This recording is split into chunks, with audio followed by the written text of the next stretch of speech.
BetMGM Network. It's time for The Daily Tip. This is like Disneyland for adults. If I wanted to have fun, I was going to go to Disneyland with my kids. With Michael Jenkins. Honestly, you could talk me into just about anything. Like, you want to do shots? All right, let's do shots.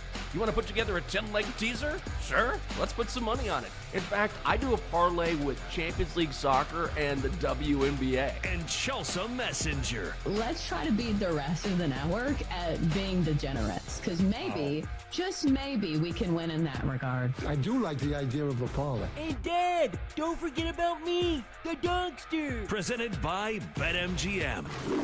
The sportsbook born in Vegas. Download the app today. Please gamble responsibly. If anyone can be a degenerate, it can be us. Here we go. Oh, yeah, I'm going to say it. It's the Tuesday morning good time edition here on the Daily Tip on the BetMGM Network. I'm Michael Jenkins. She is Chelsea Messenger. Coming up, today's top headlines, and we started the NFL. How are we feeling about the Rams? Matthew Stafford banged up again in 20 minutes. More from the NFL. And the Athletics rankings of the best quarterbacks in the game. Do we agree? We disagree? Maybe some money we can find to put on one of those quarterbacks. Plus, since it's a Tuesday, we'll dive into my streaming corner at 6:40. At 7 o'clock, wait a second. Is this right? The new AP College Football poll is out, and the University of Texas is preseason number 1 for the first time in school history. Oh, yeah, as Double D would say, let's go. We'll talk about that and even more college football with Jacob Hester from Off Campus on SiriusXM Radio at 8 o'clock. Back to the NFL with a little game of this or that. And then we wrap things up, as we always do, with our best bets and a visit from the Donkster at 8:40. Chelsea, I am feeling fine. It is a Friday for me. How you doing? Good morning. Vacation Jenks is almost upon us, ladies and gentlemen. My next question is, should I send you a t-shirt that says, Texas Longhorns, preseason number 1? Like, do you really celebrate being number 1 in the preseason poll? Yeah, I really do. I downloaded a graphic yesterday from X, and I just looked at it. That's the answer I was expecting. No, I really do. I mean, there's nothing to it, obviously. But think about it in your life. I did not know this. Texas has never, in its history, this is a blue blood program, as we know, has never been a preseason number 1. I can't believe that. So I was like, I'm just going to soak this in for a second. This is something that in any Texas fan's lifetime has never taken place. Will it last against Ohio State? I don't know, but I thought I'm just going to enjoy the fact that here I am, preseason, we're number 1. We have a Manning at quarterback, and 10 years ago, I remember almost crying in my beer because we had like 183 yards total against Notre Dame and got our heads bashed in South Bend. And I thought, is this ever going to end? So you have to appreciate the good times. So, yeah, I actually am very excited. It must be nice to have a positive outlook and some confidence in your team, because I personally can't relate, Jags, because if my team was first overall in the preseason poll, I would think, how are we going to ruin this? But I feel like subliminally, because I think you're kind of a little cautious as well. Yes. Subliminally, this means you have a lot of confidence in Texas this year. Am I wrong? No, I do. I think that Texas is overvalued now in a big way. I mean, across the board, they're the favorites to win everything because of Arch, and the public loves jumping on bets like that. Plus, it's Texas. So here's the thing. It's not a question of if we're going to have a great season. It's just how good of a season it's going to be, which is a good problem to have. So look, knock on wood, you never know what's going to happen. Hopefully no injuries, but I very vividly remember the days when, oh God, we won 5 games this year. So the fact that we're actually in the conversation, I'm just very appreciative of. I do feel like in college football, there's usually a little less volatility. Because we see this in the NFL. Like, sometimes teams are supposed to be really good and like a few injuries accumulate, and then they're like, the worst in their division. I feel like Texas is probably so deep that you're right. I think that the floor is pretty high. I think even if they don't win a national championship, it's probably one of those teams that at very least, is going to make it to the college football playoff. Yeah, exactly. And so, when that happens, anything goes. God, I'm getting excited already. Chelsea, you can't start the Texas talk this early. I mean, come on, I'm about to go on vacation. Wish I had a pina colada here. We'll get to the college football rankings coming up during the 7 o'clock hour when you take the lead. But first, let's hear about your bets from last night. Yeah, 1-1. So, meh. All right, so best bet of the day was a first 5 under between the Diamondbacks And the Rangers, man, the Rangers and the unders have not been hitting lately. Like, that's been a trend that made us a ton of money over the first half this season. Wasn't the case last night as the Diamondbacks led this one 5-1 after 5 innings. Our dude, Nathan Eovaldi, his worst start of the year, I believe. So that was not great. But the Brewers on the run line comes through at even money for both of us. Brewers win it handily over the Pirates 7-1. So 1-1, but at least one of the bets that we did win was the even money bet. Yeah, absolutely. So I went 1-1 on those bets as well. Also threw in Yankees on the money line against the Twins, which I know was a little juicy at -165, but I really liked the play. It came home. Yankees win 6-2.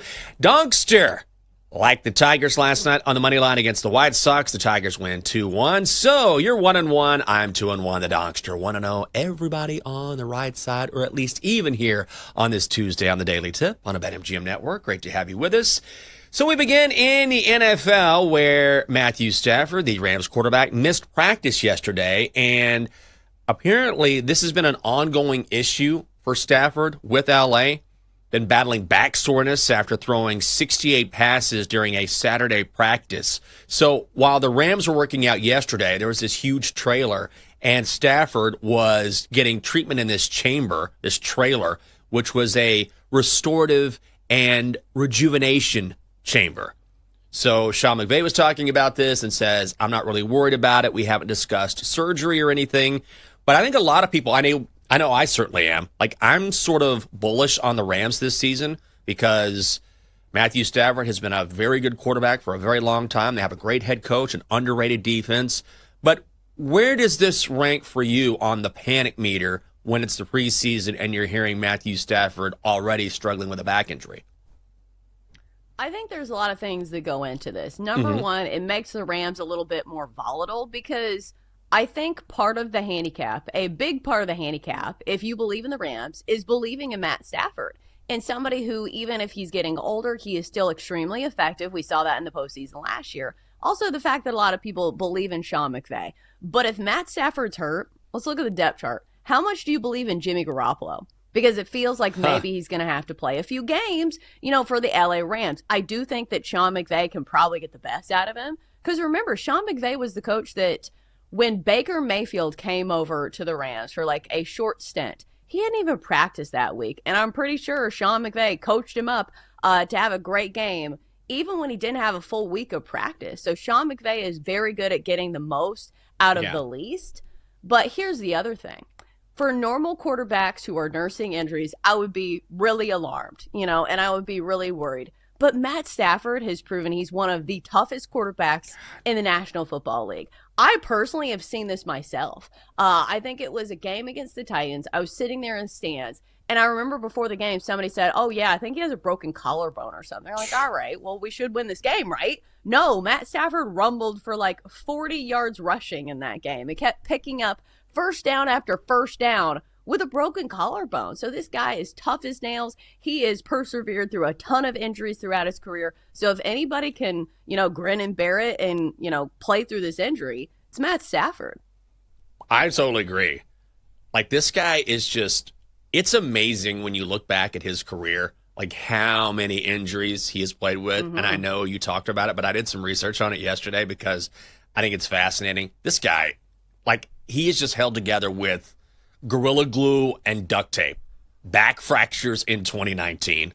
Missed 8 games. Spinal cord contusion in 2022. In his career, he has suffered injuries to his hip, shoulder, knee, thumb, ribs, finger, ankle, groin, quad, arm, hand, foot. Also suffered a dislocated patella and separated shoulder.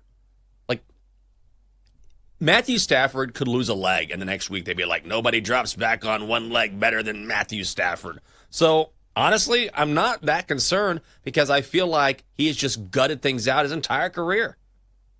Yeah, at what point does that start to accumulate, though? I think that would be my only concern is that he is getting older, and you can brush off injuries a little bit better when you're, in your early 30s as opposed to when you're getting closer to 40. So I feel like we definitely deserve to give him the benefit of the doubt here, but we'll definitely see. I'm sure everybody on the Rams is holding their breath because Jimmy Garoppolo, you're a beautiful face, but I'm not sure if people want you to replace Matt Stafford.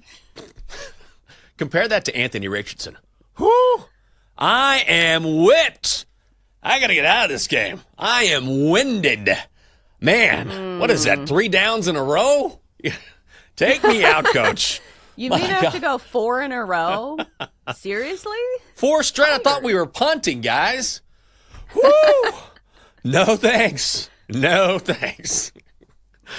Yeah, Matthew Stafford, he's a tough guy. Right now, if you like the Rams to make the playoffs, yes, minus 160. No is plus 135. Their win total set at 9.5, and I really like them. If Stafford is healthy, I think he will be, to win the NFC South. They are plus 175. So let's go to the AFC now. And this kind of, I don't want to say came out of nowhere, but I was not aware this was happening because it was been very quiet, sort of under the radar. And it's Steelers defensive lineman Cam Hayward, who hints that he might be willing to sit out for the black and yellow. He's been holding in during training camp.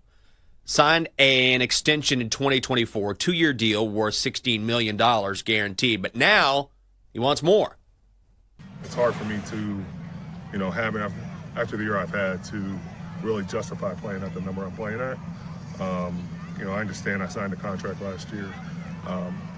But to be completely honest with you, when I signed that, I told him, when I have an all-pro year, expect me to come back. And you can look at the contract and see what it was, but I think everybody kind of giggled a little bit, but in my heads, I used it as motivation to go out there and prove it. I mean, he did have an all-pro year. He called it 4th all-pro season of his career. He's a 7-time Pro Bowler. I think the issue, if you're the Steelers, is, all right, yeah, you're awesome. It's just that he's 36 years old. So do you give him a 2-year deal and just pay him more? Because you certainly don't want a long-term contract. That's a tough position for Pittsburgh. Oh, absolutely. And especially because he called his shot. Like, isn't this the difference maker between this and a lot of holdouts? Is because normally it's like, well, I played really well. This one, he was like, hey, I told you I was going to play well, and I did. Because you can have those age concerns, but it was just last year when he was an all-pro. But a lot of this will be crunching numbers. And how much do you really think he is worth? So, again, they're in another tough spot because they just had this deal with TJ Watt. They finally got that put to bed. And now it's next man up, where it's Cam Hayward, who is another big part of their team. Like, we talked about what TJ Watt brought to the team, not only on the field, but in the locker room. Cam Hayward's one of those guys as well. A longtime veteran that brings a certain presence to the clubhouse. So I think this is a decision that I am glad that I am not in charge of. He's so large. Did you see that picture we put up? I know our radio audience can't see that, but if you're streaming, we put a picture of Cam Hayward up. His head is so big, like his helmet just looks like it's a part of his head. Look at that. Normally a helmet looks so much larger. Like that's just glued to his head. He's such a large individual, and he's been so good for so long. What an absolute beast. Yeah, I'm like you. I'm glad I don't have to make this decision. But this has been one of the greats. I mean, this guy is arguably a Hall of Famer with how he has played and for so long. And he's not done. Like last year, he led all defensive linemen in the National Football League with 11 passes defended. So it's hard to argue that he's slowing down, yet at the same time, okay, time is undefeated. He is 36. I don't know what you do here, but if you're the Steelers and you really want to compete, he's one of those guys you have to have. And the fact that he called a shot, I think, is pretty remarkable. Like, all right, because he said, I thought they were going to cut me because he was banged up, and even though he signed this deal, and he thought maybe they'll cut me because he took a pay cut. You know, he took a pay cut coming into this season. And now he's like, all right, I took my pay cut. Now I performed. Pay me. I don't know what's going to happen here. Mike Tomlin says he's not concerned, but I feel like Mike Tomlin is just always just even kill about everything. Yeah, he's a chill dude. Chill bro. Chill bro. At what point do we adjust the sliding scale for what constitutes old in the NFL? Yeah. When we say, me? like... I'm old. I don't know, but do you understand what I'm saying? Like, guys are taking so much better care of their bodies. Mm-hmm. And it's still the NFL, so, like, there is that aspect to it where it's a car wreck every single Sunday. But we've seen these guys who are older and still very, very effective, even at positions where you think that age matters so much more, like at wide receiver, at running back, anywhere on the defense. So Cam Hayward, the proof is in the pudding. He just did it last year. Do you think his body is really that different 1 calendar year later? I feel like he should still be very productive. No, I totally agree. And you're absolutely right when it comes to these players and all the options that they have. I mean, here it is, 2025. Matthew Stafford is going into a rejuvenation chamber. Back in the day, it would have been, you hurting, buddy? Chug this beer. Here's a pack of menthols. See you tomorrow. Just take the edge off. Coming up next on the show, guess what? List season, not over yet. Not on our watch. The Athletic has ranked quarterbacks in the NFL, and we'll see if they correlate with odds for MVP. That is next on the Daily Tip.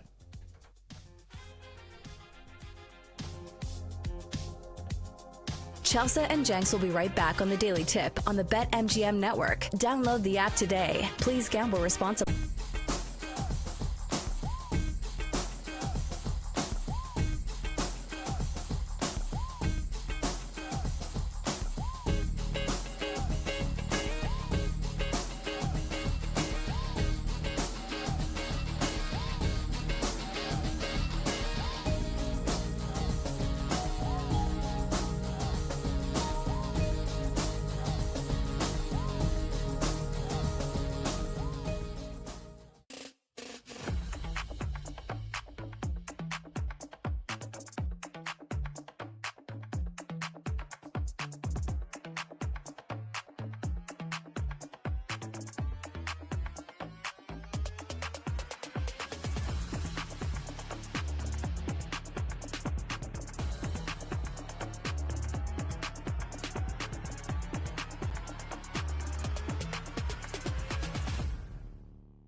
Welcome back to the Daily Tip, presented by BetMGM, the sportsbook born in Vegas. Download the app today with Michael Jenkins and Chelsea Messenger on the BetMGM network.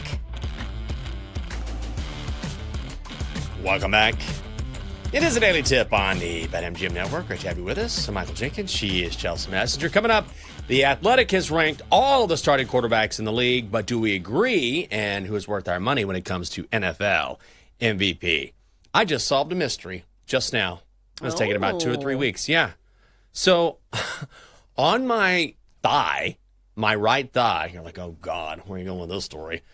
I have this bruise right above my kneecap. And I'm like, where's this coming from? Because it looks not great and it won't go away. And I'm like, I don't remember hitting it. I don't know what's going on.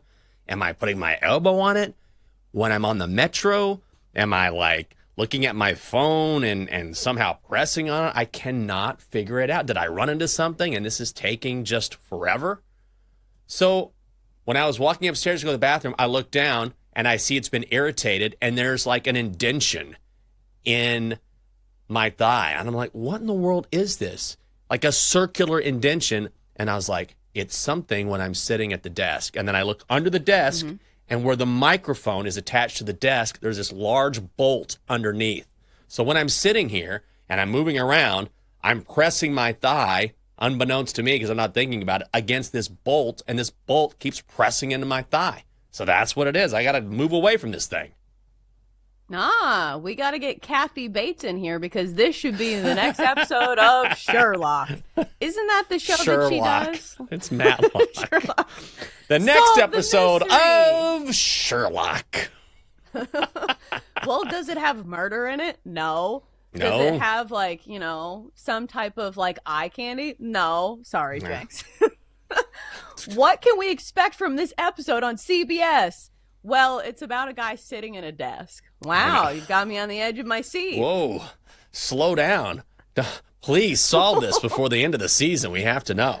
Oh, I'm gonna have to shift where I sit here during the show. All right, that's a massive bolt. No wonder. I could not figure it out. It's been killing me. So now I'm just going to scooch over a little bit before the show each and every day. I'm glad I figured that out. That's been killing me. You ever have something like that happen where you don't know what it is? You cannot figure out whether it's something in your home, something in your body, something's going on in your neighborhood, and you're like, what is going on here? I cannot figure out, and it's right in front of me. I can't believe it took me a month to figure this out. Took you a month? Yeah. Well, then maybe you shouldn't be Sherlock then, if it took you that long to figure that out. Shouldn't be Sherlock nor Matlock. Oh, it's Matlock. I'm sorry. Sherlock, Matlock, they're doing the same things, right? But I think for me, like 90% of like my mystery bruises are caused by the bed frame. And if the bed is not pushed to the very end, or this happens in hotels where the bed frame sticks out further than the mattress, that's like bruise city. It always happens. Oh, yeah. Oh, I got a bruise in my hip right now from doing that. God, getting old is the worst. And these bruises take like forever to go away. I'm just glad I figured this out. This has been killing me. All right, thank God. Well, that's a good one. Because I guarantee you now, I'm going to go on vacation, and all it's going to go away because I won't be sitting pressed up against this desk every day. So that'll be nice for a little bit. Chelsea, okay, bruise or no, we got a deal for you at BetMGM. The Any Sport Parlay Boost Token. If you're an account holder at BetMGM, you can sign up. Really easy to do. You will receive an Any Sport Parlay Boost token. Score a bigger payout if your wager with the Parlay Boost token hits. Tokens can be used on parlays and same-game parlays as well. So this season is not over. Oh, no. Not by a long shot because we're still in the preseason here. The Athletic has ranked its top quarterbacks in the NFL from 1 to... They even added some here at the end. So they went from 1 to 34. Poor Kenny Pickett at the very bottom. I mean, the very bottom. So when you look at this list, do you have any beefs with this list? I have a few, which I was a little, I wouldn't say concerned about. I wasn't sitting home worried about it. But Matthew Stafford is at 5. Jaden Daniels is at 6. And I know this is year 2 for JD5. I would not put Matthew Stafford over Jaden Daniels. Well, I think there has to be like some built-in resume respect here, right, for Matt Stafford. But I will say, this just goes to show the level of respect that people around the league have for Matt Stafford, because remember, he's won a Super Bowl as well. That's true. So that's another talking point, is how much does postseason success matter? Because when you see Jalen Hurts T9 and you see somebody like Justin Herbert ahead of him, because I feel like I have to change the way that I think of Justin Herbert, because I feel like for the longest time, like, we hear about his talent and how he's like Aaron Rodgers but bigger. And it's been one of those things where it's like, okay, you can sell me on an MVP bet on Justin Herbert all these seasons in a row, but it just hasn't come to fruition. He's had some statistically pretty solid seasons, but also in the postseason, his career numbers, 2 touchdowns, 4 interceptions. And we saw that last year. That was not when he was a young pup. That was last year against the Texans, where he threw a touchdown and had 4 picks in that game. Yeah. So I know people are not super sold on Jalen Hurts and saying, okay, well, he plays on a great team, but you still have to lead that team to Super Bowls. And so when I look at Jalen Hurts below guys like Justin Herbert, I'm not saying I disagree with it. I just think that it is a fascinating talking point and a very great way to stir the pot. Well done, Sherlock. Way to investigate. Any difference in rankings there? Why do people hate on Jalen Hurts so much? I'm a Commanders guy, but respect is respect, and performance is performance. We're talking about a Super Bowl MVP. Is it because he just has so much talent around him? I feel like that's it. And he's not...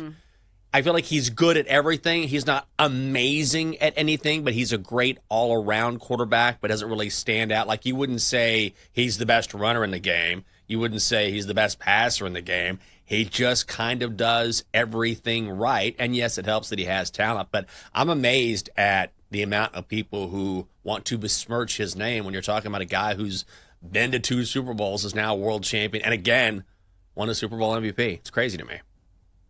Right, because it sounds like you're almost describing like Jared Goff, but Jared Goff is ahead of Jalen Hurts. Yeah. And Jalen Hurts is younger. So again, I don't know the qualifications for this list, if it's based on previous resume as well, because Kirk Cousins is ahead of Michael Penix Jr.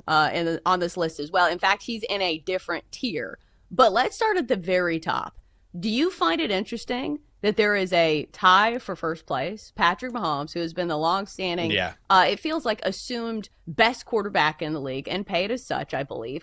And he's won all the rings. But he's tied with Joe Burrow. And I do think, if we're talking about fantasy, if we're talking about production, Joe Burrow has proven he can put up great numbers. But he hasn't won a Super Bowl. Do you think it's fair to put him, tied for first with Patrick Mahomes? I think Joe Burrow should be ahead of Patrick Mahomes. And Patrick Mahomes has the championship resume. I think this just depends on your viewpoint, right? So if you're talking about the one guy you start a team with, you probably go Patrick Mahomes because of the championship resume. And I'm not basing this just on what we saw in the Super Bowl. That's a 1-game sample size. But if you look over the course of last season, who had a better year? It was definitely Joe Burrow. And Joe Burrow just put up monster stats, and Patrick Mahomes has been doing this for longer. So, look, Patrick Mahomes is still a stud. There's no question about it. But I feel like if I'm ranking quarterbacks, I would go Joe Burrow first, just based on what we saw last season and the fact that I still think there's room for him to get even better. Well, I think, if the qualification is, if you're starting a team from scratch, which quarterback do you choose? I think Joe Burrow has a great case, because he's been doing more with way less. He has a great receiving core, but also he's having to put up 34 points to even be in games. Because last year we saw that all the time. They would score over 30 points and they still lose games. So I think that's why it's really difficult. And this is why quarterback rankings will always be a tough talking point, because it's not apples to apples. When you talk about Jalen Hurts, he is a perfect fit for the team that he is on. And at the end of the day, that is the end goal, is how well do you fit in the scheme that, you are planted in right now. And I also think that from a correlation standpoint and talking about MVP, because, that's where we were going with this, was how does this influence your MVP bets? It's wild to me that number one on this list, tied for number one, Joe Burrow has no Super Bowls and no MVPs. Shows how much that award is driven by narratives and other things that a quarterback cannot control. No, that's absolutely true. I mean, last year is a perfect example of that, right? Because I think a lot of people could make the case that Lamar Jackson deserved another MVP. And some people could make the case for Josh Allen too. But I think we talked about on this show where it was like, yeah, it might be Lamar because he came on so strong at the end of the year. But doesn't it feel like voters will say it's Josh Allen's time? And that's exactly what we saw. Didn't we see that in the NBA too? A few years ago, whether it was Joel Embiid and Nikola Jokic, right? And once again, it was like, I feel like Jokic is having a better season, but Embiid is balling out, and Jokic has already won it. I think it's going to go to Embiid, and that's exactly what happened. So, yes, statistics are statistics, but there's no question that when you're talking about people, humans who are voting for this award, narratives absolutely come into play. Yeah, I feel like there's a million talking points on this list, though. And I feel like for quarterbacks, it is such, I'm not going to say like a surface level thing, but I feel like everybody can relate to this conversation. But let's go further down the list and see if we can find any other surprises. Were you surprised to see Baker Mayfield right out of the top 10? I thought to myself that Baker Mayfield deserves some credit. And we've talked about this on the show before, how it feels like nobody talks about the Bucs, but I feel like his positioning's pretty much right. As far as like putting him ahead of some of these other players, I was kind of surprised to see Russell Wilson so far down on the list. Jenks, do you think Russell Wilson deserves to be lower on the totem pole than Bryce Young? No, that was sort of a stretch there. I think this is also based on, and look, this could be way off. So I think it's the idea that Bryce Young is on the up and up, and he may not be, right? Like, we still don't know whether or not this is going to be the year where he turns into the franchise quarterback for the Panthers, or they say, okay, it didn't work out, we have to move on. Whereas Russ is sort of at the tail end of his career, or it's coming to a close. That's the only thing I can justify. But right now, if you have to choose one of those guys to be your quarterback, you're going Russ. Yeah, I think so. So again, I don't know what this is based on. I don't know if it's like if you're starting a team tomorrow, like which quarterback would you choose over the other ones? Here's the other beef that I think that would be a fair beef. Okay. Sam Darnold looking at this list and like, I put up MVP numbers last year. Does that not make me better than some of these players on this list? Yeah. Trevor Lawrence, who I feel like fits the same bill as Justin Herbert, where there's always been, this talk of potential and what he could be, but has he really proven it? Like, I think Sam Darnold could look at this list and be a little disappointed.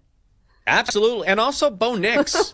Like, Bo Nix had a great rookie season, but, dude, Sam Darnold was absolutely within the MVP conversation. There's a reason why he signed that monster deal with Seattle, and it's like, let's throw Sammy in there, tied for 20. Bo Nix. You got Geno Smith ahead of Sam Darnold. Trevor Lawrence. Brock Purdy. There's another questionable one at 14. But you know what I love more than anything? That they threw in 34 quarterbacks, and they put Kenny Pickett in at 34. Like, almost like this. Listen, we know there aren't 34 teams in the NFL, but let's add a couple so we can put Kenny Pickett at the very bottom, below Spencer Rattler. And I think I would choose Kenny Pickett above Spencer Rattler. I don't know if you really want to argue about who's at the bottom of the list, but I thought that was funny. Well, I think it's because we don't officially know who's the starter for the Browns, right? Like, I think that's why they had to be like, well, we're not really sure who's going to start, so let's throw them both in there because they're both going to be towards the bottom anyways. Also, we've had odds on this, who's going to start at quarterback for the Colts. Like, we've been saying all along that Daniel Jones makes a whole lot more sense than Anthony Richardson. I know Anthony Richardson been dealing with some injuries as well now. But this just proves it. Like, Daniel Jones is at least an NFL quarterback. What are we doing with Anthony Richardson? Do you think it's just a matter of them trying to recoup their investment? Because remember, everybody was sold on Anthony Richardson. He was going to be, the face of the franchise. So I think this is proof that we were warranted in some of our takes on Daniel Jones. Yeah, sometimes this takes time for a franchise to realize we made a mistake. Like, I don't know if this is going to happen in Cleveland with Dylan Gabriel and Shedeur Sanders, but they want Dylan to be the guy, right? They want him because they chose him first. They're paying him more money. And so sometimes you have to say, well, we were wrong. Same thing with Anthony Richardson where, okay, guys, you went really high with this draft pick. You believed he was the guy. You probably overdrafted, but They, by their own admission, didn't want anybody else to get Anthony Richardson because they didn't want to regret it. So how much longer do they go with him before they say, okay, we give up, it didn't work out? That has a lot to do with it because there's so much time and money invested in these guys. Oh, absolutely. So we'll see this scenario play out on several teams. No matter what position it is, just because they have spent so much money, they have to try to justify their decision. And sometimes you just can't justify it. Yeah, that is true. God, Chelsea Sherlock coming home today. Great analysis. Coming up next on the show. You're probably watching Love Island. We've had our eyes on some other shows. Oh, I'm not. Maybe you guys are. Streaming Corner next on the Daily Tip here on the BetMGM Network.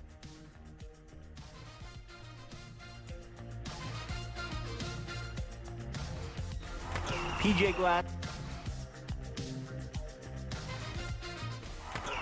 Glasser here. The Bet Sweats NFL preview rolls on. Tuesday morning at 9:20 Eastern. What's the ceiling for CJ Stroud and the Texans? Tuesday on Bet Sweats.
Let's get back to the Daily Tip with Chelsea Messenger and Michael Jenkins on the BetMGM Network. Presented by BetMGM, the sportsbook born in Vegas. Download the app today.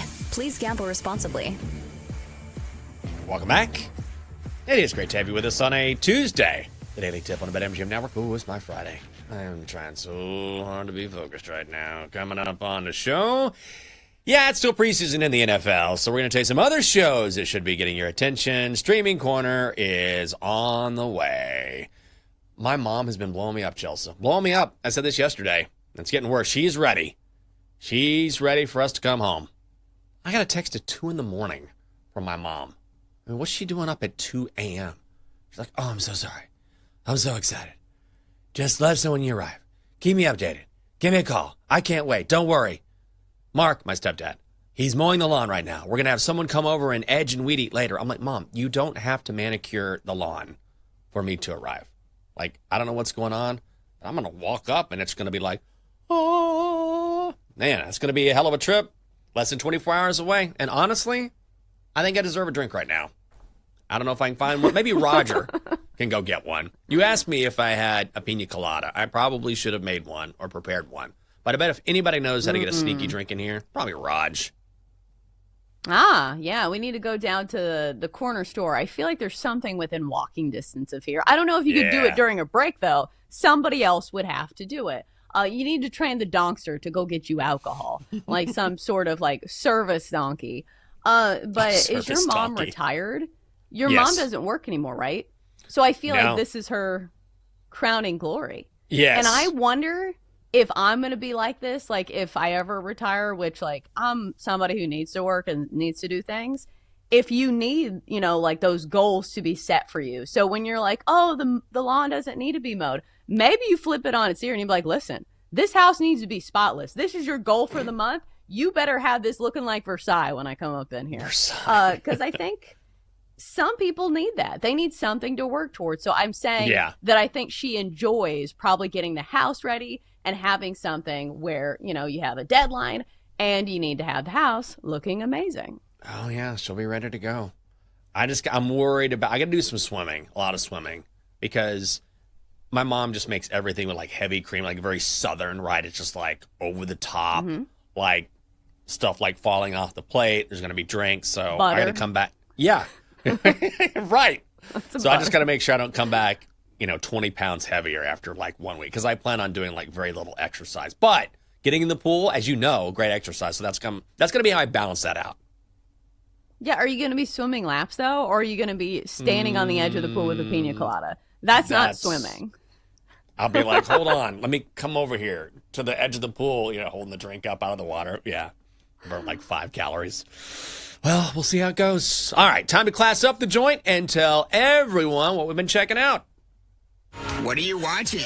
We enter Jenks Streaming Corner, where Jenks and Chelsea tell you what should and should not be streaming here on the Daily Tip. What are you watching?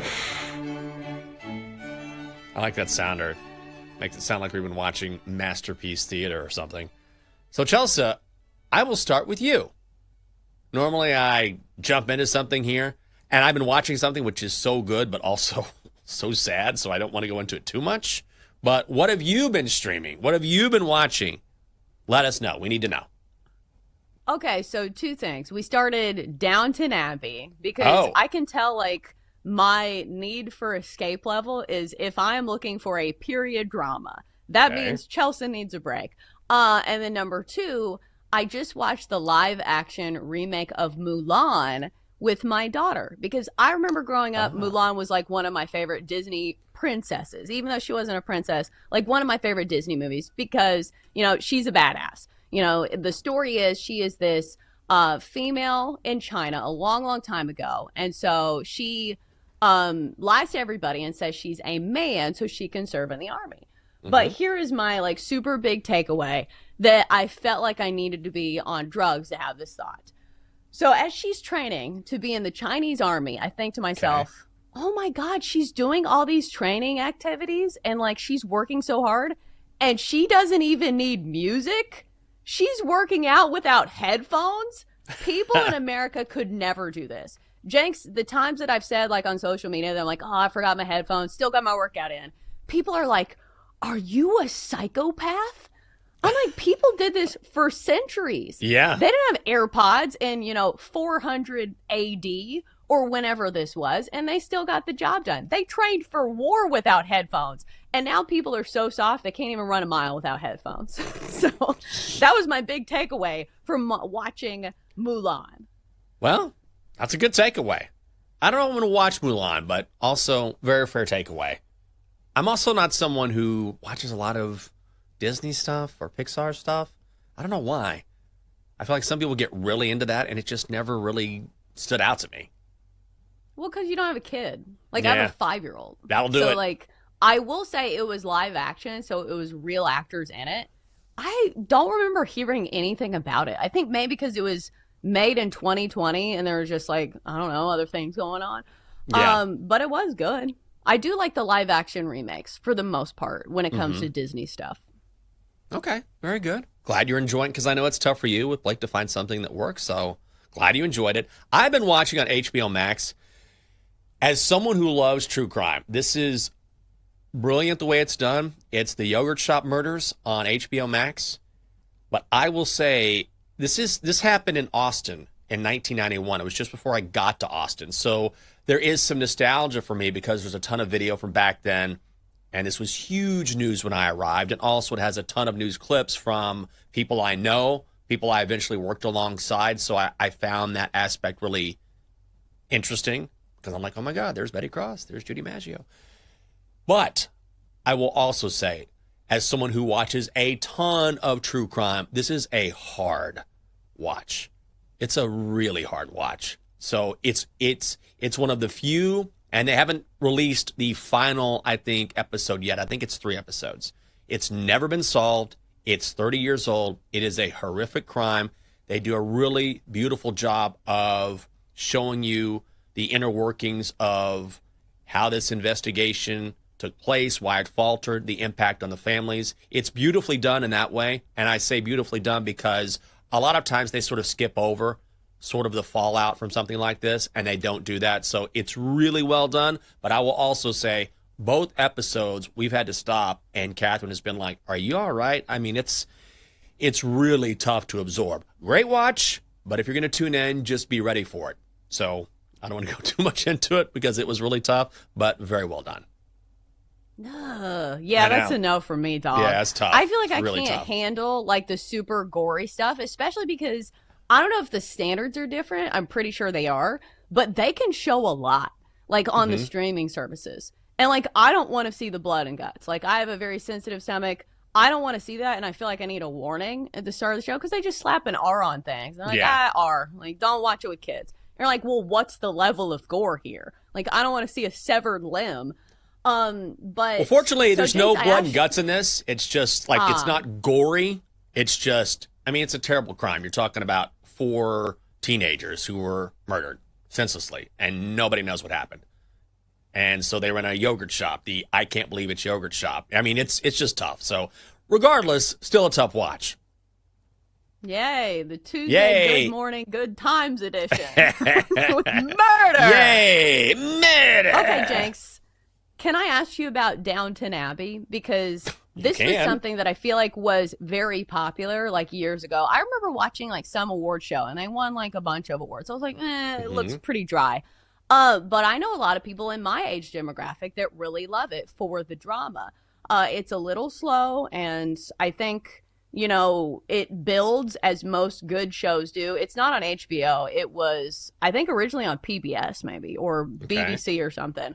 So have you watched it? Have you heard of anybody who's watched it? Because I feel like it's one of those shows that a lot of people have seen. I have not watched it. I know the lovely Catherine has watched it, but we haven't talked about it much. Like, she'll mention it in passing because I think she knows it's just kind of not in my wheelhouse. But I know she really likes it. It's just not something we've really... It's one of the few things we don't watch together, actually. Well, I feel like the period pieces are a tough sell for a lot of men. Yeah. Right? Like, isn't this like escapist for women? I but sort of here's feel the that other way, thing. Yeah, the other thing for women is that people love to sit there and say, I should have been born in another era. Then you watch shows like this, and you're like, wow, a woman can't even be in the same room as a man without all of her prospects being ruined. Like, that's wild to me. Like, this wasn't even that long ago. It was like the 1900s, which I know, like, is a long time ago, but still in the grand scheme of things, it's like a woman can't even be in a room with a man without them assuming the worst is going on. That's right. Come on, man.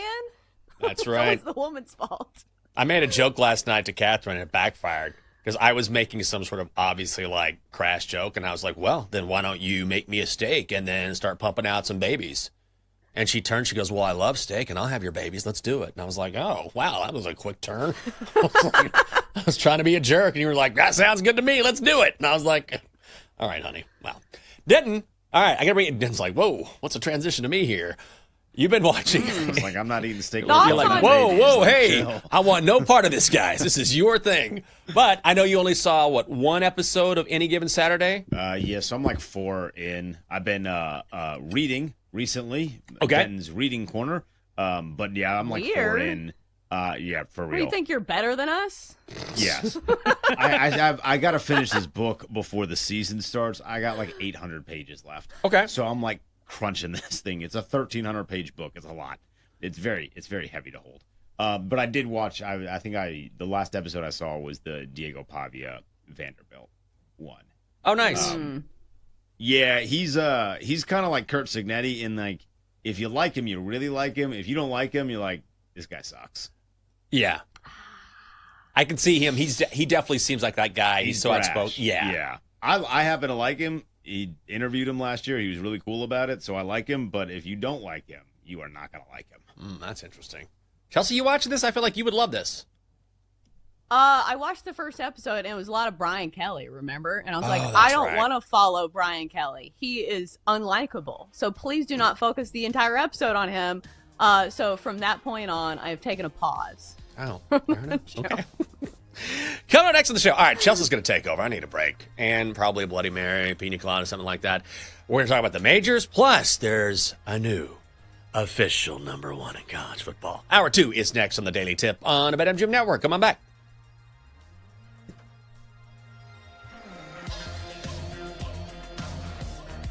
Chelsea and Jenks will be right back on the Daily Tip on the BetMGM Network. Download the app today. Please gamble responsibly.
BetMGM Network. It's time for the Daily Tip. This is like Disneyland for adults. If I wanted to have fun, I was going to go to Disneyland with my kids. With Michael Jenkins. Honestly, you could talk me into just about anything. Like, you want to do shots? All right, let's do shots. You want to put together a 10-leg teaser? Sure, let's put some money on it. In fact, I do a parlay with Champions League Soccer and the WNBA. And Chelsea Messenger. Let's try to beat the rest of the network at being degenerates, because maybe, just maybe, we can win in that regard. I do like the idea of a parlay. Hey, Dad, don't forget about me, the dogster. Presented by BetMGM.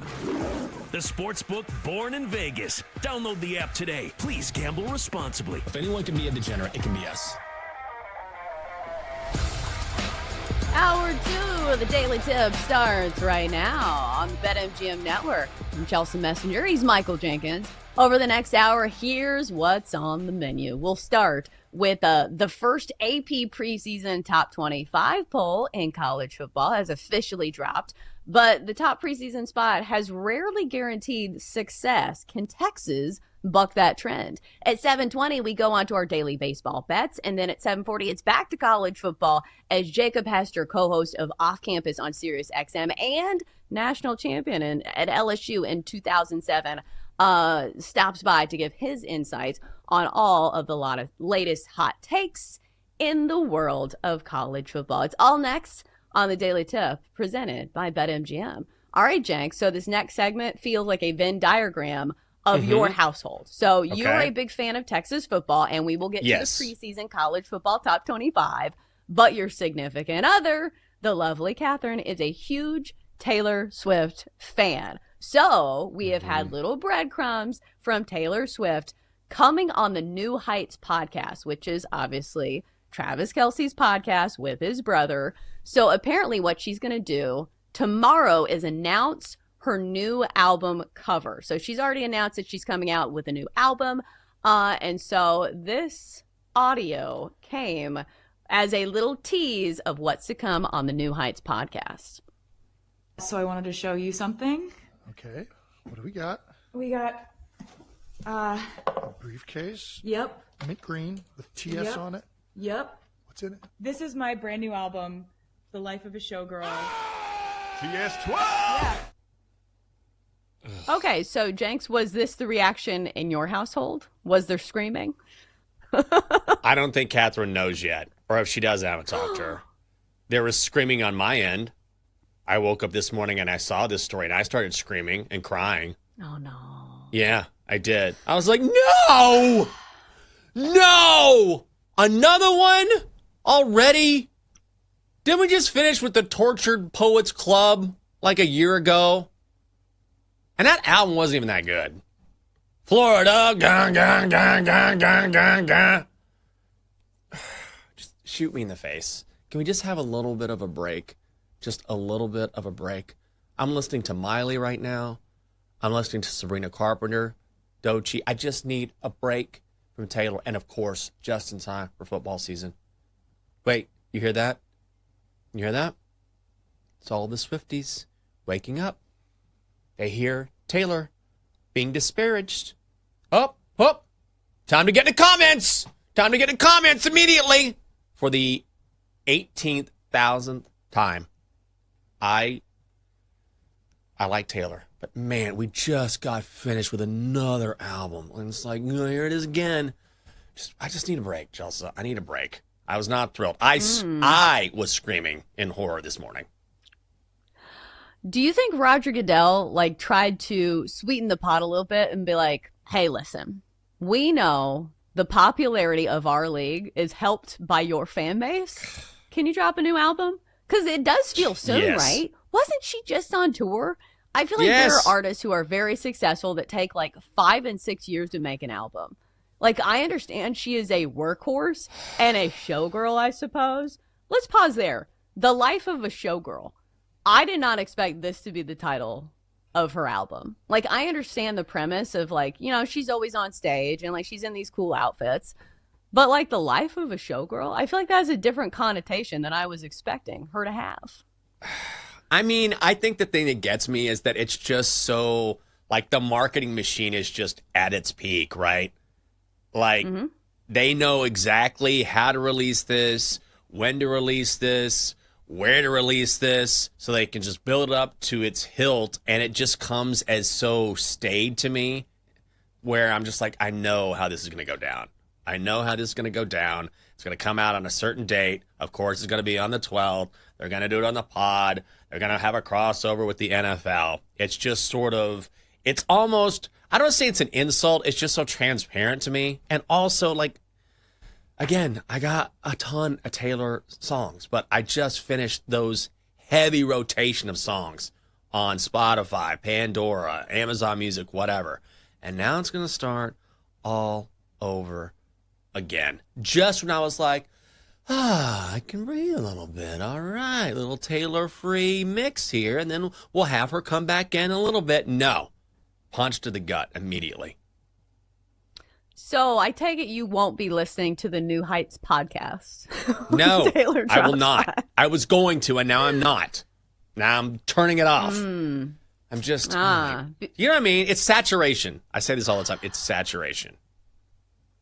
Right, but here's the thing. Like, she moves the needle. I almost said, like, she's the Caitlin Clark of music, but, like, that seems unfair. It should probably be the other way around.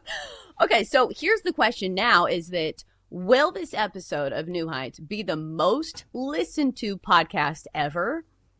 I feel like it probably will be. Like, if that's a bet that somebody's taking, I'm going to bet the yes. Like, if it's heavily juiced, so be it. Because you combine a very successful on its own podcast of NFL viewers and listeners, and especially like casual NFL fans who listen to Travis Kelce and Jason Kelce, who are both very good at this job. And then you bring on Taylor Swift, who, you know, there are people who their entire existence and being and personality is looking for Easter eggs for Taylor Swift and her album drops and what she says in her songs.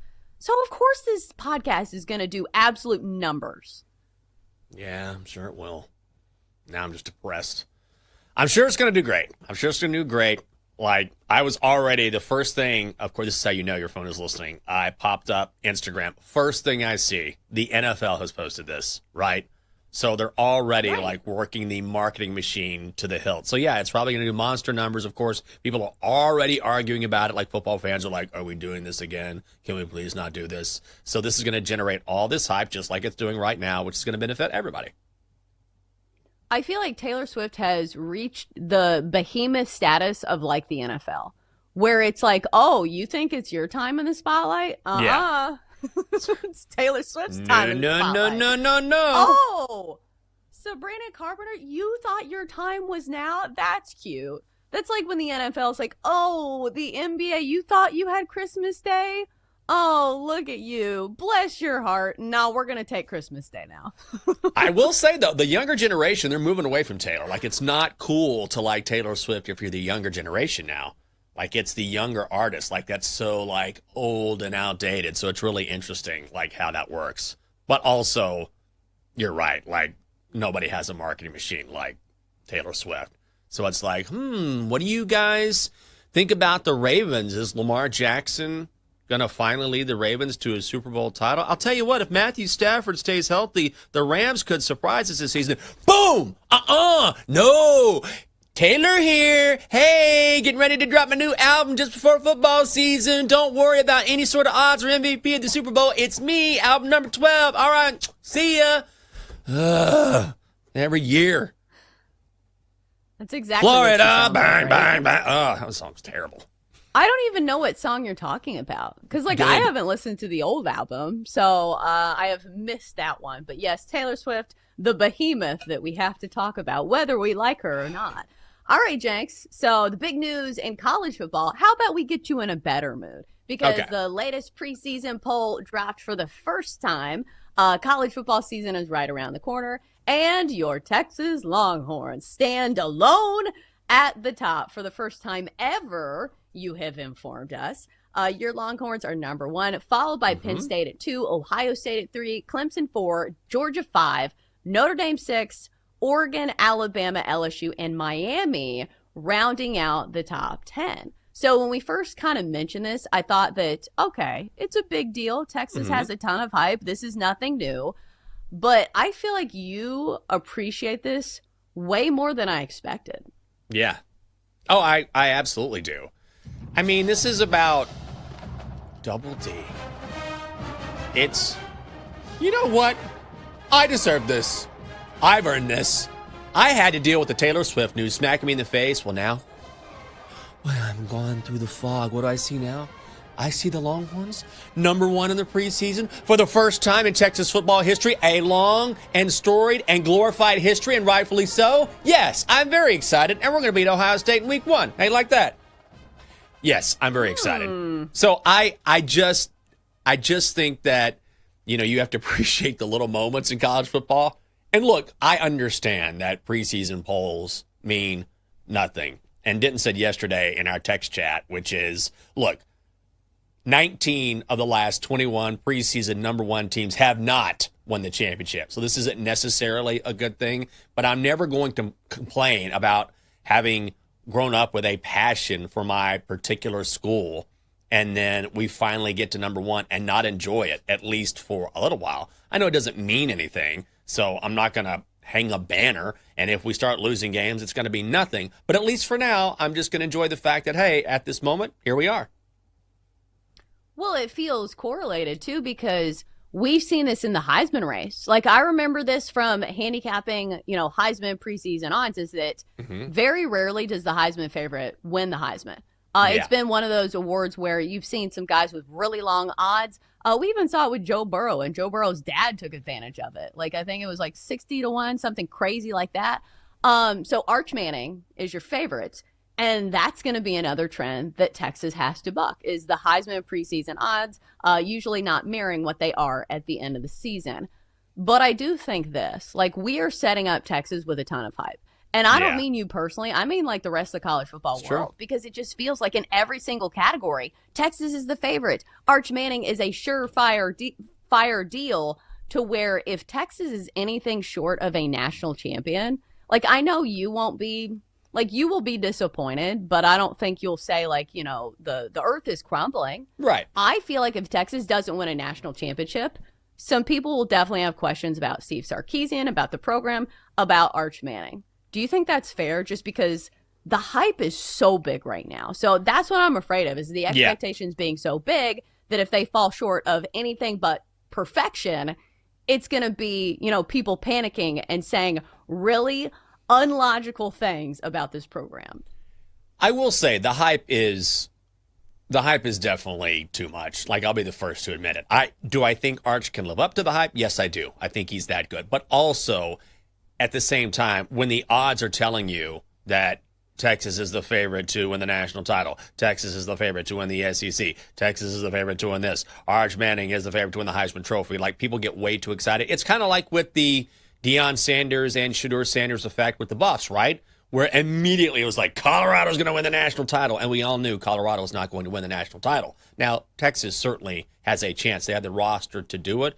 But from a hype perspective, from a numbers perspective, yes, it's too much. And the expectations will be sky high. But I certainly think when you look at the roster, I mean, Texas can compete with anyone.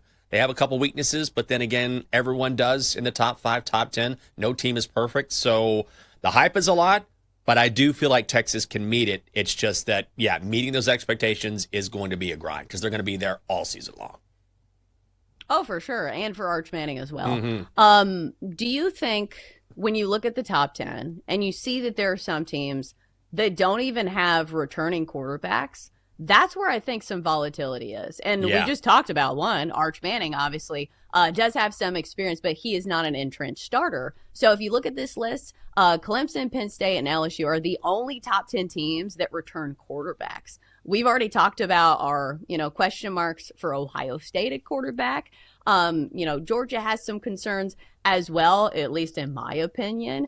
When you look at this list, do you think that could be cause for volatility with some of these teams? Because that's why some of the times I don't even like betting on college football, because you see these quarterbacks who have this blue chip billing and they get to, play in actual games and it's just not there. Like, we see it all the time, or guys just fall off a cliff like DJ Uiagalelei. So it just, when you look at this list, do you believe the top 10? Do you think this is going to be very similar to what we see at the end of the season?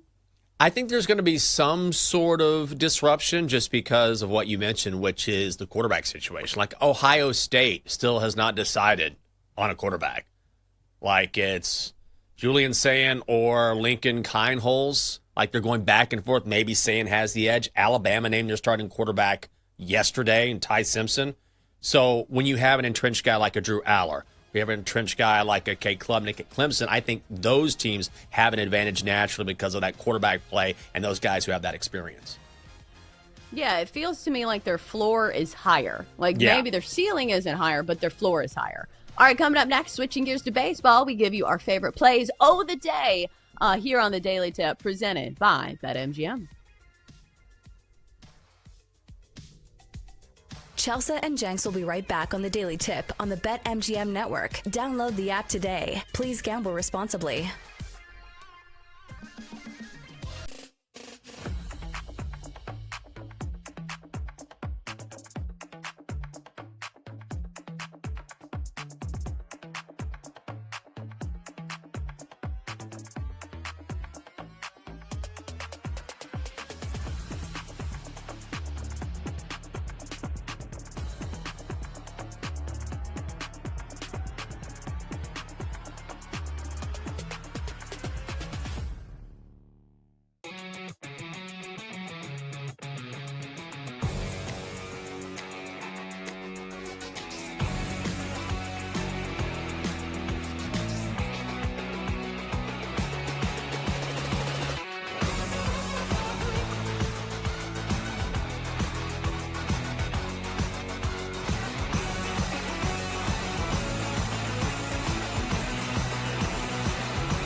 The Daily Tip, presented by BetMGM, the sportsbook born in Vegas. Download the app today with Michael Jenkins and Chelsea Messenger on the BetMGM network. Welcome back. We're off. We're running on this Tuesday morning. It is August the 12th. In a few minutes here on the show, we'll go through our favorite baseball plays of the day because it is still baseball season. We promise. But it feels like every day is getting harder to squarely focus on baseball when there are so many stories coming out when it comes to the NFL. We do have preseason games going on. And earlier in the show, Jenks, we were talking about this list that The Athletic comprised of the top-ranked quarterbacks in the NFL right now. And I think it came to a surprise as a lot of people that Patrick Mahomes was not the standalone number one. He was tied with Joe Burrow, which from a production standpoint, I think makes a ton of sense. Like if you're starting a team from scratch, I don't think I'm going to fault anybody for saying like, hey, I'd like to take Joe Burrow. But there's also an article that was just released it wasn't an article. Tom Brady went on a show. He went on the Joel Klatt show to talk about like his quarterback comparisons, like what he thinks of like the current quarterbacks in the NFL. And he said that there is only one quarterback that is my comparison right now, and that is Patrick Mahomes. Yeah. And it makes a ton of sense because we know Patrick Mahomes has won a bunch of rings and he's won a bunch of MVPs. But it's funny to me that he did not mention Joe Burrow. And he had a quote about how much the quarterback is supposed to be doing, as a CEO of the team. And you tell me if this is shade towards Joe Burrow or not. Because I read this kind of thinking, whoa, is there some shade throwing at Joe Burrow and his defense in this? So here's the quote. As a quarterback, you don't just punch the clock. I did my job. I threw for 40 touchdowns. Why are we not winning? What are you doing in the offseason to help your defense? What are you doing to push the personnel department to get people doing the right thing? If you're Joe Burrow and reading this, do you take this personally? I actually wouldn't because the Bengals just don't have the personnel. Like the Chiefs have so much better personnel than the Bengals. Like you can't make a team better just by giving them a pep talk. You can show leadership. You can motivate a team. But ultimately, if you don't have the bodies, you don't have the talent, you don't have the talent. And I think for me, more than anything, Tom Brady, and which makes perfect sense, he is going to measure your status, your standing as a quarterback with championships. Like the end. So if you're Patrick Mahomes, of course, you're the one guy that Tom Brady probably respects more than anyone because you've won multiple championships. And so I don't think it's necessarily that Joe Burrow isn't doing the little things. I just think that if you're Tom Brady, nothing's going to speak to him more than, oh, you've won world championships. You've been to the biggest game on the planet. I know Joe Burrow has too, hasn't won it, but Patrick Mahomes has the rings to show for it. And more than anything, that's the one thing that Tom Brady will be drawn towards. Oh, for sure. And I think he knows in his heart of hearts, like that is a really tough record to match. Yeah. And it feels like that is the aspect that he is an untouchable in. So I think personally, he wants that to be the goalpost because he is the best at reaching that goalpost. But how much do you think of this applies to quarterbacks? Like, how much do you think quarterbacks should be involved in leading the team? Like, let me ask you about the Commanders. What do they expect from Jaden Daniels from a leadership perspective? Because I think I knew a lot of this already. Like, obviously, the quarterback is a huge, part of the franchise, both on the field and off it. You want to be like the leader and the anchor of that offense and kind of be, what everybody should be doing. But do you think the quarterback should be as involved in like other aspects of the team, like the defense? Do you think they should be, calling player only, walkthroughs and all this that Tom Brady's kind of hinting at? I think it's really more of a macro view of the team. And what I mean by that is it's about understanding the totality of the game. It's understanding how both sides can create a winning formula for you to win championships. It's like, for example, if you're talking about team defense, right, or points allowed per game, people think, oh my God, that's team defense, right? That's team defense, best defense. But also, that's a team and offensive metric as well. Because If you have an offense that is gobbling up time of possession and isn't going 3 and out, then that helps the defense as well. Keeps the defense off the field, keeps the opposing offense off the field. Your defense stays rested, and it's more of a team metric. So I think that is to say that Tom is about understanding all facets of the game, being as informed as you can. I mean, he's a psycho. When you listen to him really get beyond sort of just the pleasantries and the generic comments that he can sort of kind of lean into, when you really get into him talking about the nuts and bolts, talking about what each individual player is doing offensively and defensively, I think this is his way of saying you need to know the game as much as possible because that gives you an edge that other players don't have or other players aren't willing to study and learn themselves. Yeah, I think he expects a level of excellence. Like, I've heard that, like, the hardest thing for super high achievers to do is to be around mediocre people. Right. And I think that's what you're kind of getting at, is that even if you're not, like, in the X's and O's of the defense, you can sit there and say, hey, we are holding you to a higher standard because we want to win championships. It is my job as a quarterback, you know, to put you through this. Even though some people, I think, would argue, like, maybe that's the coach's job. But Tom Brady feels like he's not one of those people that leaves anything to chance. And we know sometimes control was an issue between him and Bill Belichick. So fascinating stuff. I wanted to slide that in there. I don't think Joe Burrow's worried about just about anything. Like, he seems like a chill guy that would read this and be like, oh, was that about me? Oh, well. Crazy. Is the Batmobile still for sale? Exactly.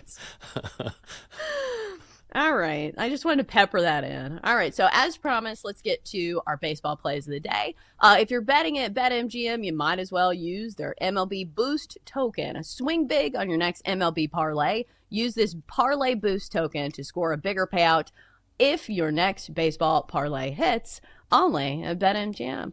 All right, Jenks. So I have a few games kind of earmarked here. Let's start with the Phillies and the Reds. I'm kind of kicking myself for not playing the Phillies yesterday. Ranger Suarez on the bump today. He's been pretty solid for Philadelphia this year. 8-5, 2.94 ERA. This is right at the threshold of what we normally bet. Philly minus 155 on the money line. I would imagine that probably keeps climbing as the day progresses. Cincinnati, if you're interested, plus 125. Brady Singer, who is 99 with a 4.53 ERA, starts for the Redlegs. Total of 9 here. So, Jenks, did you consider the Phillies for your card today? I did. I'm going to go short card because I'm about to go on vacation and I want to at least get out of here with a 500 record this week. But I will say that Ranger Suarez, he hasn't been what we've seen earlier in the season, at least over his past couple starts. But I like the Phillies here quite a bit. And Brady Singer, I think your only sabotage factor is if you look at his performance in Cincinnati, and we know Great American Ballpark is certainly a hitter's park, he actually has an ERA below 3. But I think ultimately you're talking about a Phillies team that improved itself quite a bit at the deadline. And also Ranger Suarez, you know, anytime you see a pitcher go through a bit of a rough spot, you tend to take a step back, at least I do, and I think you do too, and say, yeah, but we know that there's going to be some positive regression. Guys generally don't just like fall off a cliff when they've had a whole season's worth of pitching well. So I think it's a good price on the Phillies. You can shop around, find it at under minus 50 right now. So yeah, I'd place that bet on the money line. Yeah, and the Phillies are hot right now. They've won 7 of their last 8, including the first game of the series against the Reds, in which they got a good start out of Taijuan Walker. Went 6 innings, only 1 earned run, and didn't have to use the bullpen too much. Only 3 relievers needed in that game yesterday. So their bullpen should be fresh as well. So I do like the Phils. Probably going to make the card for me. All right, next up, let's go to this game. I don't know if I'm going to bet it, but it is a big game in the National League. Cubs and Blue Jays. Both these teams aiming to get to, I believe, 70 wins today.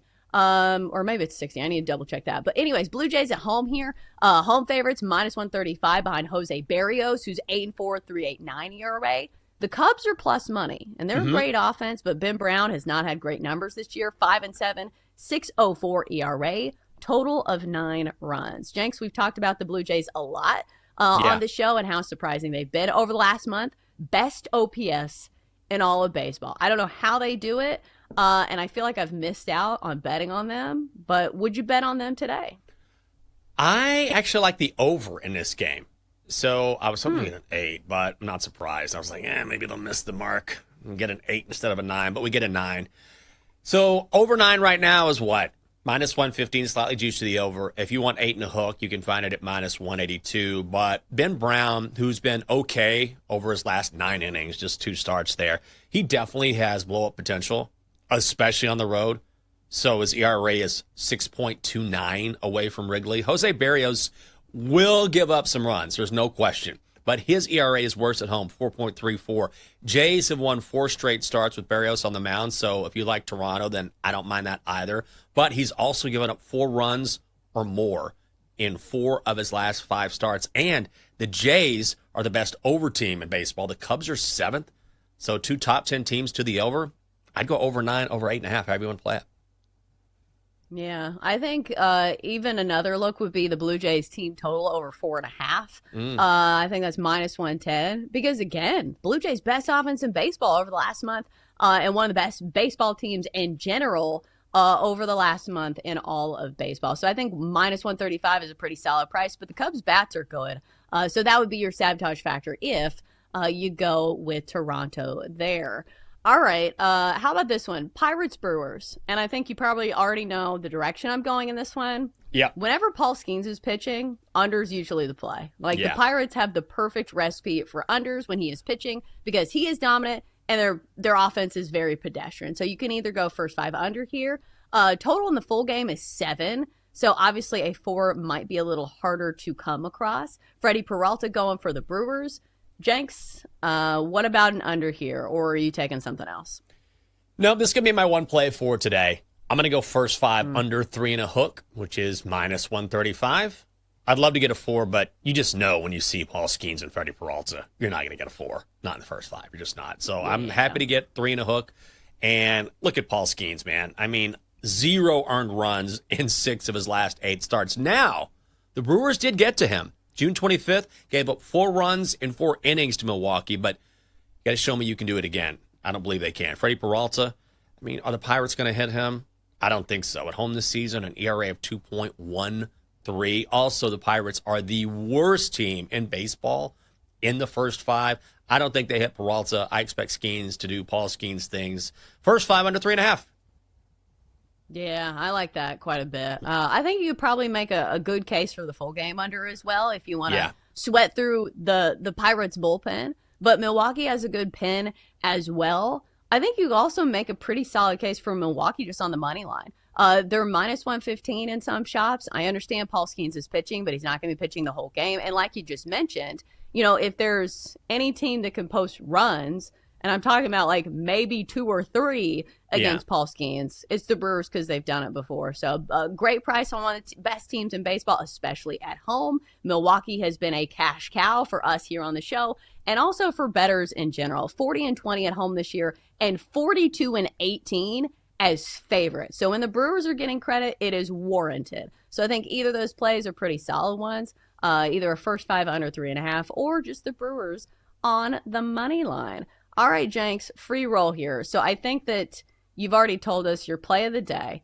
Yeah. I'll throw a couple out there if you don't have any specifically that you like. I considered looking at the Braves and the Mets, but I feel like both these teams have been incredibly untrustworthy. We know the New York teams have kind of struggled over the last month. The Mets certainly have their struggles as well. Spencer Strider going for the Braves. So you say, oh, Spencer Strider and the Braves? Maybe that's worth a bet. But the Braves haven't been trustworthy either. So I don't know which way to go in this one. It looked like it would be a great matchup. If you told me like 3 months ago, like, oh, the Braves and the Mets, are they contending for the division? The Braves aren't. Is there anything you saw in this game that's maybe worth looking into? I kind of lean to the under, but you're right. Like, do I want to trust these two teams? It's weird. If you look at this game on paper, you should be able to go to the under, right? Because you've got Spencer Strider taking on Clay Holmes. But Strider hasn't quite been himself. Clay Holmes at Citi Field, ERA of 3.50. Both of these squads are under teams. Also, if you look at Spencer Strider, okay, ERA of over 4. He faced the Mets twice this season. 3 runs over 5 in one outing.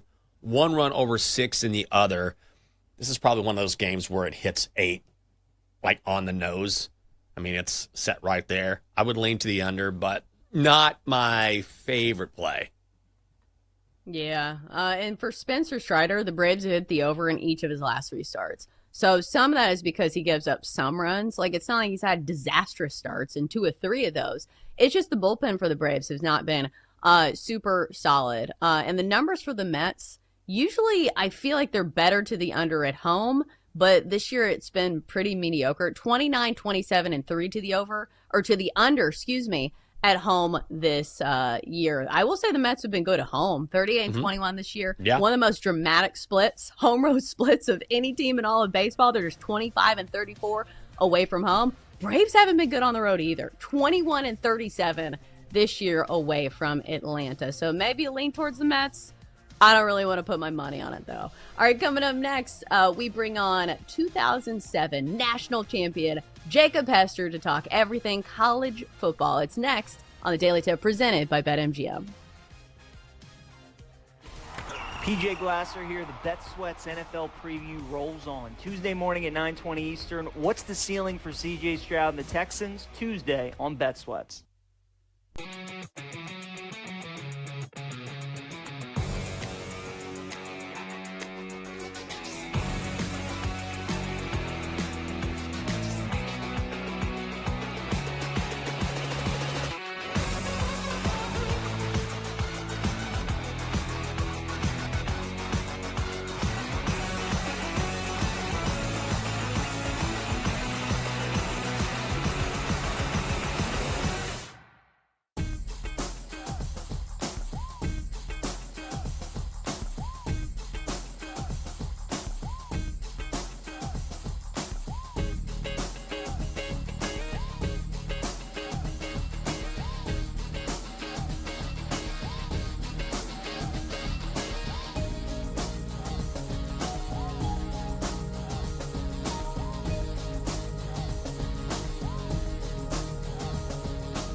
get back to the Daily Tip with Chelsea Messenger and Michael Jenkins on the BetMGM Network. Presented by BetMGM, the sportsbook born in Vegas. Download the app today. Please gamble responsibly. All right, we're back. I don't know if you guys heard me giggling, but we were reenacting the Shooter Sanders perfect timing move, which I have not yet perfected. I thought it was going to be similar to like Damian Lillard's, where he like points at his wrist and says Dame time, but it's not. It's like, I don't know. I think of like riding the choo-choo train, which makes me sound 1,000 years old. You remember that Jock Jam song? Yeah, absolutely. Who sang that song? Oh my God. Come on, ride that train. I can look that up. I know. No idea. I can look this up. It is, Quad City DJs. Ooh, they have some jams. I think they were all over the Jock Jam CDs, which are absolute jams. For the youngs out there, Jock Jams are a good listen. No matter how old you are, it'll get you hyped. All right, what else gets me hyped is talking about SEC football. Jenks, football is right around the corner, and we have a great guest today to help us preview it. He is Jacob Hester. He is co-host of Off Campus on Sirius XM College Sports Radio. He is an NFL veteran, a national champion with LSU, and he's joining the program right now. Good morning, Jacob. I wanted to start off hot here because I've been watching the Netflix show about the SEC Any Given Saturday, and the first episode centers on Brian Kelly. And I don't know if this is a personal thing for me, but I feel his personality is hard to read at times, to put it nicely. And we've seen so many likable coaches for LSU, whether it's Les Miles, whether it's Coach O. How does the fan base feel about Brian Kelly? Well, it's good to be on with y'all, and yeah, I watch the show as well. But look, BK is certainly different than Les Miles and Coach O, and even the coach when I first got here to LSU, Nick Saban. BK certainly is his own person. And, it is funny. I feel like there's a lot of people, certainly like the local media in Baton Rouge, that really don't get the sarcasm that BK is, joking around with. But, look, I think the fans appreciate, Brian Kelly for being the LSU head coach. But, for expectations, they've certainly gone up for this LSU football team. And so the one thing really about any SEC school, but certainly LSU, if you win, they'll deal with whatever. It can be Les Miles eating blades of grass before games. If you're winning national championships, they're like, that's perfectly fine. There's nothing wrong with that at all. It can be Coach O, being shirts optional at times. But if he's winning games, it doesn't really matter. So you go out there, you win games. It might not be the same personality that the coach before had, but they'll certainly deal with it and they'll love you. Jacob, when you talk about LSU's quarterback, Garrett Nussmeier, and what he's done last season, he's one of the Heisman Trophy favorites just behind Arch Manning this season. What do you think? How do you think he's going to perform this year? I know you worried all about his knee, which I know he's had a little issue with that, but Brian Kelly said, not a big deal.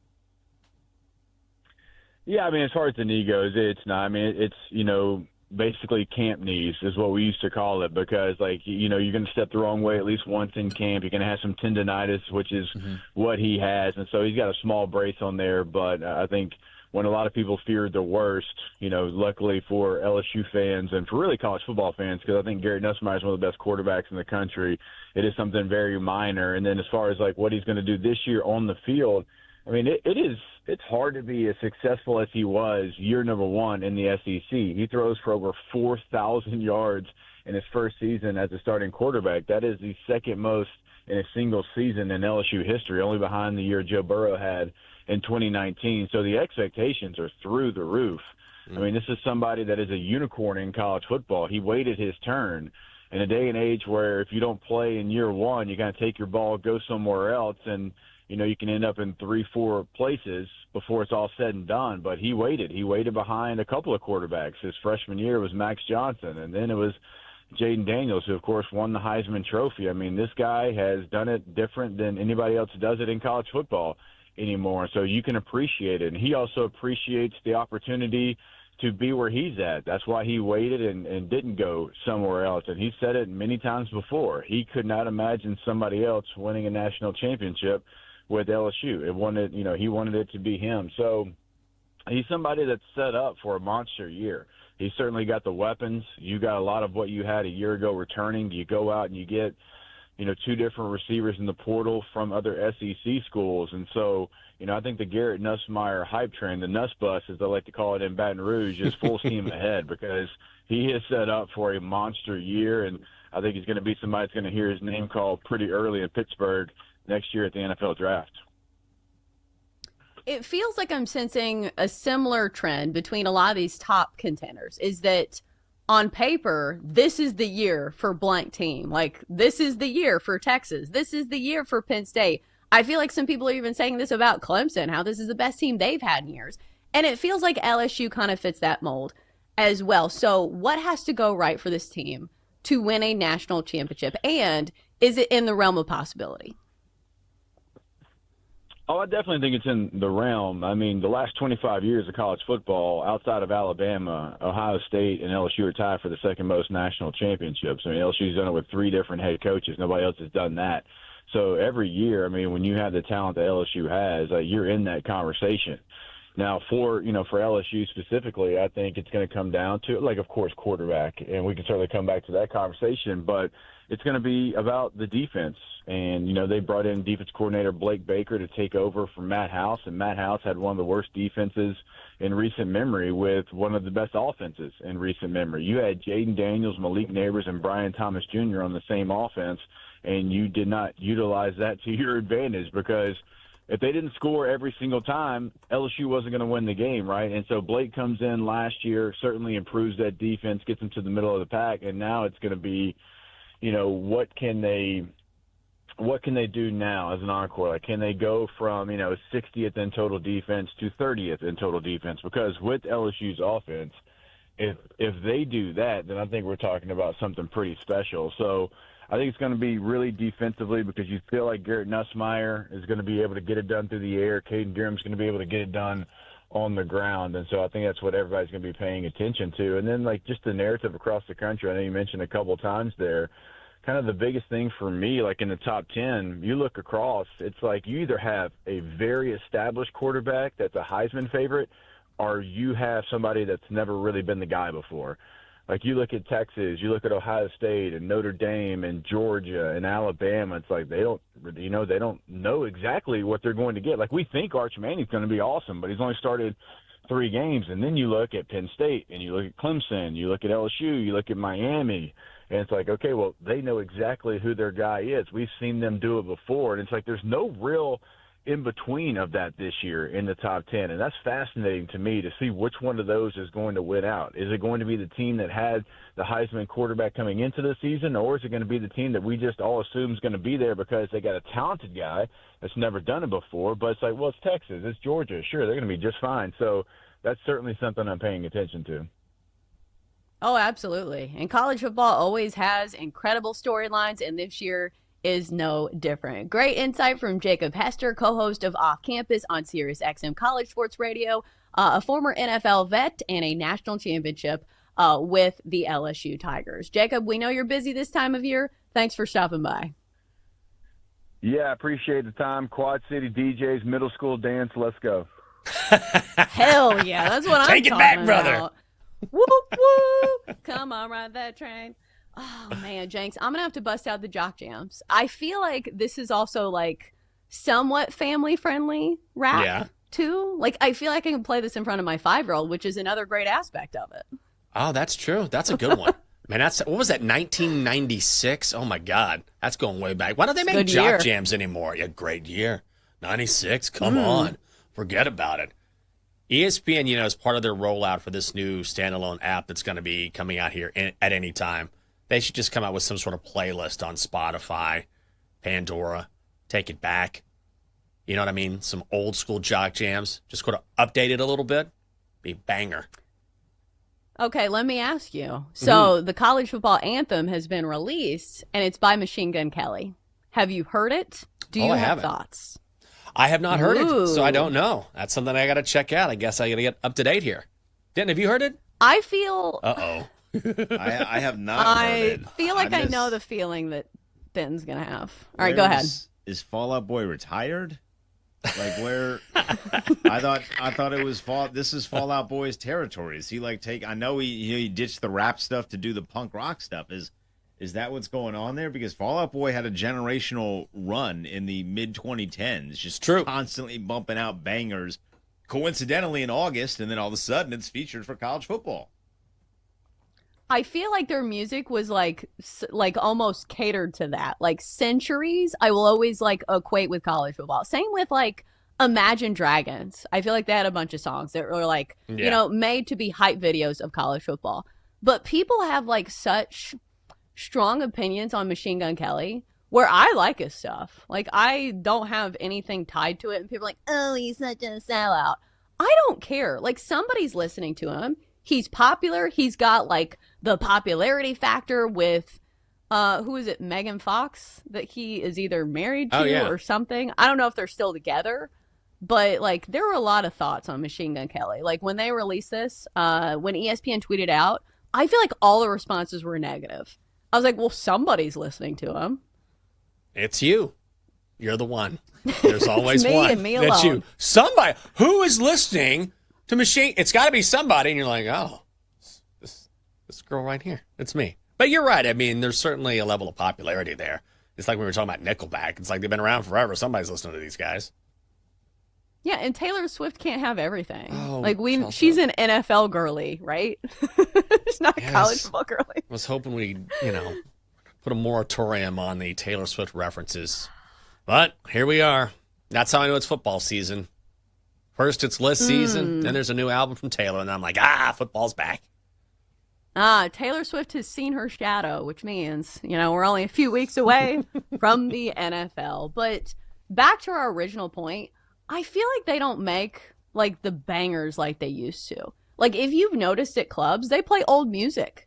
Like nobody can get me hyped the way that like Lil Jon, T-Pain, Usher. Man. I just feel like there's not a modern day equivalent. I'm sorry. Maybe that makes me, true and biased to my millennial roots, but try to listen to Lil Jon and not get hyped. Just try.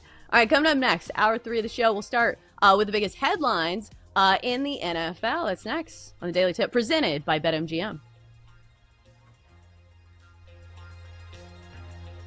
Chelsea and Jenks will be right back on the Daily Tip on the BetMGM network. Download the app today. Please gamble responsibly.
From the BetMGM Network, it's time for the Daily Tip. This is like Disneyland for adults. If I wanted to have fun, I was going to go to Disneyland with my kids. With Michael Jenkins. Honestly, you could talk me into just about anything.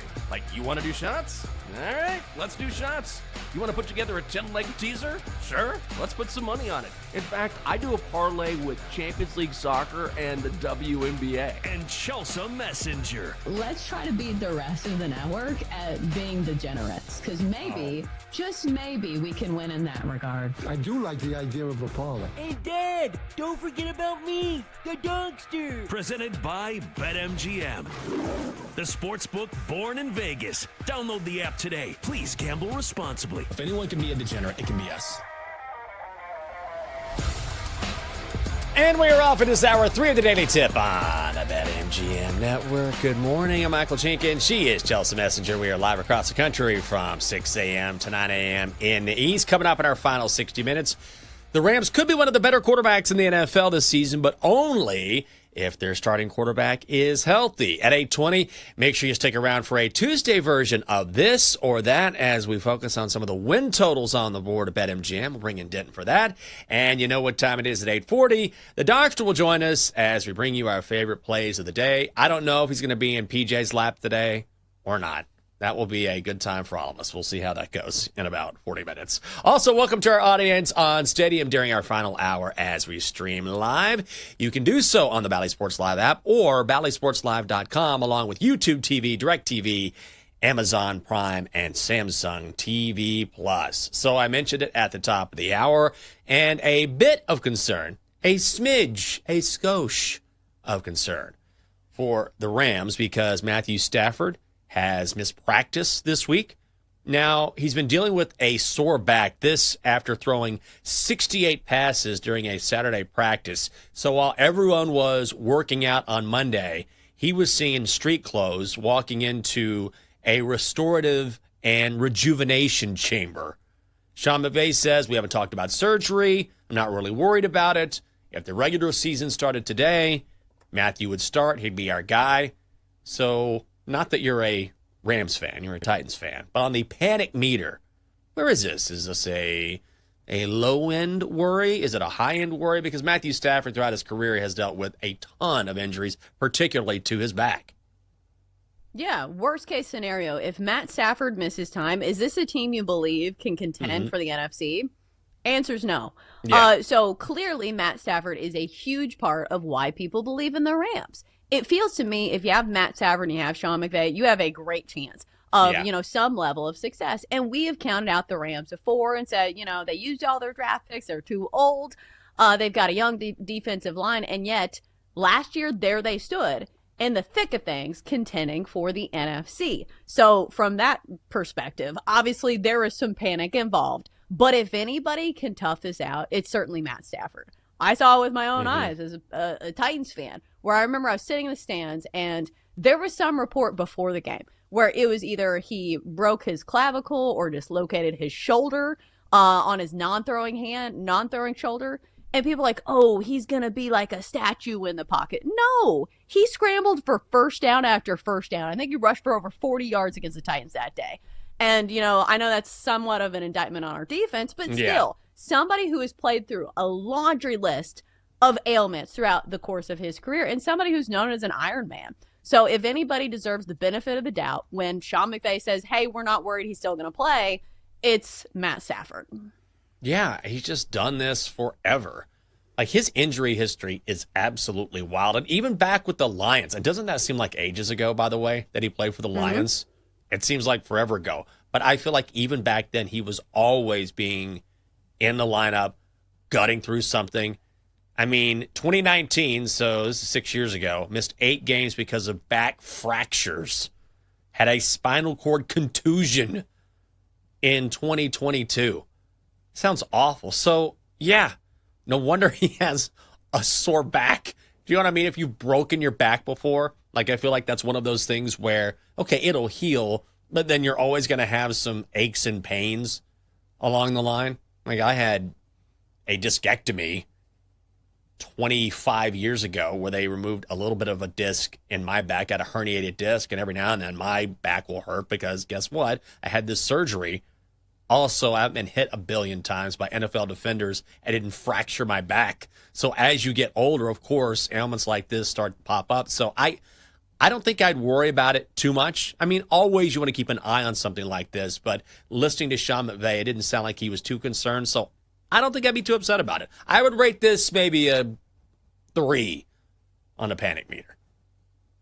Okay, so now here the question is, if you're an investor of the Rams, say you have futures bets that you're thinking of betting on the Rams, does this make you think twice before putting money on LA? Because I think that's the question we're all asking, because we're not Rams fans, but I am somebody who I feel like I can be sold every single year on the Rams because the odds are usually pretty long. And I feel like they have a fighting chance because, again, they have Matt Stafford and Sean McVay, and their defensive line showed flashes of being really good last year, despite being very young. So, Jenks, as my advisor, my financial advisor in my futures bets portfolio, would you say, Chelsea, this is a very volatile stock? Maybe don't put your money on it. Do you wait and see? Or is it, hey, you get a great number, throw caution in the wind, let's ride? Chelsea, let me throw out an idea, an investment idea. I just want to get your reaction. Panthers. How do you feel about the Panthers? No. You're fired. Fired. Sir, let me see your certificate. Did you go to school? I did not.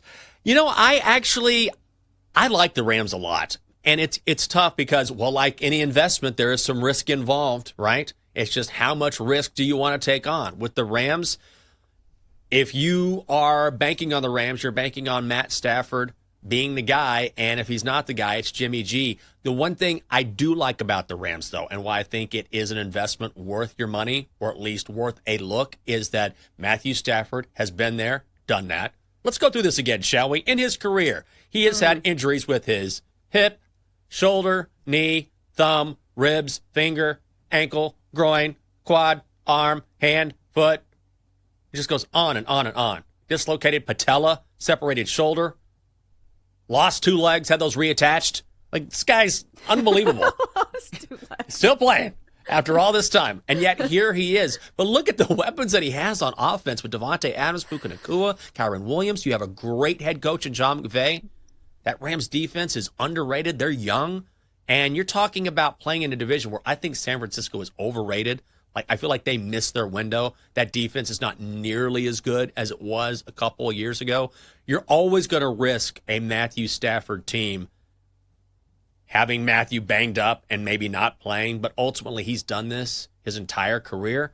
So, yeah, if you can get the Rams, which you can, to win the division at plus 175, I'd take it. I just imagine Matt Stafford as Lieutenant Matt with his legs reattached. Lieutenant Matt.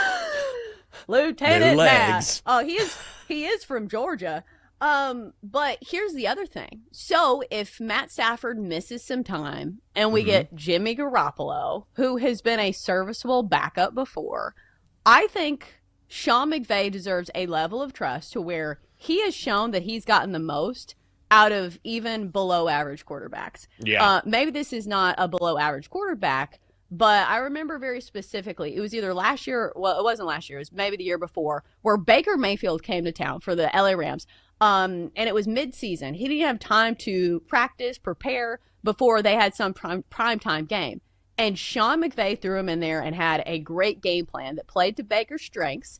And I'm pretty sure they won a game, and it was a year they weren't even supposed to be good. So my point being is that Sean McVay has proven that he can do more with less. So even if it is Jimmy Garoppolo, I feel like there is still that level of trust there where I feel like the Rams can still win games, even if it's Jimmy G under center for some of these games. Are they going to win the NFC Championship? No. But I think that he will be a fine stand-in until Matt Stafford, takes over the reins. Yeah, no, I totally agree with you. And it's amazing how an offensive-minded head coach, how a really good head coach can bring along a quarterback. So we saw that last year with Bo Nix, right? Playing for the Broncos under Sean Payton, who is a noted offensive quarterback guru. And even I was reading an article that Trey Lance, now he's not going to start for the Chargers, but he has looked really good in the preseason. and he's going to back up Justin Herbert. But someone was making the point, now he's with a head coach in Jim Harbaugh who knows how to properly bring along quarterbacks. So all that is to say that, yes, with a head coach like a Sean McVay, going to your backup isn't necessarily, sort of the step down than it would be with other head coaches. So I think that's a valid point. Who do you think's more handsome, Jimmy G or Sam Hartman, by the way? Ooh, this is a tough one. Yeah, it's a tough one. I feel like I need to do some research. Okay. Do I need to pull up a picture? I like how Dylan answered this before you. He's like, Jimmy G. It's definitely Jimmy G. I think it depends on what type of handsomeness you're looking for. Because Sam Hartman has that,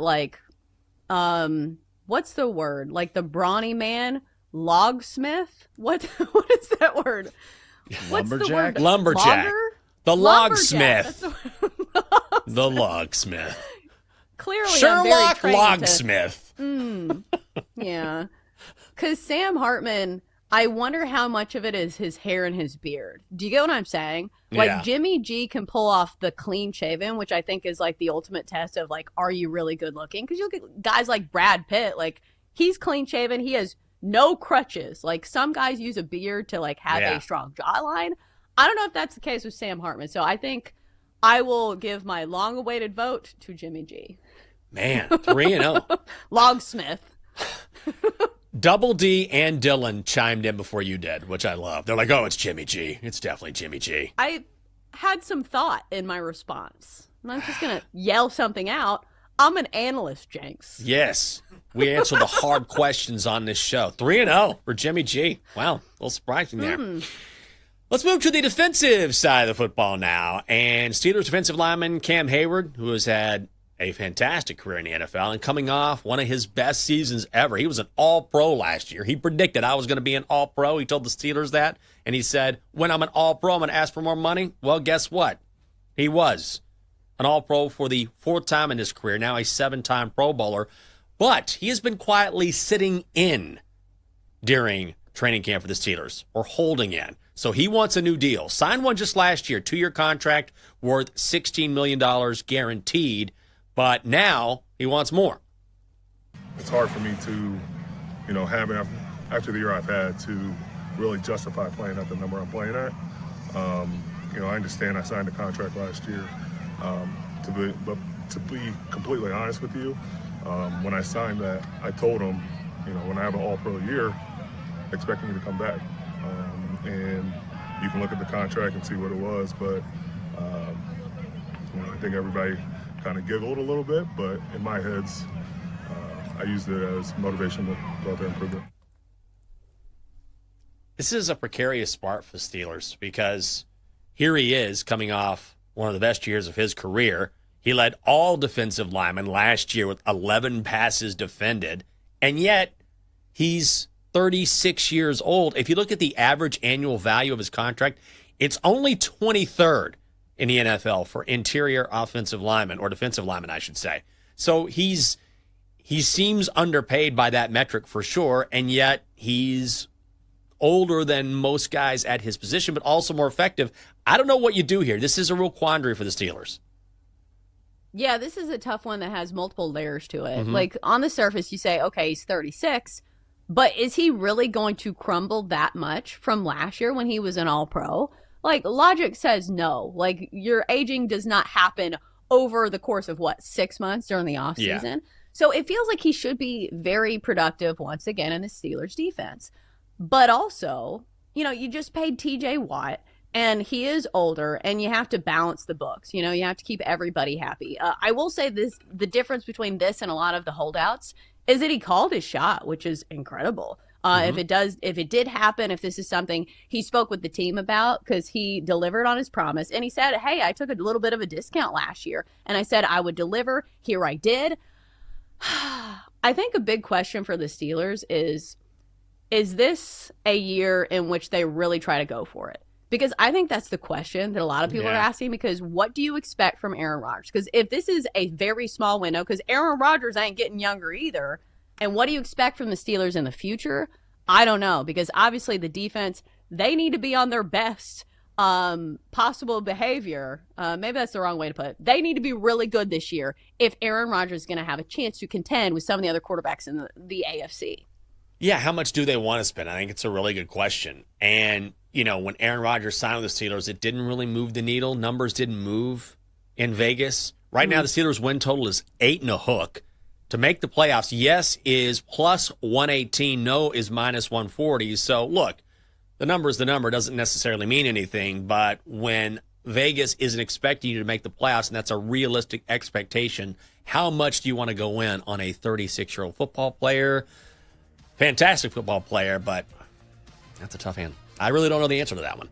Coming up next year on the show, it is time for another version of this or that. We'll debate which teams will be able to hit their win totals or which ones will not. That's coming up next in the Daily Tip, and it is here on the BetMGM Network. Come on back on a Tuesday.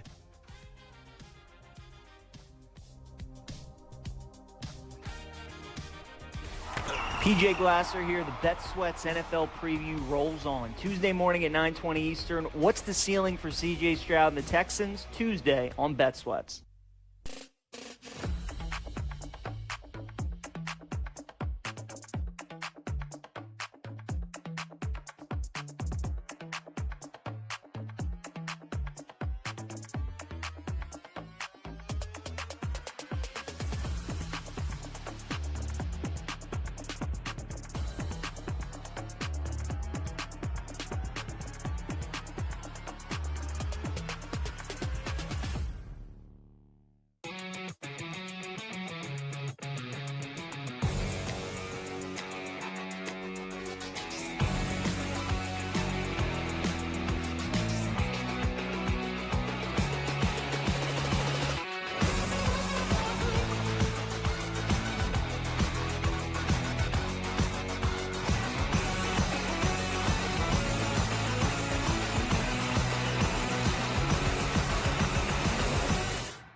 by BetMGM, the sportsbook born in Vegas. Download the app today with Michael Jenkins and Chelsea Messenger on the BetMGM network. Welcome back. It is a Tuesday. Double D. You know what time it is.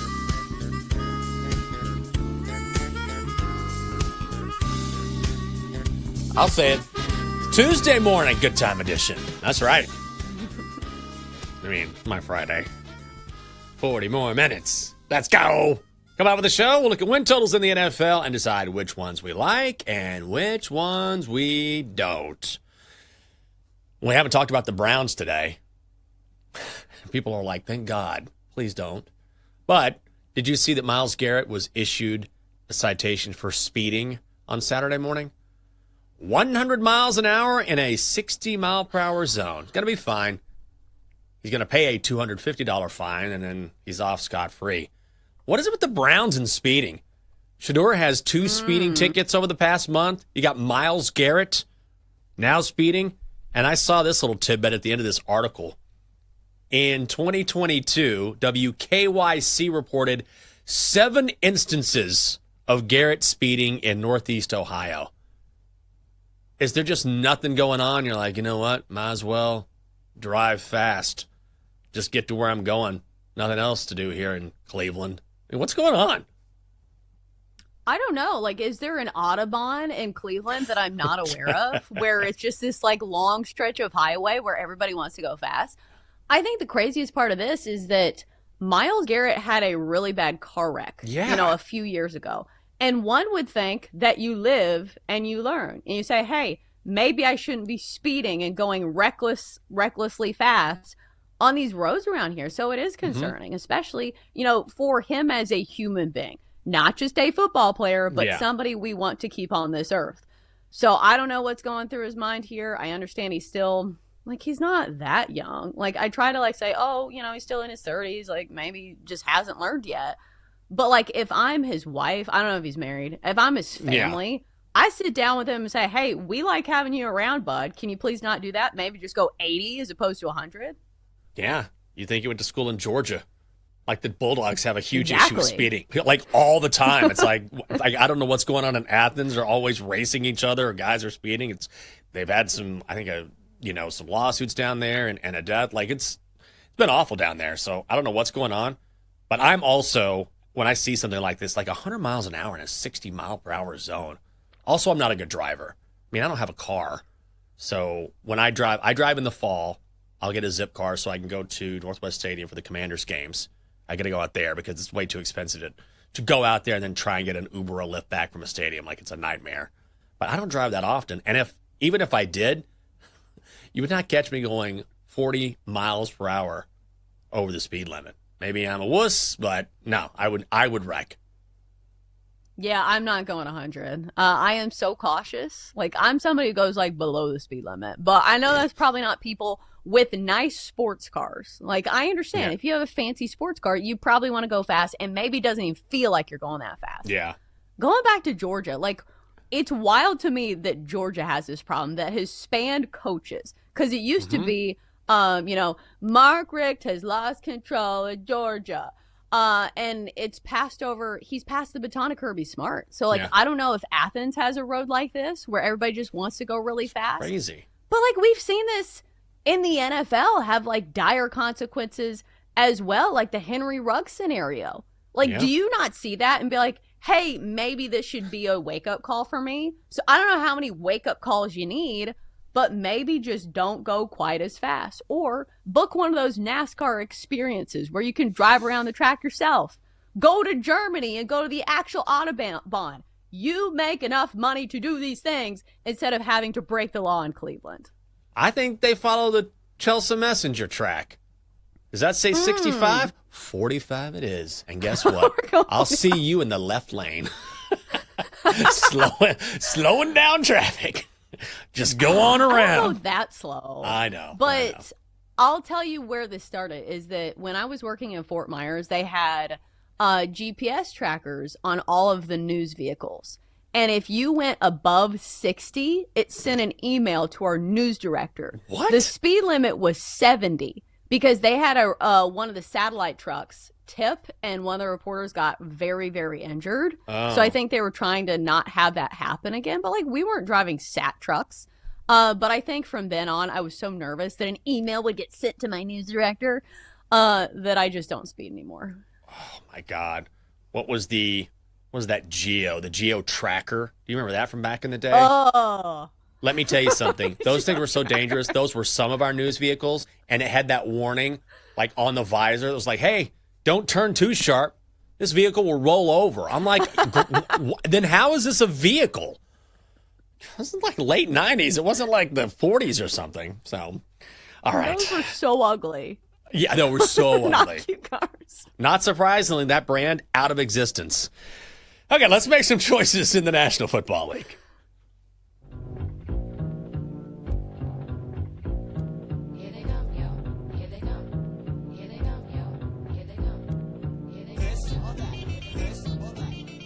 I always feel like I should fire up a blunt before this segment. Let's bring in Denton. Good morning, Denton. I do not have a blunt for you, but I do have some potential overs and unders Oh, okay. for you. Which might be the next thing, depending on how these go. Okay. All right, so I have done my best to compile teams that are what we are going to call it similar tiers. So Okay. there's a lot of numbers that are similar except for one, but both teams suck. So then we'll cross that bridge when we get there. Okay. So we're going to start with good teams. Would you rather take the 49ers to go under 10.5 wins or the Lions to go under 10.5 wins? Oh.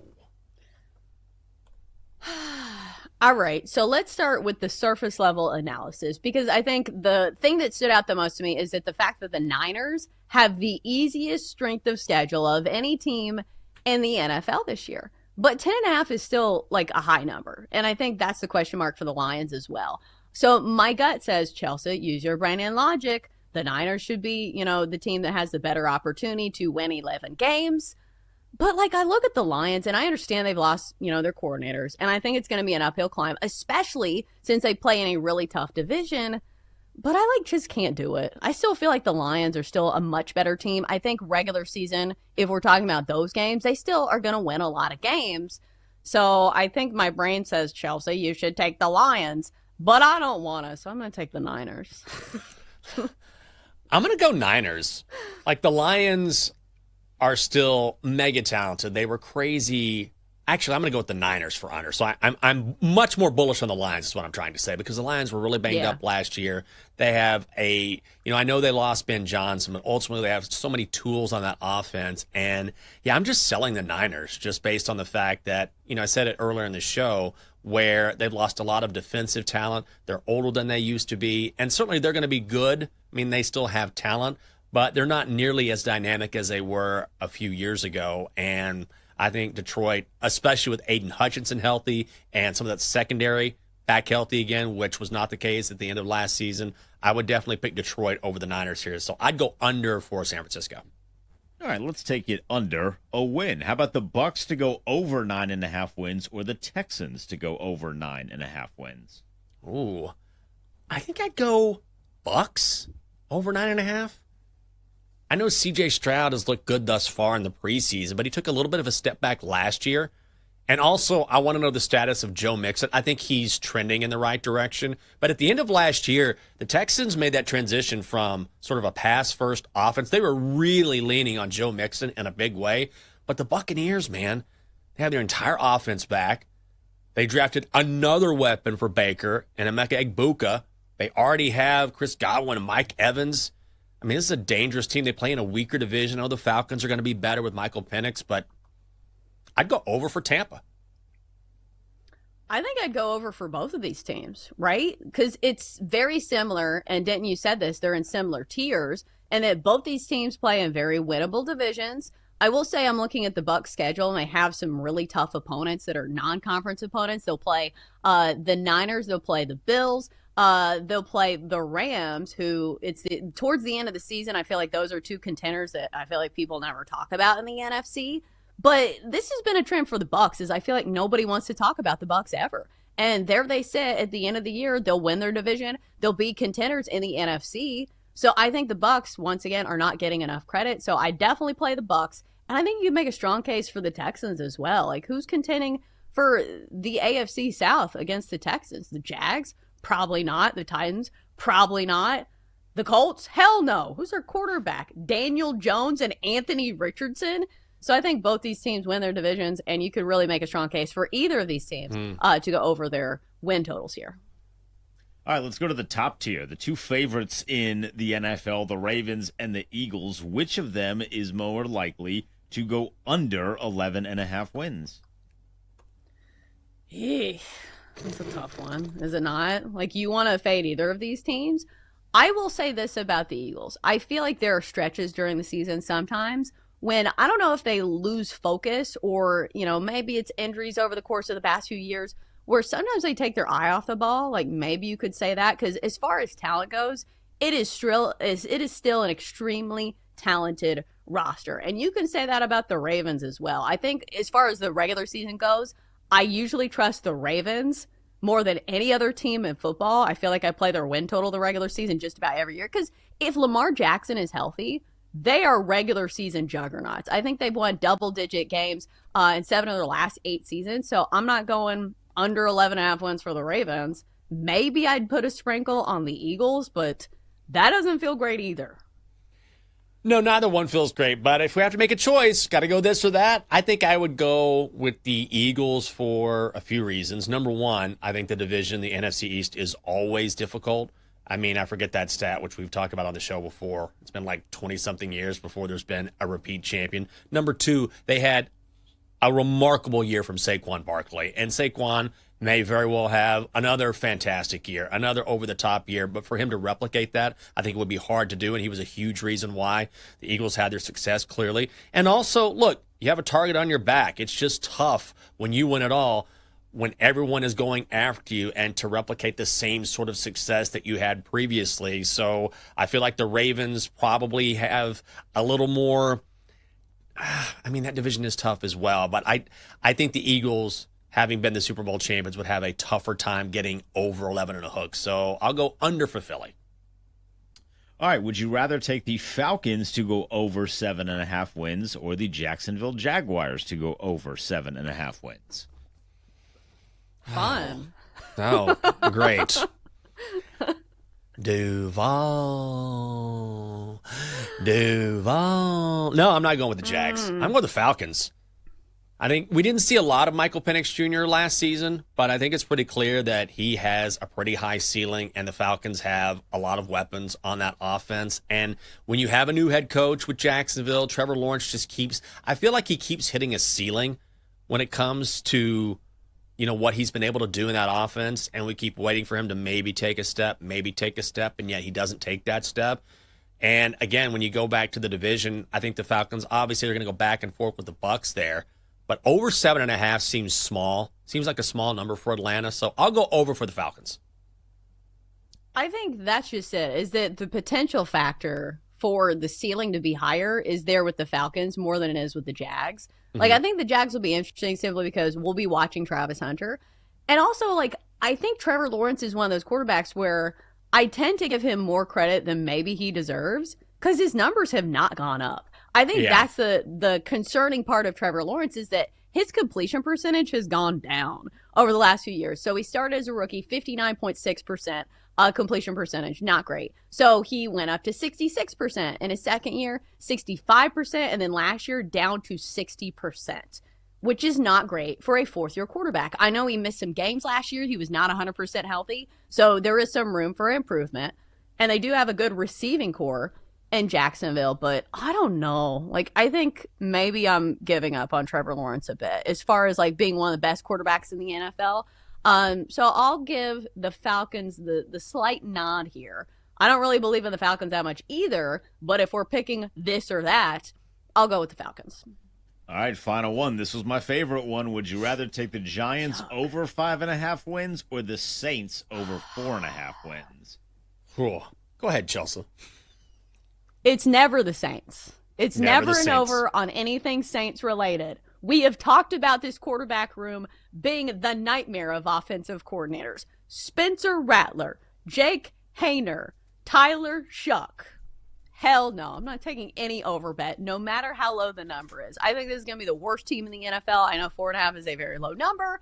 I'm not saying the Giants are going to be good, but at least like Russell Wilson and Jackson Dart provide some level of promise. So it's going to be the Giants for me. Yeah, the Saints stink. Absolutely stink. Like, that's it. They're going to go back to the old days when they wore bags over their heads and they spelled ain'ts instead of saints. They're going to be bad. They're in salary cap hell. Zero talent. Well, I don't say zero talent. It's a mean thing to say, but not a lot of talent in the quarterback room. Okay. Oh, God. No, Saints. No way. Yeah, I'd go with the Giants there. Coming up next on the show, back to baseball we go for our favorite plays on this Tuesday, and we'll find out what's going on with the Chalk Donkey. It's next on the Daily Tip on the BetMGM Network. Coming up, Jenks and Chelsea give out their best bets here on the BetMGM Network. Presented by BetMGM, the sportsbook born in Vegas. Download the app today. Please gamble responsibly.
Let's get back to the Daily Tip with Chelsea Messenger and Michael Jenkins on the BetMGM Network. Presented by BetMGM, the sportsbook born in Vegas. Download the app today. Please gamble responsibly. Double D.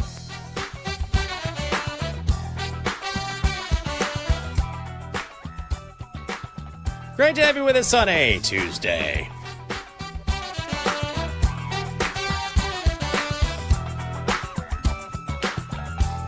I'm Michael Jenkins. She's Chelsea Messenger.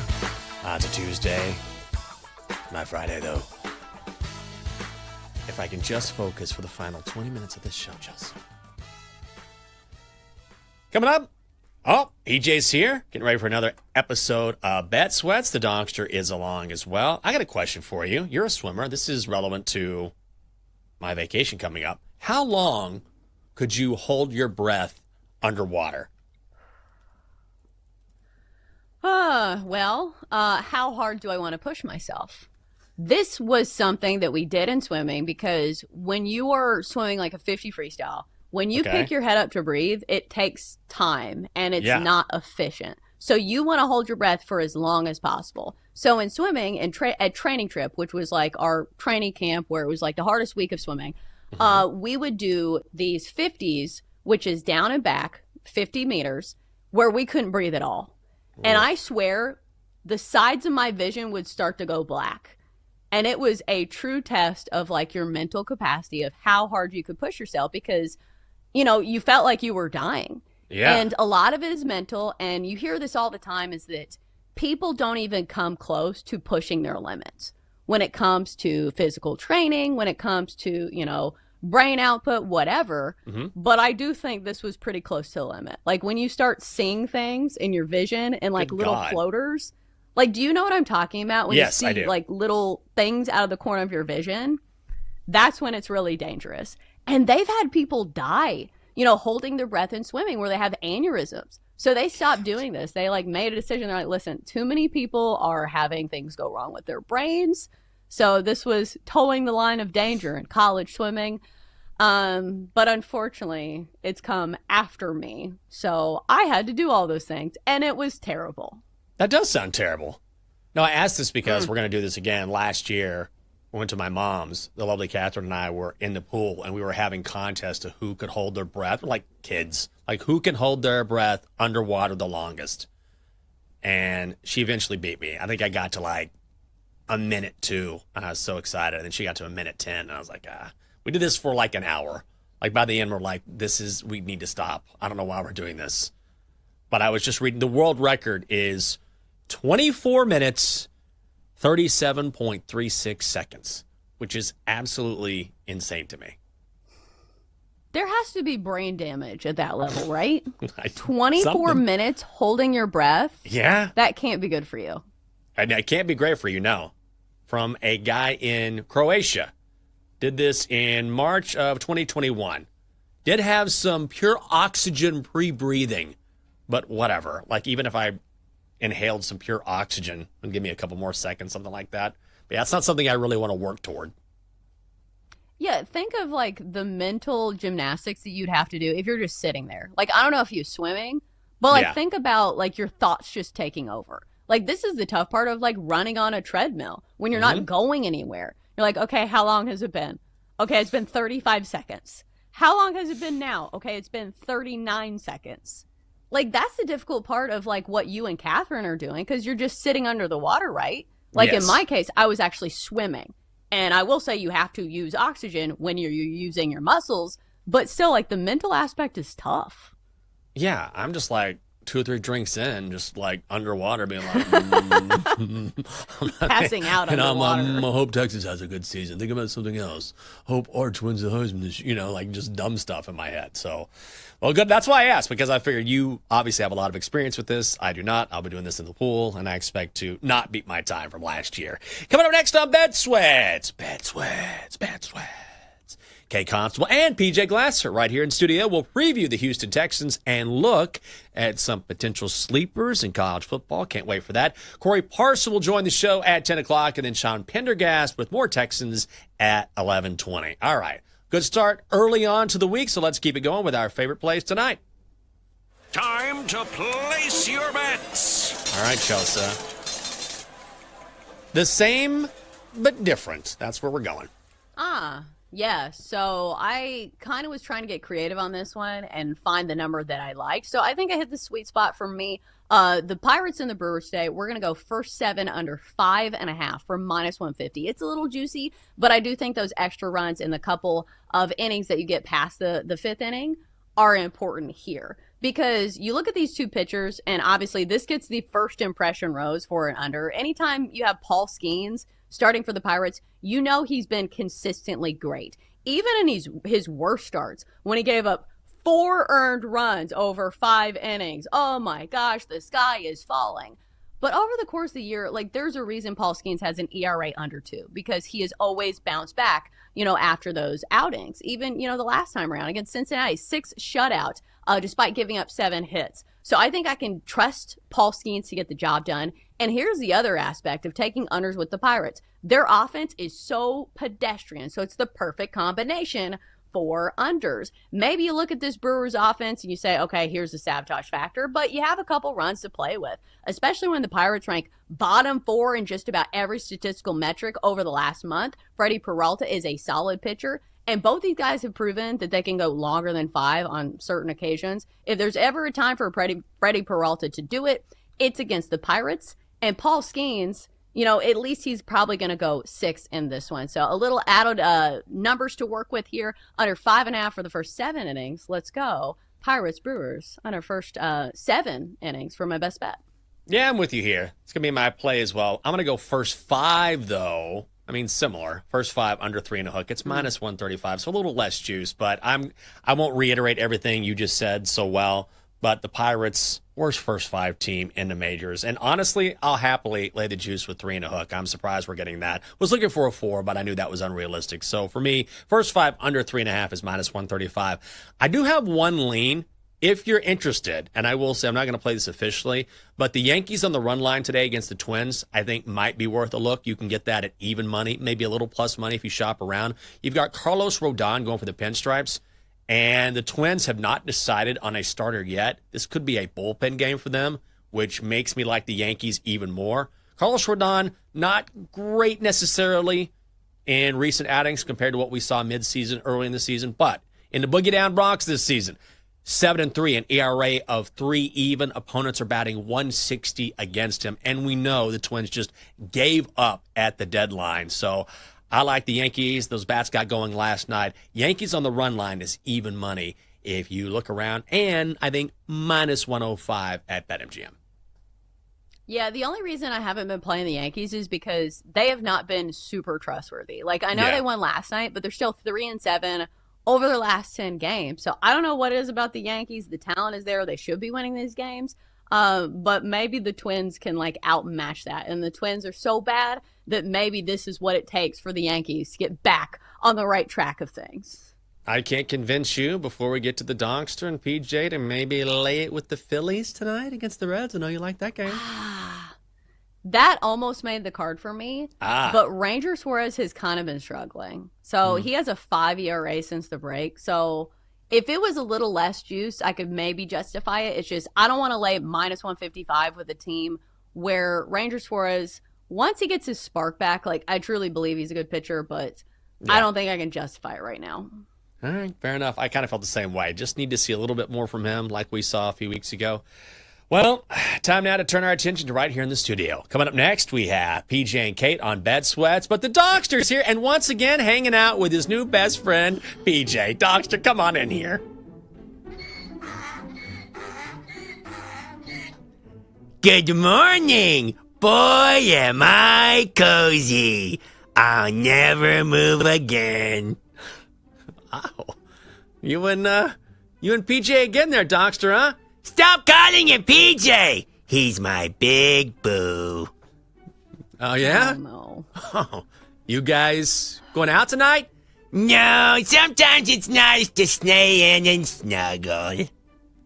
Oh, well, Donkster, you're making this just, a little weird. Okay, then here's a wager. I've got a futures bet I'll see PJ naked this weekend. Oh, no. Oh, There it Donkster, come on. PJ, I'm sorry. Donkster. It's just out of pocket. Can you please just give us a pick? Okay. Phillies, money line against the Reds. Please stop saying it like that. Okay. Coming up next on Bad Sweats, that's our guy, PJ. Hey, listen, if you enjoyed our show, just wait till PJ comes on the microphone. Good morning, PJ. Good morning.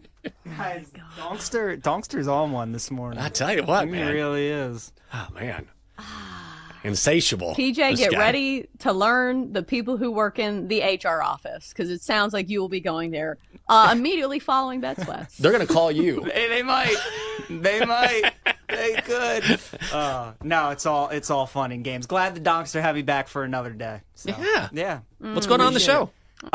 We have Corey Parson coming up, which is going to be a lot of fun. Talking fantasy football with him, some college football as well, and then we're talking Tennessee Titans Houston Texans. Texans on the show today, not Chelsea's team. I know, I'm sorry to do that to you. I knew it was the AFC South. It was in my head. Wrong team. Houston Texans we're talking on the show today. I just had a flashback of what was that famous fight between, who is it, Andre Johnson? You remember the Texans and the Titans fight? Cortland Finnegan. Oh, yeah. That's Cortland Finnegan. All-timer, Chelsea. Hell yeah. So, needless to say, we hate the Texans.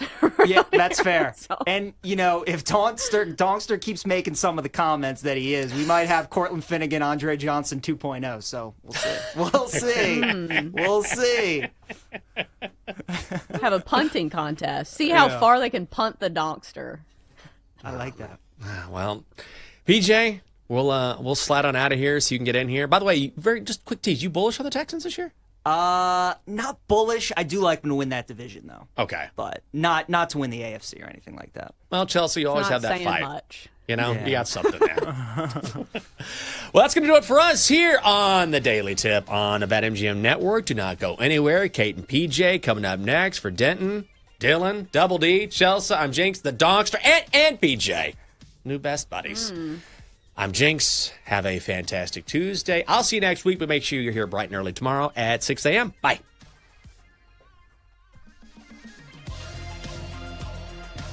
You've been listening to the Daily Tip on the BetMGM Network. Download the app today. Please gamble responsibly. If you missed any of the show, listen back anytime on the new and improved Odyssey app.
Get ready to experience the ultimate fusion of wagering and entertainment. This is the BetMGM Network. Kicking off your morning with the Daily Tip with Michael Jenkins and Chelsea Messenger. Over. It's a very simple way to look at it. It's the best way to look at it. Followed by the newly branded Bet Sweats with Joe O and Sammy P. When I stop talking, that's when you jump in usually. He said, ring that bell! He said, ring that bell! Then it's You Better You Bet, hosted by Nick Costos and Femi Abebefe. Great teams and great players get a whistle. It's happened forever. It will continue to happen. Capped off every night with the electric Brad Evans and Ryan Horvath on BetMGM tonight. Oh, that's a sexy phrase. Quote Dr. Dre, creep with me and walk with me on this one. Welcome to a new era of Wagertainment. This is the BetMGM Network. Please gamble responsibly.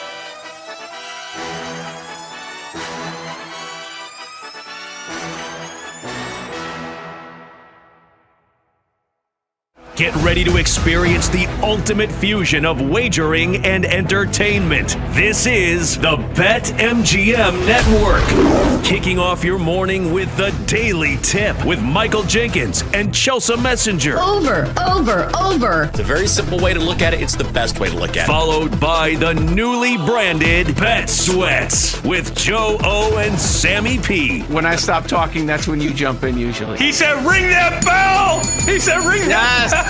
Then it's You Better You Bet, hosted by Nick Costos and Femi Abebefe. Great teams and great players get a whistle. It's happened forever. It will continue to happen. Capped off every night with the electric Brad Evans and Ryan Horvat on BetMGM tonight. Oh, that's a sexy phrase. Quote Dr. Dre, creep with me and walk with me on this one. Welcome to a new era of Wagertainment. This is the BetMGM Network. Please gamble responsibly.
This is Bet Sweats on the BetMGM Network, sponsored by BetMGM.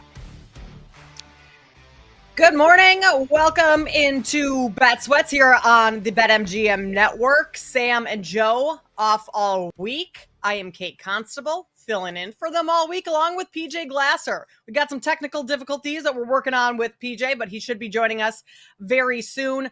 Today's show, continuing our countdown to kickoff. Yesterday was the Jacksonville Jaguars. We had a conversation about how I say Jaguars, so I had to say that very carefully today. Today's the Houston Texans. So we'll talk to Sean Pendergast, covers the Texans, 11:20 a.m. Eastern. But we will break down our thoughts on them coming up in about 20 minutes from now. We'll also dive into some fantasy talk today with a lot of people starting their drafts fairly soon. Corey Parsons will join us to talk some fantasy at 10 a.m. The College Football Playoff. The College Football AP Top 25 poll was released yesterday. Texas sits in that top spot. We'll break down some sleeper teams, maybe some teams that are a little overrated in the poll as well. Today's MLB card coming your way. And then Mike Sando released his quarterback tiers yesterday. Some very interesting stuff coming out of those. That's all coming up here on Bet Sweats. PJ, do we have you? I can. Wonderful. Welcome in. How you doing? How's everything? I'm doing better now that you can hear me and your mic's working. Agreed. We had a good night last night. Houston Astros came through. That was a squad play on the show, so that was really good. So hopefully we can keep WNBA bet came through yesterday as well. Excellent. Which was awesome. A little plus money there. Love that. So you had a really good night then. You just had those two plays, right? I had a future-ish on week 0 in college football, but obviously that can't cash yet because it's not week 0 yet. So yeah, a 2-0 night in the ones that I bet last night. So fairly good. Love it. Yeah, so hopefully we keep the Houston vibes going today with Sean Pendergast. He's come on my show, send it in a couple of the times. He's awesome. So excited to talk Texans with him. Might ask him an Astros question or two potentially as well, because I'm still high on the Astros. We know our guy Jake Hassan is high on the Astros as well. I think they're interesting in the American League. Like, they almost are like the Kansas City Chiefs, where we never really talk about them like as we're getting towards the playoffs. And then once we get to the playoffs, it's just like an aura about the Astros. Like there's something about them when they get into October that just like terrifies you when you're watching them, you're betting against them, your team's playing against them. So I'm interested to see maybe if Sean has a thought on them. But certainly the Houston Texans as well. They've won the division 2 straight years in a row, Kate. And I think we're getting a good price on them as well this year to win the division also. Are we? We'll debate that coming up here shortly. Other news in the NFL, PJ. Matthew Stafford still not back at practice. I mean, he was there physically, but in street clothes, not practicing. He was supposed to be back yesterday, throwing a little, but said he woke up and his back still wasn't feeling good and didn't want to push it. He was in some sort of chamber. There was like this silver tin looking. What would you call it? Did you see it? I did not. It was like it was some chamber that he spent a couple hours in, or some time in yesterday. It's supposed to be like a rehab chamber of some sort. So doing everything he can to get back on the field. But PJ, I'm concerned for the Rams and Stafford. Like I think this is a little bit more serious than they're leading on. We're pretty close to the season, and if he hasn't practiced at all and the back is still a day-to-day type of issue, I'm concerned for the Rams and Stafford going forward. Yeah, I agree with you. Now, their schedule is pretty favorable early on because 3 of their first 4 games are against the AFC South. The other game in between there is the game at Philadelphia. You're probably going to lose that game anyways without Stafford in there. It's going to be interesting to see the approach that the Rams take because they do have Jimmy G as their backup. Now, the Rams aren't winning the Super Bowl with Jimmy G. They're not winning the NFC with Jimmy G. They're probably not even winning the division with Jimmy G. But they definitely can win a couple games, and he can kind of keep the ship afloat while Stafford tries to get healthy. Maybe the Rams decide to sit him out a couple of games. But, I mean, look, he's 37 years old. Throughout his entire career, he's dealt with injuries. His tolerance of pain, Kate, is as good as anybody. Yeah. Like, I feel like Stafford can play through most injuries that other guys can't. But he is 37, and he's not getting any younger. It's going to be interesting, like, what approach the Rams take, because we know that the season is a marathon. It's not a sprint. You want to make sure that he's fully healthy for week 16 and 17 and going into the postseason rather than, make sure he's fully healthy for week 1 and week 2. If you need to sit him a couple games, I think the Rams will choose to do that. So it's going to be interesting. It's a big reason why I haven't bet the Texans and Rams game yet, and it might be an interesting conversation for when we talk about the Texans in that week 1 game. Do you almost bet Houston now, hoping that if Stafford's out, obviously that line's going to move. Houston's going to become the favorite. And even if Stafford does play, like the game is already priced as if he would be out there. So you're essentially getting like a free roll on Houston a little bit. Obviously, if Stafford plays, then the line stays what it is. And you run the route of if you didn't really like the Texans in the first place, you might be a little bit in trouble. But it might be worth betting Houston potentially because, again, the more news we get out of Stafford, like it's not great. I think there's a real chance that he maybe doesn't play the first couple weeks of the season because they get, AFC South opponents 3 of the first 4 weeks. Yeah, that line sitting at -2.5 in favor of the Rams for week 1. The Texans would be on the road in LA. I think we'll dive into it a little deeper, PJ, but I think it might be worth taking the Texans right now and just having that ticket in your pocket in case Stafford doesn't play. PJ, the Eagles avoided a massive blow. Landon Dickerson carted off the field yesterday, got some MRIs, a couple second opinions, and it sounds like he's going to undergo a minor procedure on his meniscus injury, but could potentially be back for the start of the regular season. He'll be considered week to week until then. I mean, that has to be best case scenario for this Eagles team because without him on that offensive line, things get a little dicey. So they have to be counting their lucky stars that Landon Dickerson avoided any serious injury. Yeah, I mean, 100%, right? The rich get richer. Philadelphia trying to go back-to-back to win the Super Bowl. And we talked about it yesterday. As great as their skill position weapons are with Barkley and A.J. Brown, Devontae Smith, and all these guys, the offensive line is what makes it work. Jalen Hurts is a good quarterback. He's great in the postseason and in the biggest games, but Philly does what they do on offense because of those guys up front and how Howie's built that team throughout the years in the trenches. Obviously, Lane Johnson's been there forever. Mailata's been great. They had Jason Kelsey for a number of years, and then they drafted Dickerson a couple years ago, and he's fit right in. So especially for Philly, and obviously when they want to run the tush push, and they're so good on short yardage, having Dickerson, it looks like, is going to be okay, is massive for the Eagles. So, like you said, that is huge. That because we all thought, obviously, it could have been super serious. Maybe it could have been season ending. The fact that it looks like he's going to avoid any serious injury, big news for the Eagles. If that was season ending, that might have been a big issue for anyone who had some futures tickets on the Eagles, whether that be win the division, win the NFC, or Super Bowl. Another team that is dealing with quite a few injuries, Brandon Ayuk and the 49ers. He's been out for a while, but it was just announced yesterday. Kyle Shanahan came out and said Ayuk likely won't be back on the field until week 6. So, PJ, I was high on the 49ers coming into this season because I thought, you know what, for the most part, they're going to be healthy. They have the easiest schedule in the league. And last year, I mean, they only won, 5-6 games, but because of injuries. But here we are, a couple weeks away from the start of the regular season, and injuries are starting to become an issue already. They have their wide receiving group, a lot of issues already there. Deebo Samuel no longer there. So Ayuk not playing, not going to be back until week 6. I think that's kind of a big deal for this team.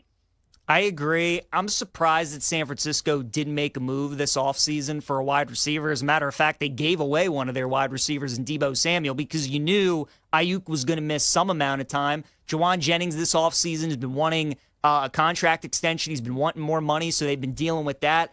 I'm surprised they didn't bring in somebody kind of knowing what the receiver room would be like, knowing that Deebo's kind of wanted out of there for the last couple years, and he really isn't the same player that he was for them 3-4 years ago. But it is a concern. And look, for all these people that have their opinion on Brock Purdy, I think we're really going to see what he's all about the first 6-7 weeks of the season. McCaffrey's coming back from injury. He should look like Christian McCaffrey going into the season. Trent Williams is obviously going to be healthy going into the season. We know how important those two guys are to their offense. But, Kate, this is when we talk about like the best quarterbacks in the league or some of the top tier quarterbacks. They're able to elevate others around him. And I think how you feel about San Francisco probably is determined on how you feel about Brock Purdy. If you like Brock Purdy, then you should like San Francisco, and you should think that they're going to be able to figure it out without Ayuk. If you're not a Purdy person, then you might be down a little bit on San Francisco because, like you said, they have the easiest schedule in the NFL. It really sets up nice for them this season. They have Saleh running the defense, even though they did lose a bunch of guys on their defense this year. I don't know what to do with San Francisco. It feels like a lot of people are high on this team because of the schedule, and they had all that bad injury luck last year. You figure that this year it's a little bit better. McCaffrey was really never healthy for them last season. But I am concerned about this wide receiver room, and Purdy throughout his career has really needed everything to be perfect for him. You know, he needs McCaffrey to be out there. He needs Kittle to be out there. He needs Trent Williams to be out there. Like more often than not, when they've been dealing with injuries or guys have been in and out, it feels like Purdy's really kind of had setbacks when dealing with that. So I'm interested to see what San Francisco looks like because the schedule's easy, but they do have some guys that might be out as well for the first 6 weeks, including Ayuk. It's going to be interesting, but I'm with you, Kate. That Ayuk injury is hopefully he comes back in week 7. You know, he's going to be out at least 6 weeks. We'll see when he comes back. It'll be interesting if they trade for a wide receiver. Like if Washington can't figure this thing out with McLaurin to San Francisco, maybe pick up the phone with their old guy who's in the front office of Adam Peters and try and make a deal. I think there's a chance maybe they could think about that. That would make the 49ers extremely dangerous, in my opinion. I am a Purdy believer, but as long as you're right, he has all his pieces. Trent Williams, I think, is the most important piece for Brock Purdy. When Trent Williams is off the field, the 49ers lose games. Brock Purdy turns the ball over. So that'll be something to keep an eye on, this 49ers team, what they do in that wide receiving room with already injuries starting to pile up. PJ, if we go over to Major League Baseball, we mentioned that the Astros got the win. That was the squad play yesterday, plus 145. Christian Javier, 5 innings, 5 Ks. 2 earned runs, not too shabby in his first start back. And then Garrett Crochet yesterday. He got hit pretty hard. 4 innings, 7 hits, 5 Ks, 5 earned runs. With us on the Astros, not terribly surprising of an outing for Javier, would you say? He looked really good. That was always going to be the big question, is making his first start of the year, how long was he going to go in the game? But because the Astros were able to give him a nice cushion and he was pretty pitch efficient, he was able to make it 5 innings and he looked great. Houston almost blew it at the end. They were up 7-2 and Boston made a comeback and they nearly blew it. But this Astros team, again, the Tigers have been the best team in the American League just about all year. The Yankees are fading, so obviously that's picking up a lot of media attention. The Mariners are rising in that division, the Rangers as well. The Red Sox, the Blue Jays have remained steady here the second half of the season. But the Astros, they're starting to get some of their guys back, and this team just always, it feels like, peaks at the right time. So I'm big on Houston. Having Javier back is just another arm that they can use in that starting rotation to go along with Hunter Brown and Framber Valdez. And he looked good last night, and the Astros looked good last night as well. You know who else looked good last night is the same team that's looked good for the last, 2-3 weeks? The Milwaukee Brewers. They get another win. I believe that is 9 or 10 straight. I'm losing track as of now. They had an 11-game 10. Thank you, guys. They had a 11-game win streak earlier this year. They are 5 games up on the Phillies for the best record in the league, and they're 6.5 games up on the Chicago Cubs for the NL Central. Everything, PJ, is going right now for the Milwaukee Brewers. Yeah, some moron on the show yesterday tried to fade the Brewers. Don't know who that was, but didn't work out too well. This team's a machine, and they get Paul Skeens today, so that's going to be a lot of fun. Might be a gift from the gambling gods, Kate. Like, this is what I love about when Paul Skeens starts, is because he is so good. You get great prices on these other teams. The problem is the Pirates have no offense. They can't hit. And going up against that Brewers pitching staff, like, that game very easily could be 1-1 tonight going into the 7th inning. And then if it's 1-1 and Skeens is out of the game, I mean, you got a minus 120 on the Brewers for the final 2-3 innings. Like, that's a really good bet. So they won 10 in a row. They're getting the best pitcher in the National League tonight. It should be a lot of fun, but I mean, the Brewers at minus 120 with the way that they're playing. I know Skeens is on the mound, but the Pirates have been priced like this all year when he's been pitching. I think Milwaukee might be a pretty good bet tonight. Yeah, the moment Skeens goes out, who knows what's going to happen with that Pirates bullpen and Milwaukee's offense. The Brewers also pulled, I believe it was Mizorowski pulled like a Charmander card or something the other day. Yep. That's extremely rare. Like, that team just can't lose all around right now.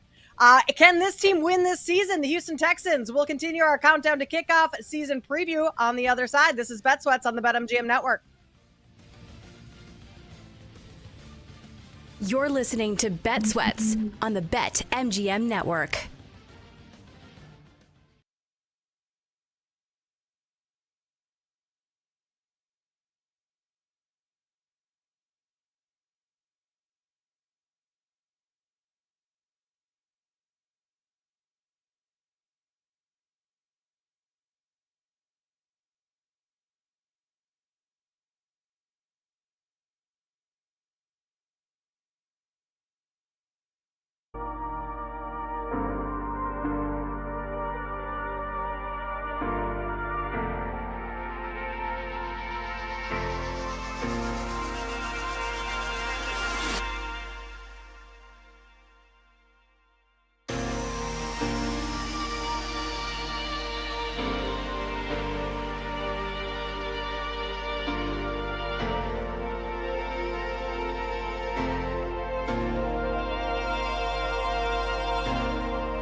Second and long. Stroud throws in the middle. It's Collins. Flag is down as Collins goes to the end zone for a touchdown. Welcome back to Bet Sweats on the BetMGM Network. Nico Collins, a big part of the Houston Texans offense last year. When will he be back on the field? Another NFL injury that we didn't touch on last segment, but because that's not new news, he's been dealing with a little banged up and working to get back on the field right now. But the Texans certainly need him on the field if they are going to be successful this year. We're going to talk about that team in just a second. Countdown to kickoff continues here. We'll dive into college football talk. The AP Top 25 poll came out yesterday. That's about 20 minutes from now. And then Corey Parsons joins us to talk a little fantasy college football, and we'll mix in some fantasy stuff at the top of the hour. But PJ, for now, it's all Houston Texans. Favored to win the AFC South again. Won the division the last 2 years. CJ Stroud coming off a down year, you could say, after a very good rookie season. Texans go to the playoffs last year, winning the wild card. But I would argue that was more of Justin Herbert just being god-awful in that game versus the Texans really going out and winning that one. What are your initial thoughts on how this Houston team is going to be this year? Kate, I hate this division. I really do. Like, what a bad division this is. I think the Texans, I mean, they are the best team, and they're obviously priced that way. I mean, there's a big gap between them and Jacksonville for the second best odds. Houston's minus 105, and the Jags are plus 310. And for me, the reason I like them to win the division is by far they have the best quarterback and head coach combo in the division. Stroud, DeMeco Ryans, not even close. Like that combo. I mean, we obviously don't even know who the Colts starter is going to be yet at quarterback. Liam Cohen is a rookie head coach, and the Titans have a rookie quarterback, and we don't even know what Callahan is as a coach because he had Will Levis last year. So there's so much unknown with the other three teams in the division. The stability with Houston, like it is just, I mean, it's so far above those other teams. So the quarterback coach combo for them off the bat definitely won. They also have the best quarterback in the division in Stroud. Lawrence is obviously too, because we don't know what Cam Ward is yet. And again, we don't know who the Colts starter is. And even whoever starts for the Colts, they're not going to be as good as Lawrence or certainly Stroud. So best quarterback head coach combo, best quarterback. And then the Texans have the best unit in the division as well. So if you took all four offenses in the division and all four defenses in the division, and you said whose unit is the best, it's the Texans defense. And again, it's not really even close. You'd probably put the Jags offense maybe up there as the second best with getting Travis Hunter, Liam Cohen now helping that offense out a little bit. But for me, I keep coming back to the Texans, Kate, because of those three things. The coach and quarterback combo, by far the best. The quarterback, by far the best. And then this unit is by far the best with that Texans defense. Top 5, maybe top 3 in all of football. Their pass rush with Will Anderson, Danielle Hunter, terrific. They have one of the best corners in the sport in Stingley. So I don't really like the Texans, to be honest with you. But again, just by default, the other teams in this division, I think they're the play. They've won it the last 2 years, so they know that they're going to be getting everybody's best shot in this division. And like you said, Stroud was great his rookie year, had a little bit of a dip last year. They had a bunch of injuries at the receiving position, but they tried to address that in the draft. They got 2 early wide receivers with Higgins and Noel. They get Christian Kirk in the offseason. They have Nico Collins, who's a really good wide receiver. The running back position is definitely a concern because Mixon is banged up. Chubb is banged up. Like, you don't know what you're going to get from the running back position, and I'm not really crazy about their offensive line, but I just think by default, if you put the Texans in another division, probably wouldn't like them as much. In this one, I still think they're the bet. As much as I would love to bet one of these other teams at some of these prices you're getting, plus 310, plus 375, plus 775. There's a reason the Texans are minus money. I think they're the bet, and I think they win the division again. PJ, I can't argue with you on a lot of those points you made. Their defense, yes, by far the best unit. The coach and quarterback combo, agree with you there. I mean, you make all extremely solid points. My only argument is I came on here yesterday talking about the Jaguars, and to win the division. So I got to keep it that way. So I'll argue against you on the Texans winning the division, but everything else you said is pretty much spot on. And yeah, CJ Stroud had a little dip last year, but you could also chalk that up to the offensive line not being great, the wide receiver injuries, the Bobby Slowick offense just not quite what Stroud wanted, operated well in. My only concern for that offense going forward this year is the offensive line still is not good. I mean, you go over to PFF, they're ranked 32nd. Last time I checked, that was the bottom of the league. 4 new offensive linemen. You lose Laramie Tunsil, and maybe you could argue, okay, he's not quite the player he once was. No Shaq Mason. You bring in Cam Robinson at left tackle, and you look at his grades on PFF, and he's about league average in his best season. So the problems for the offense last year, minus the injuries, if we take that out of it, it still was protecting Stroud, giving him enough time. And I think those are still going to be issues again this year because I don't think they did enough to address that offensive line. Now, the defensive line, that's probably what's going to win them games. I mean, that defense is really, really good. I think you could argue that unit is one of the best defensive units in the league, top 10 for sure, maybe top 5. If you want to go further than just saying it's the best unit in the division. So I do like that. I'm very high on that, but it's the offensive line for me that is concerning. And then if Joe Mixon misses any time early on in the season, yeah, you have Nick Chubb as your backup, but he's also dealt with a ton of injuries over the last couple of years. So can you count on him long term? Those are my question marks. The upside for the Jags is why I am taking them plus 310 to win this division, and you get a little bit extra or a little bit better value. But Texans, I think, could go one of two ways. Either be really, really good this season or kind of be about average-ish. I'm going to go under their win total, though. Under 9.5. That's my play on the Texans this year.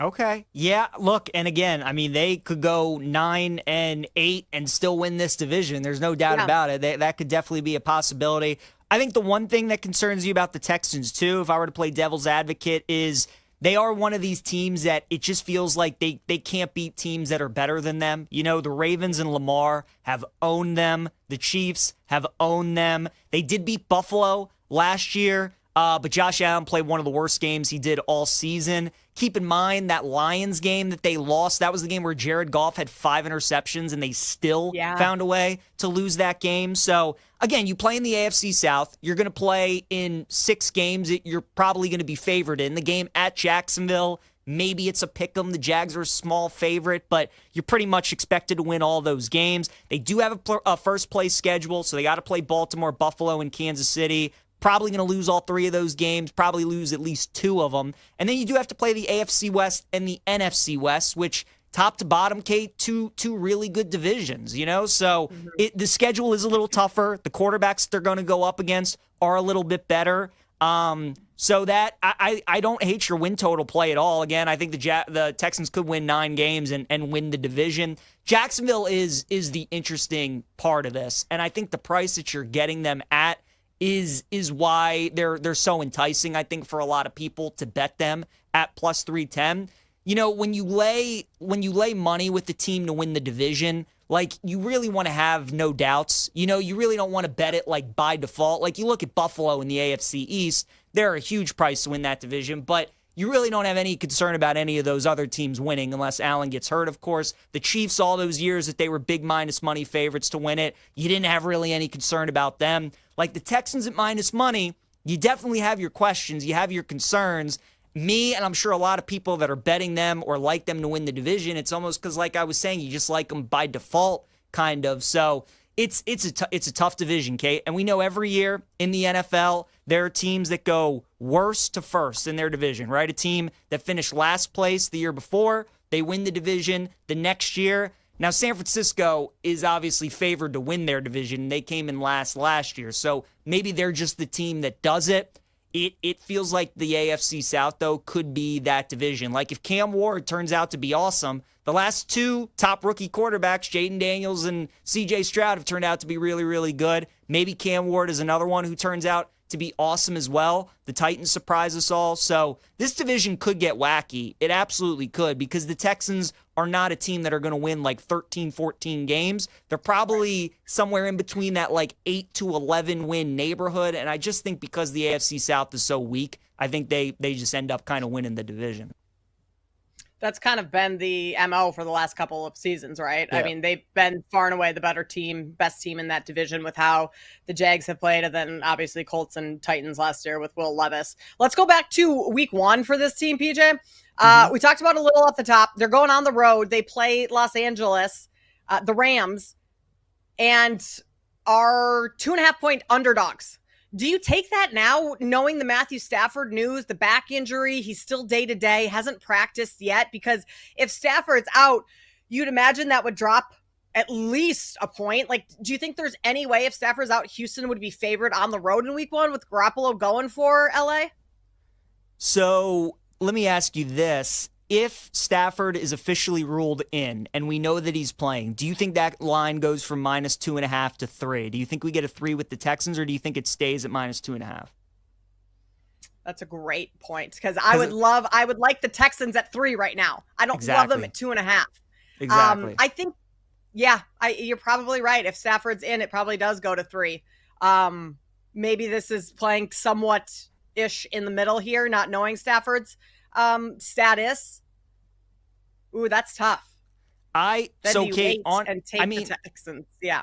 At BetMGM, the Rams, they're -2.5, but it's juice -120, right? So if you bought the half point with the Texans and went up to +3, probably be like a -130, like somewhere in that neighborhood. And I still don't think that's a terrible bet, because you get the key number, and even if Stafford plays, I still think Texans +3 is a good bet.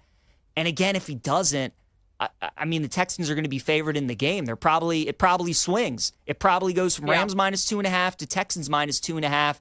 And then by the time that gets bet up by the public, potentially, you could have a +3 in pocket. And if you wanted, you could have a +3 on the other side with the Rams. So I think it might be worth a bet. Like, you just buy the half point with the Texans. You buy him up to 3. You lay the juice. Stafford plays, cool. I think the line closes at 3, and you just have that bet. If he doesn't, man, you get the Texans as a favorite, and you got a great potential spot. You can just keep your bet, and you get great CLV, or you can hedge with the other side if you want and have great numbers on both teams +3. Either way, because it's probably going to be a game that comes right down to the wire anyways. But yeah, Kate, I think I'm talking myself into betting the Texans +3. I like that a lot, because from what we're seeing with Stafford, it's not good. Like, it's just every day stuff comes out where it's just like, that's not what you want to hear. It's not great. And the Rams, like, they have Super Bowl aspirations. This is not a team that they're just hoping to get in to the postseason. They are building their team. They're going all in to try and win a Super Bowl. I think a lot of us feel like their team is good enough to go to a Super Bowl. So you're not going to risk that from, for a couple of week 1, 2, 3 games. Like, you're going to make sure he's right. He's ready to go. And I think there's a realistic shot he doesn't play. So I like Texans +3.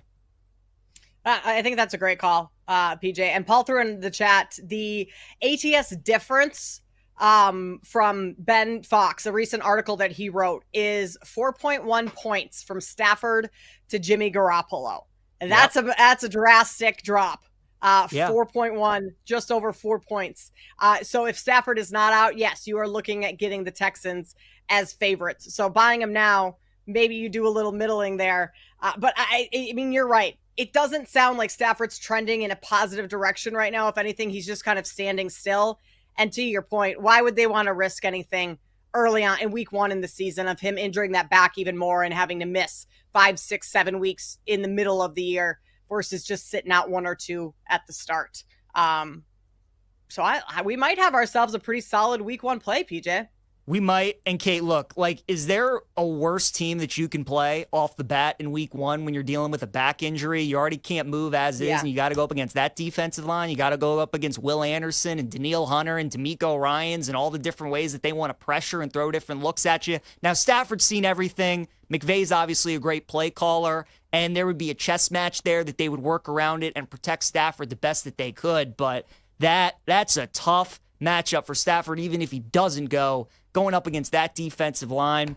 So, yeah, I like Houston +3. I think that is a really good bet. And something tells me if Stafford is out, Ben thinks it's about a 4-point swing. I agree. I think it would close probably Texans -3 is what the game would close if Stafford didn't play. I think you could also look at an under there, 44.5, if Stafford's not in, just knowing both of those defenses are fairly dominant and could take care of business on that side. I also like Will Anderson, 12-1 over at BetMGM for Defensive Player of the Year. We will talk a little bit more about that later in the show and maybe ask Sean Pendergast what he thinks of that play. Coming up next, we turn our attention to college football. The AP Top 25 preseason poll is out. Texas is number 1. Do they deserve that spot? We will discuss that next here on Bet Sweats with PJ Glasser and Kate Constable.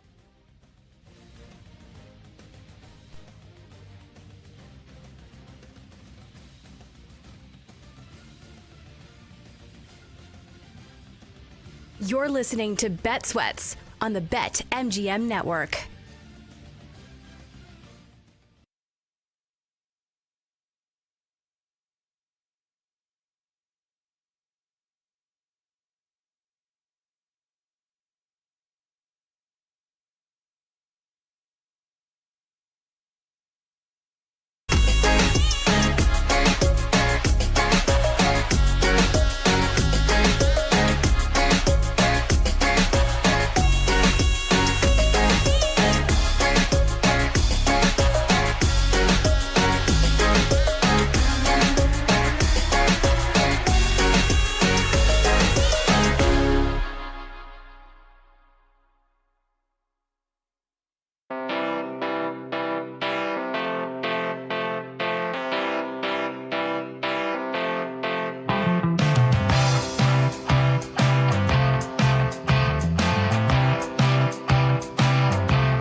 it's nice you get to open with them up there, so you have a lot of motivation for the offseason. They got a bunch of good players, well coached.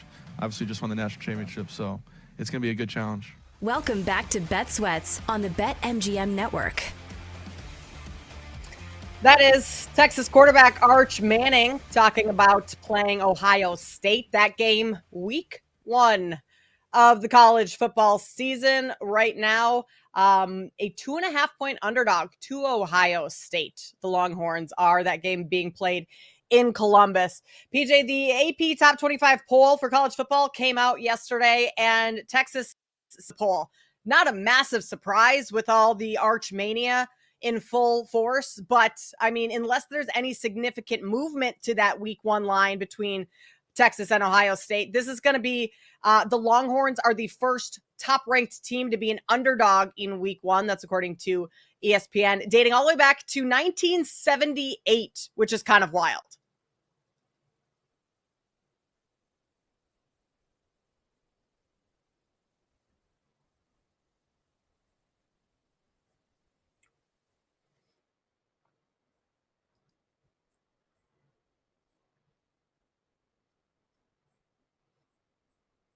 Yeah.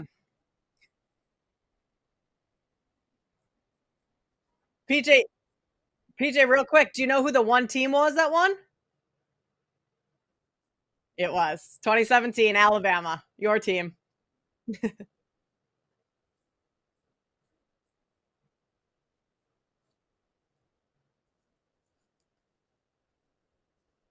Yep. Texas and Penn State are the 2 best teams coming into the country, but like Ohio State and Texas are going to play each other. So the loser of that game is obviously just going to drop. Penn State's got like Nevada week 1, right. So you just slide them up. I was actually shocked that they made Ohio State 3. I thought that was going to be a given, that we were going to have 1 versus 2. I thought so too. Especially with Ohio State coming off a national championship. Like, how many times is the reigning national title winner open the season at the number 1 spot? And obviously, the books or the AP writers are very high on Texas, where they were able to top Ohio State. But that was interesting to me too. Also interesting to me that Notre Dame was 6. I thought they would be a little bit higher up. I know they don't really have a quarterback yet. They're still kind of in a competition, so maybe that kind of plays into that a little bit. But I thought they could be at least 5, Georgia 6. I would have flipped those 2.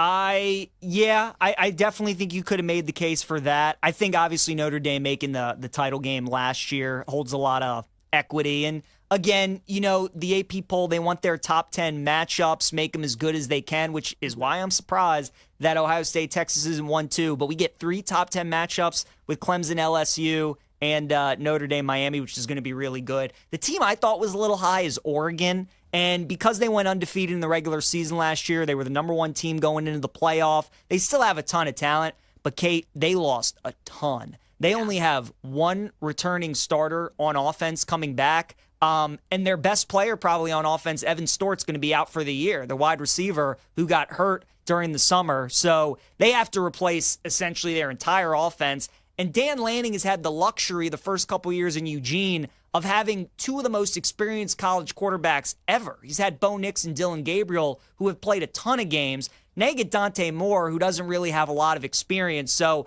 I think Oregon's going a little bit off their name brand, how they've been the first couple years. Again, super talented team.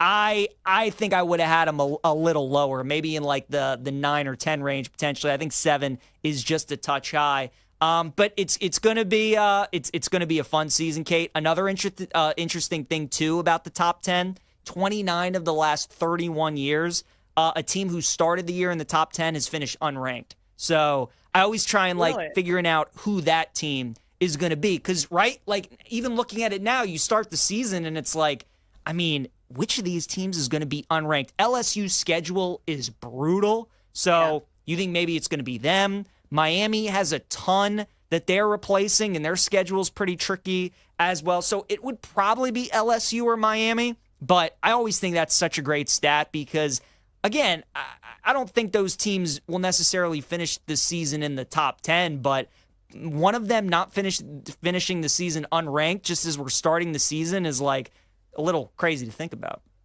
Well, could you also argue that Oregon could be in the mix of that too? Yeah. Because of all the new pieces. Like, I know Lanning just wins. You go 13-0 last year. I mean, he's doing something right despite having some talented players, but you have that much turnover and things could go sideways.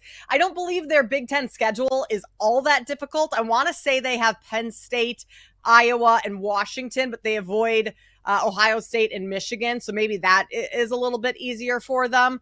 But I do agree that they should be a little bit further down the board. If we look at the bottom of it, Texas Tech is a team that I think should be a little bit higher, PJ. I don't think they need to be top 15, anything like that, but I almost think you could swap Texas Tech and Indiana. And I know Texas Tech has a lot of turnover. They have 21 transfers coming in, but that's the second best transfer class in the country. And Baron Morton returns 3,000 yards last year, 27 touchdowns, his third season at the helm there. And this Texas Tech team has the biggest payroll in college football. So you know they're going to have some talent on that team. That's one. I don't think they're a title contender by any stretch of the imagination, but I do think they are at 23. You could slot them up around 20, 19, somewhere in that area. The team for me that is way too high is Michigan, is way too high at 14. But because they're Michigan and they beat Ohio State and they beat Bama to end the season, and they have Bryce Underwood, who was the top recruit in the country coming into the year. That's why they're at 14. But we've never seen Bryce Underwood play a snap of college football yet. I still don't really think Sharon Moore is all that good of a head coach. They obviously had all the Harbaugh stuff going on. He was on that staff. He was the coach when he had the suspension. It was an easy fit to slide him in. But he doesn't strike me as like, oh, he's like one of the top coaches in the country. I don't think Michigan should be as high as they are. So that was the one that jumped out to me as a top 15 team. Really didn't understand that one. Texas Tech's interesting. I mean, that entire Big 12 is going to be so interesting this year. There's a reason the odds are what they are for like 6 teams all priced around the same. They're getting a lot of hype this offseason. I think it's awesome, too, Kate, for a Week 0 game that we get a top 25 matchup between Kansas State and Iowa State. That'll be a lot of fun. So that's what's great. I mean, a lot of these games that we're getting the first 2 weeks of the season, bunch of these teams are playing against one another. So all this stuff will work its way out. But the AP poll, I think it's most important because especially the teams that are towards the top, it gives them a little bit more leeway, right? If there were a team to lose 3 games, not win their conference, and still make the college football playoff, it's probably the teams that are out the top, because even though theoretically everybody's supposed to start on a level playing field, like there's a reason we have an AP poll. It's so that teams can get conference wins. It's so that teams can get top 25 wins and all these types of things. Right. So that's kind of the most stock that I take out of it. But as we know, nobody knows anything. We play the games. We figure out who the good teams are, who the bad teams are. And it's going to be a fun season, Kate. The national champion, you can make a case for like 8 or 9 different teams this year, which is going to make it a really fun season. But I don't know. For me, Texas, I'm not buying them. I don't know if you are, but I personally just think that they are priced the way that they are because of Arch Manning. I think if his last name was Arch Smith, if it was, we're talking about a regular guy, I don't think they'd be getting priced the way that they are. Yeah, that's why I don't want to bet Texas right now. If I lose value, like if they win week 1 at Ohio State and I lose the best of the number, fine. I'll just pass on them for the year or find ways to bet them week to week. But you're paying such a high tax. You're paying the Cowboy tax. You're paying the Indiana Fever tax with Caitlin Clark, all of that stuff. That's what you're paying right now for Arch Manning at Texas. So I'm going to hold off on betting anything on them, especially because of the stat that you threw out at the top of this segment that the number 1 team the last 20 years has only won the title once. Like, you almost don't want to be the number 1 team going into this. One question I do have for you, PJ. I am so torn on Oklahoma. I like John Mateer. I think Oklahoma could have a good roster. It's just that their schedule is absolutely brutal. They have 5 ranked teams in a row: Texas, South Carolina, Ole Miss, Tennessee, and Alabama. They get a little break with Missouri, and then you play LSU, who's ranked. week 2 of the season, you play Michigan, who's ranked. So I want to believe in this Sooners team. It's just that the schedule for me is so difficult. Do you have any, can you talk me into Oklahoma in any other way? I think of all those middle of the pack teams in the SEC, right? So the Floridas, the Tennessees, the Texas A&Ms, the South Carolinas, the Oklahomas. I think the Sooners would be the best bet. I think they're the best team of that grouping. The problem is, though, Kate, as you mentioned it, so many of these SEC teams, you look at it and the schedules are just brutal. And going into the season, your team has to get to 10 wins. Maybe this is a year where we see a team with 9 wins. If all 3 losses are really good, maybe they get in. But you really have to hope that your team gets to 10 wins. And to your point, Oklahoma, they have 1, 2, 3, 4, 5. They have 7 ranked opponents on their schedule, right? And you just read all of them off. So I love them against Michigan in week 2. I really don't think they're going to lose that game. And they're like only -2.5. I really like him in that one. Bryce Underwood making his first career true road start in that environment against Venables defense, who should be really good this year. I think that's a bad matchup. Texas and Red River, those games are nuts. And usually the underdog tends to play pretty well. Oklahoma had no semblance of an offense last year. They could not complete a forward pass for much of the season. Mateer's the real deal. And Venables brought his OC with him from Washington State last year. So that continuity is still there. And they should be much better on offense this year. So I do like Oklahoma as well, Kate. I think if there was a team in that middle pack of the SEC to buy in on, it would be the Sooners. Your alma mater, PJ, Alabama, just named Ty Simpson as its starting quarterback. Real quick before we go to break, are you on board with that? I am. All my buddies have told me that Ty has looked great so far. And during camp, Kate, he has not thrown a single interception so far during camp that they have, which makes me a little nervous. I feel like probably 3 interceptions are coming against Florida State with how that works. But he's been great. He's taking care of the football, good decision maker. No surprise. Ty, I thought, would be the quarterback all summer long. I was hoping to also get to a little Arch Manning news. He's got some interesting Venmo transactions, but we will touch on that a little bit later in the show. We got to turn our attention to fantasy football insights. Corey Parsons joins us next here on Bet Sweats. You're listening to Bet Sweats on the BetMGM Network.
Cam Ward with great starting field position and wide open at the middle of the field is Calvin Ridley, who gets down inside the 40 of Tampa Bay. Welcome back to Bet Sweats on the BetMGM Network. That was a Cam Ward highlight you just heard. Number 1 overall pick in this year's NFL draft. We're working on getting Corey Parson on the phone to talk a little fantasy football. A lot of people have drafts upcoming, including myself, that I could use some advice on. But PJ, from Cam Ward being the number 1 pick last year to who could be the number 1 pick in this upcoming draft if he does decide to go to the NFL, Arch Manning. Arch is, for everything Arch has done like perfectly, and this is all in good fun, I think, but Arch has got to clean up his Venmo. He's got some odd Venmo requests or transactions in terms of the titles that he's using for these Venmo transactions. You want to fill the people in here?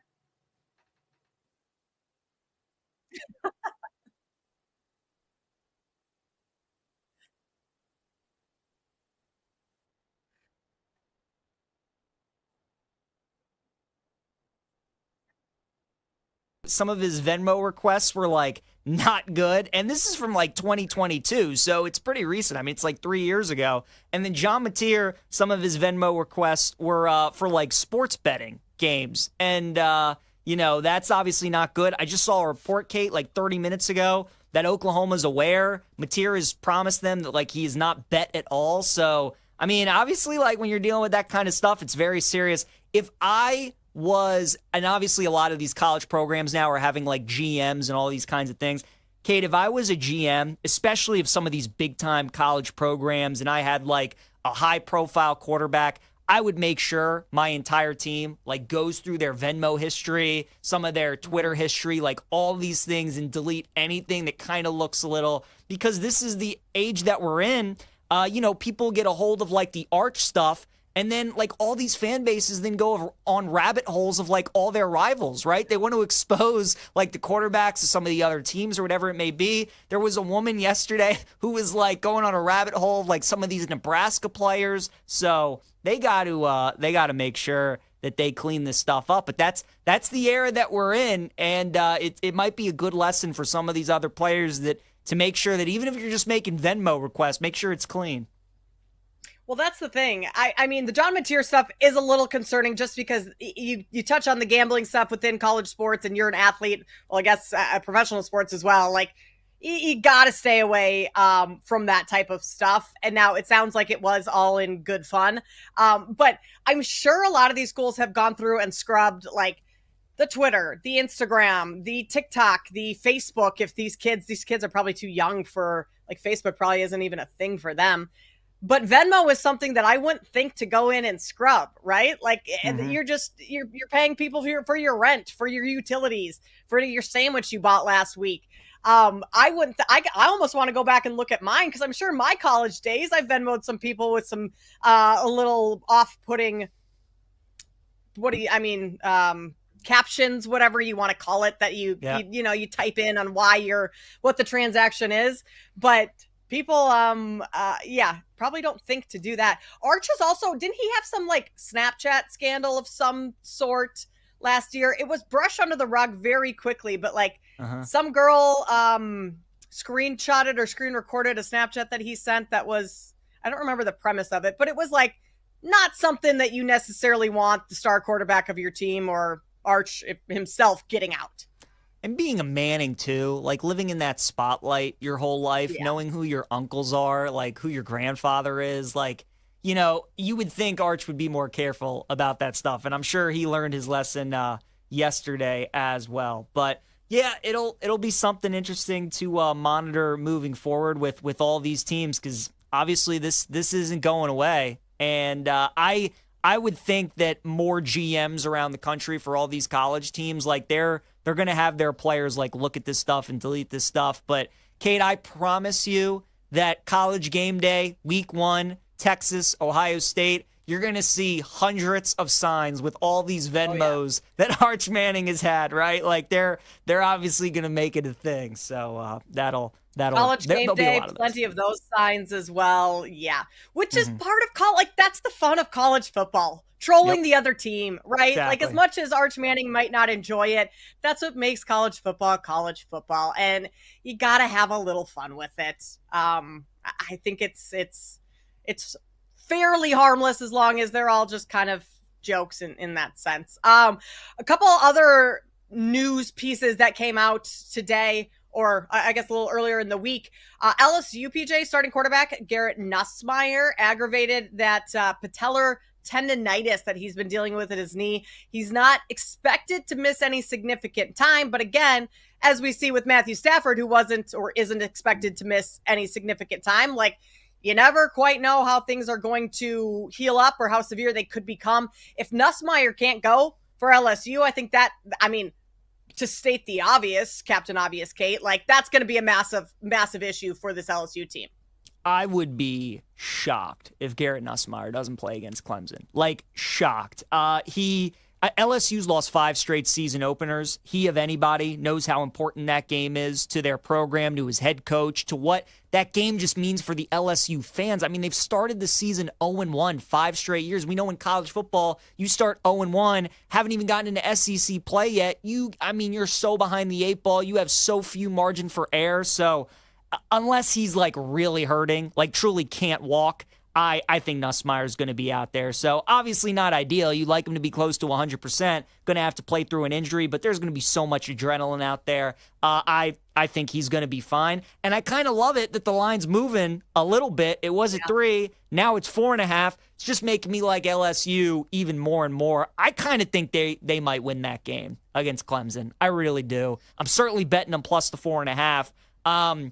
I think the reason people like Clemson a lot in that game is because LSU is going to be starting 4 new offensive linemen. But I think Nussmeier is going to change so much of that because he's such a veteran quarterback and he's going to help those guys out a little bit. And there's so much hype around Clemson. So many people are betting them to win the national title. Obviously, everybody loves them to win the ACC. They could win. Obviously, they're favored to do so, but I hope this number keeps going up, Kate, and this injury continues to get blown out of proportion, because that's what I think it is. I would be shocked if Nussmeier does not play in week 1.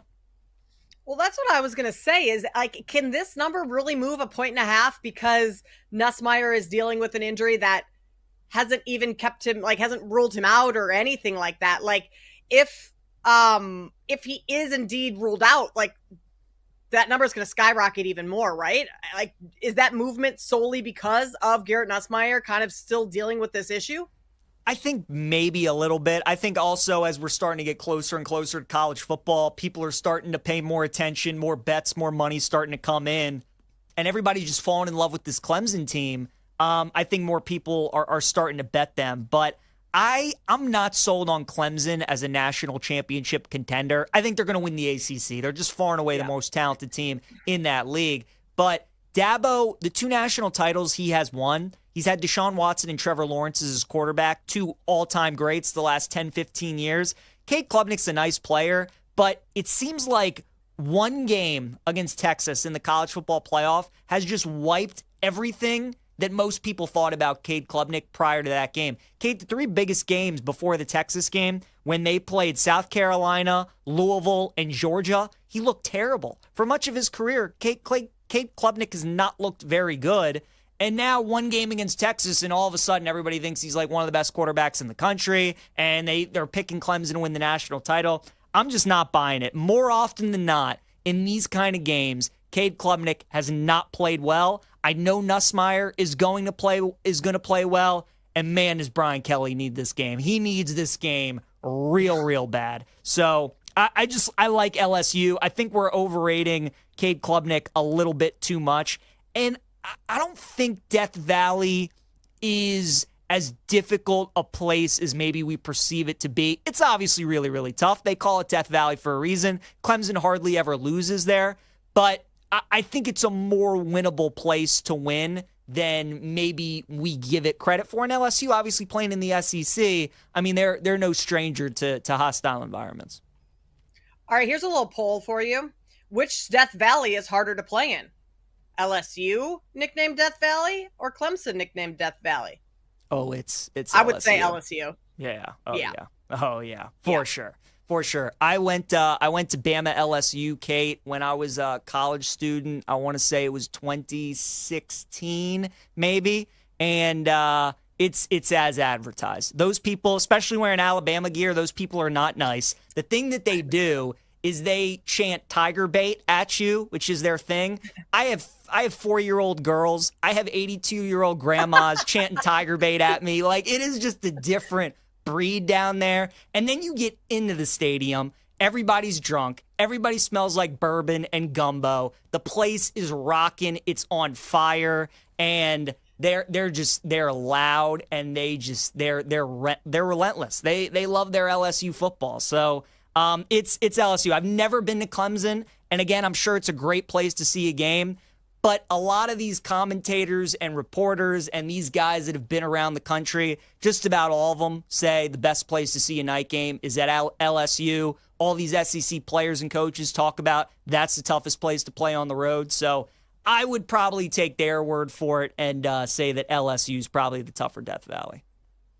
Yeah, that's on my bucket list. Like an LSU night game. Growing up in Big Ten country, going to school in Big Ten country, that's nothing compared to the SEC. So getting down south for an SEC football game, preferably some night game, I think would be absolutely unbelievable. Needs to be on everyone's bucket list if it is not already. Going over other very famous quarterbacks that have famous parents, I suppose I should say. E.J. Warner, son of Kurt Warner, is at Fresno State now, named their starter. He was over at Temple and Rice the past 3 seasons, started 31 games, over 8,000 passing yards, 58 touchdowns, 37 interceptions. I mean, Kurt Warner, to be honest, PJ, not very familiar with E.J. Warner, his son, and that's probably because Kurt Warner tweeted out that he only had one scholarship out of high school. No Power 5 school would give him a chance then or since, and he's had to earn a starting spot everywhere he's been. Now heads to a senior season, number 1 in FBS and passing yards per game. So the kid's got a lot of talent. He just hasn't been on a big-time stage, and that's not to say Fresno State is a massive big-time stage, but good for E.J. Warner. They got 2 interesting games out the gate. So they're at Kansas in week 0, which is going to be tough. The Jayhawks had a disappointing year last year. They want to bounce back. And then they got Georgia Southern at home in week 1. Georgia Southern's head coach, many people might remember the name Clay Helton when he was the coach at USC. Helton's done a great job there in Murfreesboro. So both of those games are going to be really interesting. Fresno State's also replacing their longtime head coach, Jeff Tedford, who was a staple there. I mean, did a great job. Had Jake Haener, who's now the head coach of, the quarterback of the New Orleans Saints. Obviously had Derek Carr. He had Devontae Adams, a couple of different NFL guys. But yeah, EJ, I want to say came from like Bowling Green or something like that. He was a transfer somewhere else, I believe. So, yeah, good for him. I mean, Owen McCown, who's Josh McCown's son, is playing for UTSA. So, Kate, this is where we're at now, is the NFL quarterbacks that we saw are starting to have kids play quarterback as well, which makes us all feel old. Yeah. Very, very old. Yeah. Paul's got a question for us. Paul, what you got? 2-part question, PJ and Kate. But PJ, since you brought this up with Arch Smith, his name's E.J. Smith. Is he winning the starting job? It's great you put up numbers at Rice and Temple. But if his name's E.J. Smith, is he winning the starting job? And tell me we are on Georgia Southern for the home opener at Fresno State after they get beat up by a Big 12 team in Kansas. Like I originally wrote down Fresno as a possible play in week 0 against Kansas. I'm not going to get there with them. Just a lot of unknowns. Yeah. Like you said, new coach, transfer quarterback who's got some chops, it sounds like. And look, the other part of the Nepo combo is like he probably grew up learning how to play quarterback. Shedeur Sanders, Deion Sanders, like heard that talked about as well. So, he's learned from an all-time pro. But I think I'm on Georgia Southern for the Fresno home opener. I mean, like, Fresno State is only laying 2.5 in their home opener against Georgia Southern? Exactly. Yeah, teams that got to travel across the country. I'm with you. Definitely going to be on Georgia Southern in that game. And to answer your question, Yeah, if it wasn't Kurt Warner's son, he probably would not be the quarterback. You're a new head coach. You're trying to make a splash. You go out and get Kurt Warner's son. So, like you said, he played at Temple and Rice. He put up some nice numbers, but if he wasn't Kurt Warner's son, Paul, I don't think he'd be the starter for Fresno. Talk about the marketing, the promotion that you can add to the school by having Warner as your starting quarterback, that last name. Mm-hmm. That's probably a little bit more of what it is. Sure, he's got, like P just said, he's got some good numbers. Like, he has talent. It's just the name also adds a little bit more to that, I think, as we've seen with a lot of these other young players of former athletes. All right, coming up on the other side, Mike Sando's quarterback tiers released yesterday. Does he have them right, or what would we change? We'll tell you next on Bet Sweats with PJ Glasser and Kate Constable. You're listening to Bet Sweats on the BetMGM Network.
Second down and 8. Mahomes with time. Nearly tripped. Mahomes, first down. Mahomes, touchdown. What bum ankle? 15 yards for number 15. Welcome back to Bet Sweats on the BetMGM Network.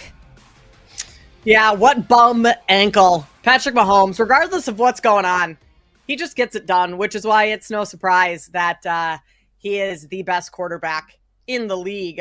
I mean, not just according to Mike Sando's quarterback tiers that he released yesterday, but I think anyone you ask, Patrick Mahomes would be atop of their list. We're going to go through this list of tiered quarterbacks here in just a second. But first, I want to give you an idea of what's coming up a little later in the show. We'll talk about today's MLB card about 20 minutes from now. And then 11:20 a.m. Eastern, Sean Pendergast will join us to talk about the Houston Texans and their season preview, some insights there. We talked about the Texans earlier on in the show in our countdown to kickoff series. So if you missed any of that, you can always go back and listen on the free Odyssey app or anytime in podcast form, wherever you get your podcasts. You can also check out the show, watch it over on YouTube or Twitch. Just search BetMGM Network. PJ Glasser and Kate Constable in today for Joe and Sam, who are off for the week. PJ, Mike Sandoz, quarterback tiers, releases them every year. It's always interesting to see where everyone falls. And Patrick Mahomes at the top of the list, tied for first with Joe Burrow. You also have Josh Allen, Lamar Jackson, and Matthew Stafford, who's in that number one top tier for the first time. Any major surprises there for you? Yeah, there are actually. I don't think Pat Mahomes and Joe Burrow should be tied for first. I think Mahomes is in his own tier. I think most people would agree with that. At times in the regular season, it doesn't look like he's the best, and he's probably not the most talented quarterback. But if every GM in football was drafting and all the quarterbacks were available, I mean, wouldn't you take the guy who every year of his career has played in the AFC Championship game? Like, think about how insane that is, that he's been in the league for 6-7 years and he's played in the AFC title game every one of those years. So it's Mahomes. I mean, the objective every year is to win the Super Bowl. Nobody does that better in football than he does, so he's in his own tier. Then the Burrow, Allen, Jackson rating, I think, is interesting, Kate. Now, I'm probably a little biased because I'm a Ravens fan, and I'll go to war for Lamar, and that's my guy. But, in my heart of hearts, I do believe that he is better than Josh Allen and Joe Burrow. Lamar just had a season where he threw 41 touchdowns and 4 interceptions, and it's like he gets the Jokic treatment. It's like we kind of just look at that, and we kind of just don't think anything of it. The guy was just prime Aaron Rodgers from the pocket, and we don't even talk about it, like how incredible it is. He should have won his third MVP. I think that had he not won an MVP before, or even if Josh had won one, then Lamar probably would have won his third.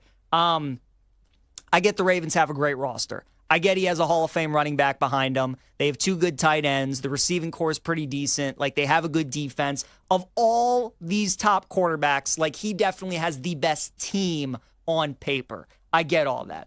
But look at what Lamar was doing too before he came into the league. All 3 of those guys, Mahomes, Burrow, and Allen, have had all-pro receivers. Mahomes had Hill. He has Kelsey. Burrow has the best receiving core of anybody with Higgins and Chase. Josh Allen had Stephon Diggs in the prime of his career. And that's why I would put Allen and Jackson over Burrow is because both of those guys have shown the ability to win with less and not have elite receivers. As great as Burrow is, do we think he would be this good? Do we think he would be putting up the numbers that he is if he didn't have Chase and Higgins? I think that's a big reason why he obviously wanted the Bengals front office to pay those guys and to keep them, because Burrow knows that obviously they're incredible receivers, but he maybe wouldn't be as great if he didn't have both of those guys that he could throw the ball to. I think it should be Mahomes, Jackson, Allen, and Burrow. That would be my 4, Kate, but you're probably the better person to ask because I might be a little biased. Well, I have a love for Joe Burrow, so I might be a little biased in Joe Burrow being higher. But you make a great point. Without those 2 wide receivers of Higgins and Jamar Chase, what would Burrow be? And we don't even know that because going back to his LSU days, that national championship at LSU, you had Jamar Chase and Justin Jefferson. So literally, we've never really seen Joe Burrow without a dynamic receiving core. that would be very interesting of later in his career if Chase and Higgins or whomever top receivers aren't paired with Burrow, is he still putting up these types of numbers? Your point to Lamar Jackson. The narrative around Lamar, it seemed early on in his NFL career, was that he was a mobile quarterback. He was a running quarterback. And so I almost feel like we overlook the passing stats over the last year or two because we're so focused on him being like a quarterback that can use his legs and run. And that's not something that you see a ton from Mahomes. You certainly don't see that from Burrow. Josh Allen a little bit more so. But we almost like overlook the passing stuff because that's not the first thought when it comes to Lamar Jackson for a lot of the casual fans. And I know this tier comes not from votes from casual fans. It comes from executives and coaches and all of that stuff. But I wonder if that is part of why Lamar Jackson is where he is. I could easily, I would move Josh Allen up to number 2. I think what he's able to do, he can be a pocket passing quarterback. He can use his legs. He can run, and he's just massive. So like that was one of the things in this list with, if you open up the folds within this article, is that Josh Allen presents so many issues that like even Mahomes doesn't present just because of how strong he is, like, and how good of a runner he is. He can just bulldoze people. So I would move Josh Allen up. As much as I love Joe Burrow, I think I agree with you that you can move him down a couple notches. I also think Jackson and Allen could be interchangeable. So if you wanted to move Jackson up to number 2, Allen number 3, Burrow 4, I think that's fine. In my eyes, those 3 under Mahomes are kind of whichever way you want to stack them, I think is pretty fair because they all kind of have different arguments, but ones that can kind of negate the others. So those 3, I think Stafford at 5 is probably the right spot for him. Interesting that I believe this is the first time he's been a tier 5 quarterback for how good Matthew Stafford has been his entire career, or a tier 1 quarterback. I'm sorry. Can't be a tier 1 quarterback if your back's killing you and you can't be playing in games. That's for sure. But I think it's fair that Stafford's in this top tier. I don't know if he should be 5 though, Kate. I think I'd have Jaden Daniels 5, to be honest with you. And I think with Jaden Daniels, we're almost like, he had a great rookie season. Let's see more. Let's see if he can follow that up before we move him up. Why do we have to wait? We all just watched the same season. We all just watched that guy carry the Washington Commanders to the NFC Championship game, again, with really only Terry McLaurin as the only weapon. I mean, the offensive line, not that great. He's got, aging Zach Ertz. He's got running backs in and out of the lineup. He went into Detroit, beat the Lions. He went into Tampa, beat them. I think Jaden Daniels, I think you could put him at number 5. And Stafford's a terrific player, and he's a perfect fit for that offense. He works really well with McVay. And look, he's got great weapons too. He obviously had Cooper Kupp, he had Puka. Now he's got Devontae Adams in there. He's got a good running back in Kyron Williams. I just think Jaden Daniels, even though it was only 1 year, was so impressive, and he did so much with less. Kate, I lived in this area my entire life, and the buzz going into this season for the Commanders and how excited everybody is because they have a quarterback finally, I think he should be at number 5. So I would put Daniels 5 and Stafford at number 6. That's probably the only change that I would make of the top 5 guys who are in the top 5 right now. It would be Mahomes, Lamar, Allen, Burrow, and Daniels for me would be the 5. But obviously those top 4 guys, I think we all agree, are kind of in their own league. And Kate, I would agree with you. Like Mahomes would be 1. And then really you can order it any way you want, 2 through 4. We're all going to have differing opinions. The one other thing I'll add too, Lamar is 7-1 against Burrow in his career. So if you want to have the argument that Lamar doesn't win in the playoffs, that's why he shouldn't be over Allen and Mahomes, that's fine. But if he's 7-1 against Burrow, I don't really know how you can put Burrow over Lamar if when they've gone head-to-head 8 times, Lamar wins just about all of those matchups. So that's why I'd have Burrow at 4. If you want to put Allen at 2, I think that's fair. But yeah, I think those are the top 4 guys, and I think Daniels will be 5 as well. What if we just moved Stafford to tier 2 and had only 4 tier 1 quarterbacks? I think that's more fair because the gap between Lamar Jackson at 4, or say that's Burrow or Allen at 4, however you want to mix it up, is still pretty large between the fourth best quarterback, and Matthew Stafford at 5. So maybe Stafford. I'm in the camp of Jaden Daniels needs one more year. Prove it to me. Have one more good season. I want to know that this is not a CJ Stroud great rookie season, and then your offensive line kind of crumbles and you're not great again. Like, you can't repeat it. I think Jaden Daniels can. I want to see another year before I move him into the top tier of quarterbacks in the NFL. So I would rather Stafford move down to tier 2 than to move Daniels up. But I mean, after the year he had, I know a lot of people will have the same argument that you have, PJ, that he should be a top tier quarterback.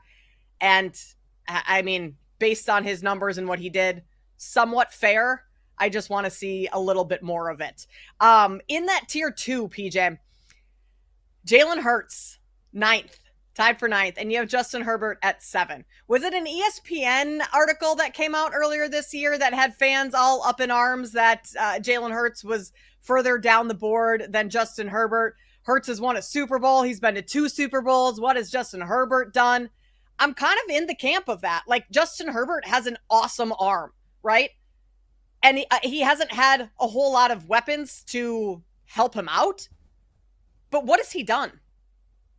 Got torched in the wild card round last year against CJ Stroud. Lost to to Jacksonville. Blew a massive lead in that game a couple years ago. Like, I love Justin Herbert. Like, I think his ceiling is really high, but he hasn't even sniffed that ceiling yet in the league. I think he's way too high at 7. Totally agree. I think him and Jared Goff are both way too high. I've never been a Herbert guy. Like you said, has an incredible arm. There's no denying the talent that he possesses. I mean, it's ridiculous. But at the end of the day, if you had to win a game, like, would you trust Justin Herbert? Does it feel like he really elevates everyone around him? When the Chargers were cooking and they had Mike Williams healthy and Keenan Allen was there and things were good, sure, Herbert was awesome. And like you said, they haven't really supported him with a lot of great receiving weapons these last couple years. And I think Greg Roman was a terrible hire by Jim Harbaugh as OC, because I would rather see a more pass guy to help Herbert kind of develop a little bit. But I just think we fall in love with the talent of Herbert, and the production just does not match. And I always think he is overrated. Jared Goff, too, I think really is a product of Ben Johnson. Like, I think Goff is going to take steps back this year. Ben Johnson had such an ability to just call the right play, get in such a rhythm, the mix of run and pass that you would see from Detroit. Now Jared Goff doesn't have his center anymore in Frank Ragnow. He doesn't have his play caller anymore.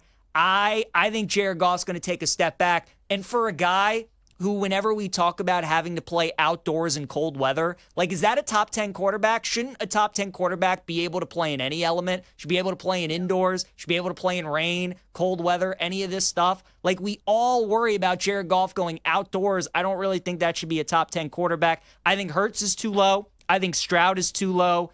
And I think Dak Prescott is too low also, Kate. I think because he's the Cowboys quarterback and he'll always be judged on how he plays in the playoffs, that does not mean that he's not a good quarterback and he's not a great regular season quarterback. Dak was in the MVP conversation 2 years ago. I've always been a Dak fan. I think he's a much better quarterback than he gets credit for. And I would absolutely take Dak over Justin Herbert. That's just me. Even though Herbert is more talented, I would rather have Dak as my quarterback, and I'd rather have Dak over Jared Goff as well. Well, I mean, sure, Dak's not winning a ton of postseason games, but when he's healthy, the Cowboys oftentimes win double-digit games with Dak as their quarterback, so I can't argue with you there. Another interesting thing that I found in this quarterback tiers ranking, look at the quarterbacks that came out of the Caleb Williams draft, where Caleb Williams 2 years ago, number 1 overall. You have Jaden Daniels ahead of him in this ranking. You have Bo Nix, and you have Drake May.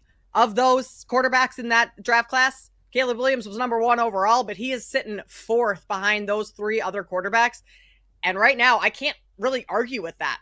And a lot of that is because of the situation that he was put in last year with Matt Eberflus and the mess that was with the Bears. But I think Caleb has a ton to prove with Ben Johnson if he wants to move up in this ranking next season and jump maybe those Drake May or Bo Nix type of thing. I don't think he's jumping Jaden Daniels whatsoever. But just interesting. Number 1 overall. You're the 4th best quarterback according to this tier. I don't think Caleb will be ever better than Jaden Daniels, but I absolutely think he's better than Bo Nix, and I think he's going to be better than Drake May. I'm not as sold on Bo Nix and Drake May like it seems like everybody else is. Caleb, he was taken number 1 for a reason. He's got a ton of talent. With Ben Johnson there, I think he's going to make some big improvements, but Bo Nix beat up on some bad competition last year. When he went up against good teams, he was not the same guy. And Drake May's got a lot of talent, but he hasn't proven it yet, so we'll see. If we're talking tiers for pitchers in Major League Baseball, Paul Skeens, a tier 1 pitcher. Indeed. That's for sure. He's on the bump today. We'll go through today's MLB card on the other side. You're listening to Bet Sweats on the BetMGM Network. You're listening to Bet Sweats on the BetMGM Network.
Gonzalez, ground ball. Miller off the mound, bare hand pickup, throw to first, 10 in a row for the Brewers. Welcome back to Bet Sweats on the BetMGM Network. The Milwaukee Brewers, hottest team in baseball right now, and that's not the first time we've said that this season. Brewers are on a 10-game win streak after a win last night, 7-1 over the Pirates in the series opener there, and they face the Pirates again tonight with Paul Skeens on the mound. We'll go through today's MLB card in just moments. We'll talk a little bit more NFL news in this upcoming segment, and then Sean Pendergast joins us at 11:20 to talk Houston Texans season preview, wrapping things up with lightning bets at the end of the show. PJ, the Brewers, I mean, if there's any way or time or reason to fade the Brewers right now, it's probably when Paul Skeens is on the other side going for the Pirates today. But even then, like, are you willing to step in front of this train that is the Milwaukee Brewers right now? I am not. No, I tried to do that last night. Didn't work out for me. And you can't. I don't think you can fade them. If anything, I think it's great that Skeens is on the mound tonight because we're getting a good price on Milwaukee. Anytime Skeens is pitched this year, Kate, my favorite bet is always taking the first 5 under with Pittsburgh. It's always 3.5. And I feel like it is maybe not hit like twice this season, because they're just the perfect team to first 5 when Skeens is on the mound, because he's only going to give up 1 run, if that, and then the Pirates aren't really going to get him any run support. It feels like every Pirates game is scoreless going into the 6th. It's 1-1 going into the 7th, whatever it may be. And this feels like another great night to bet the first 5 under with how hot the Brewers have been, how good their pitching is. Peralta's on the mound. So I would go with that first 5 under. It is juice minus 130, but it's juice for a reason, and it's hit a lot, and I honestly think it maybe should be a little bit higher. So I do like that first 5 under. I like the Brewers on the money line as well. Every time Skeens pitches and you look at what a line is for a game with the Pirates, it's always like this, where you look at it and you're like, man, even with Skeens on the mound, Pirates being one of the worst teams in baseball, going up against the best team in baseball, and they're only plus 105. They've been like this all season, and more often than not, they've been on the wrong side. They've been a little bit better with Skeens pitching, but I think the Brewers are the right side tonight at minus 155. So I like that money line, and I like that first 5 under 3.5 as well. I'm right there with you. Pirates with Skeens pitching 7-8. So to your point, he's great in his outing. You look at his strikeouts the last couple of games, 8, 9, 6. Like, he's doing his job. It's just the run support. And then when he leaves the game, that's when things kind of fall apart and he doesn't get the win. Also, Skeens coming off his worst, not performance overall, but career worst 7 hits allowed against the Reds. So knowing Paul Skeens and kind of how he operates, I would imagine he's locked in, ready to go tonight, not going to allow that type of stuff. So I also like the first 5 under. I think that's a great look here. If you want to parlay anything today, BetMGM has a Major League Baseball parlay boost token. Swing big on your next MLB parlay. Use this parlay boost token to score a bigger payout if your baseball parlay hits. Now, we won't be parlaying any Cy Young award winners. That's not possible. But Paul Skeens right now leading the Cy Young race in the National League, minus 600. Zach Wheeler plus 475, and then Christopher Sanchez plus 760. Jake Hassan, is someone with a Sanchez ticket, how are you feeling right now? Awful. Yep. It's going against Paul Skeens, and he's a minus $1 billion favorite. It's not over by any means. It's August 12th. Like, I will be doing a rain dance tonight to try and get Paul Skeens to just absolutely crumble tonight. Now, it's Paul Skeens. Is that likely to happen? No, because he's really awesome, and unfortunately, he does have really good history against this Brewers team. This lineup hits just 113 against him. Not great. So I would love a Skeens blow up. It's basically unstoppable force versus immovable object. The Brewers and this devil magic and this run that they are on versus arguably the best pitcher in baseball. And we'll see who prevails. Does it probably just end with the Brewers winning like a 2-0 game and Skeens goes 8 innings and doesn't allow a run or only allows 1 run and strikes out 7? Yeah, Probably, but I mean, the odds tell you that it's not completely over. I think Sanchez is clearly in second place and Zach Wheeler's in third because you're seeing the classic Zach Wheeler fall apart and fade down the stretch, and also the Phillies have said that they're going to manage this shoulder thing that he's dealing with. So it's probably just Skeens. There's time for it to fall apart. If he has a blow-up start tonight, and you probably need one or two more at least to really make it a conversation. But you've seen the odds move on Christopher Sanchez. I mean, 2 weeks ago he was 20-1. A week ago he was 20-1. So you're alive, but I feel terrible about it. Like, he's going to be a finalist, and then when they finally announce this award on Thanksgiving and Skeens just wins, I'll just cry. What do you have Sanchez at? 50-1 and 40 and 35. Ooh. Yeah, those are some good prices. Ooh. Jake, would you take a loss in kickball Thursday if it meant Paul Skeens gave up 8 runs in the first inning today? No, you wouldn't do it. Okay. Jake, yes, you would. You All would. your I think ticket. you would. Really unfortunate update on the kickball front, by the way. Uh-oh. We're playing hurt, not injured. No! It's not awesome. What did you do? What'd you We do? did better. It's a visual show, by the way. You should be watching on YouTube and Twitch because I'm in a boot right now. Sustained a little bit of an injury over the weekend. Thought we could get away with it with just some home remedies. Not the case. We're gonna be in a boot. See what happens. Doubtful. We are doubtful for Thursday. Is that your kickball foot? It is not. It is my plant foot though, which is tough. Okay. One, what did you do? 2, did you go to the doctor and they prescribed this boot, or are you just precautionary throwing it in a boot for a couple days? Dude, Kate, I'm 27 and I work in radio. I have radio insurance. You think I went to the doctor? No, I bought a boot on Amazon for $30. That's so funny because it's so true. Yeah, you think I'm paying $200 to an urgent care just for them to tell me to go put it in a boot? Absolutely not. 100% no. Come on. So Jake, what's is it toe? Is it ankle?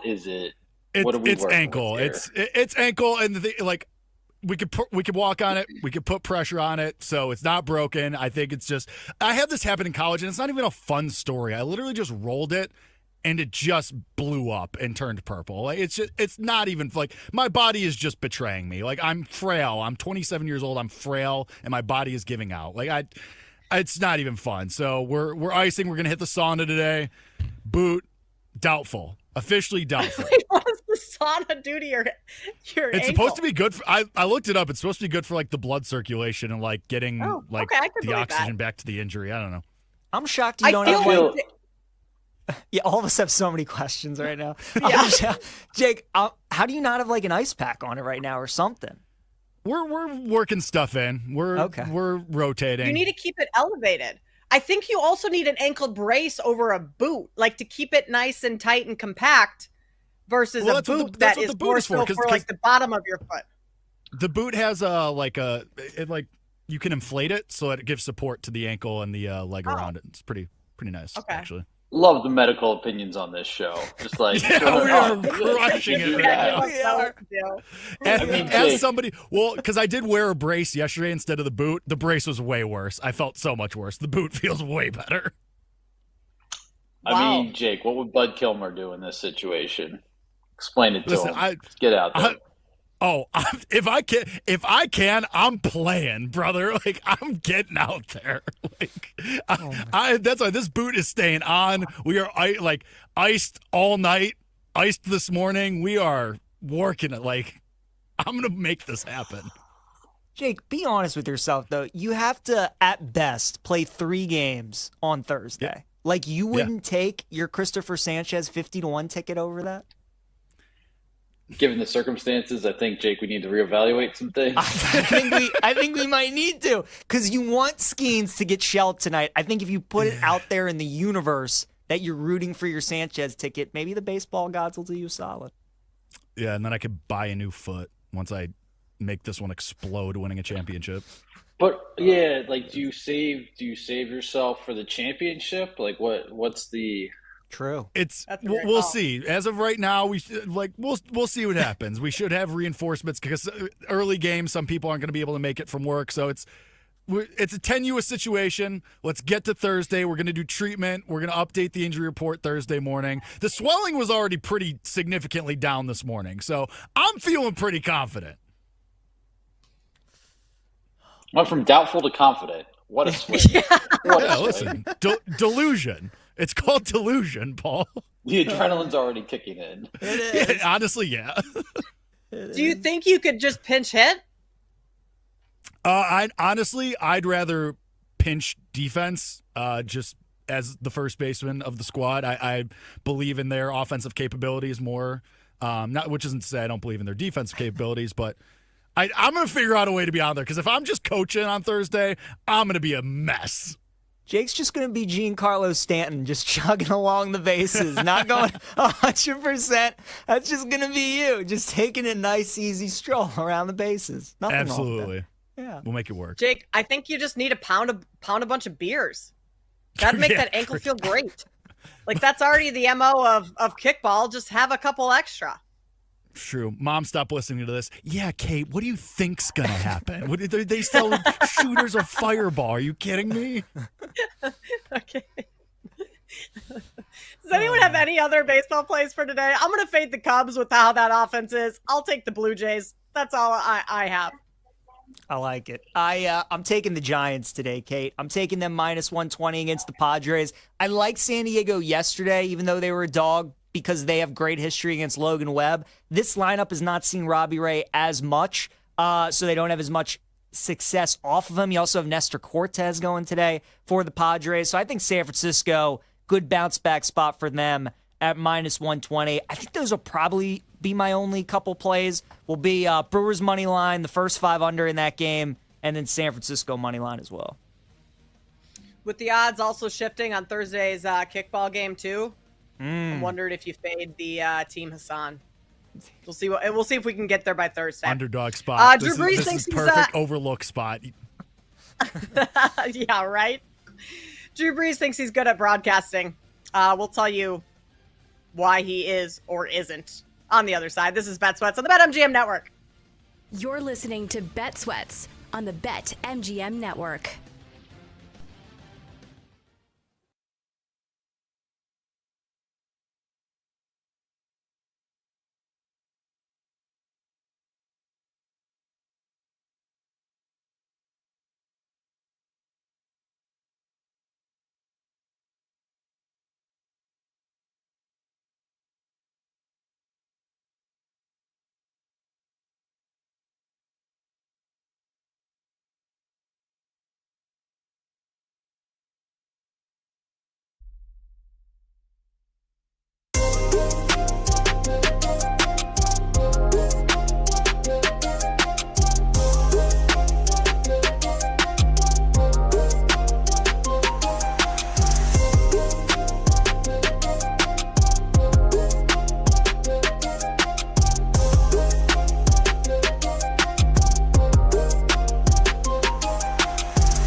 For the second time, the Vince Lombardi Trophy is headed to Philadelphia. Eagles fly in Super Bowl 59. Welcome back to Bet Sweats on the BetMGM Network. Eagles avoided a serious issue with Landon Dickerson. His knee injury carted off the field yesterday.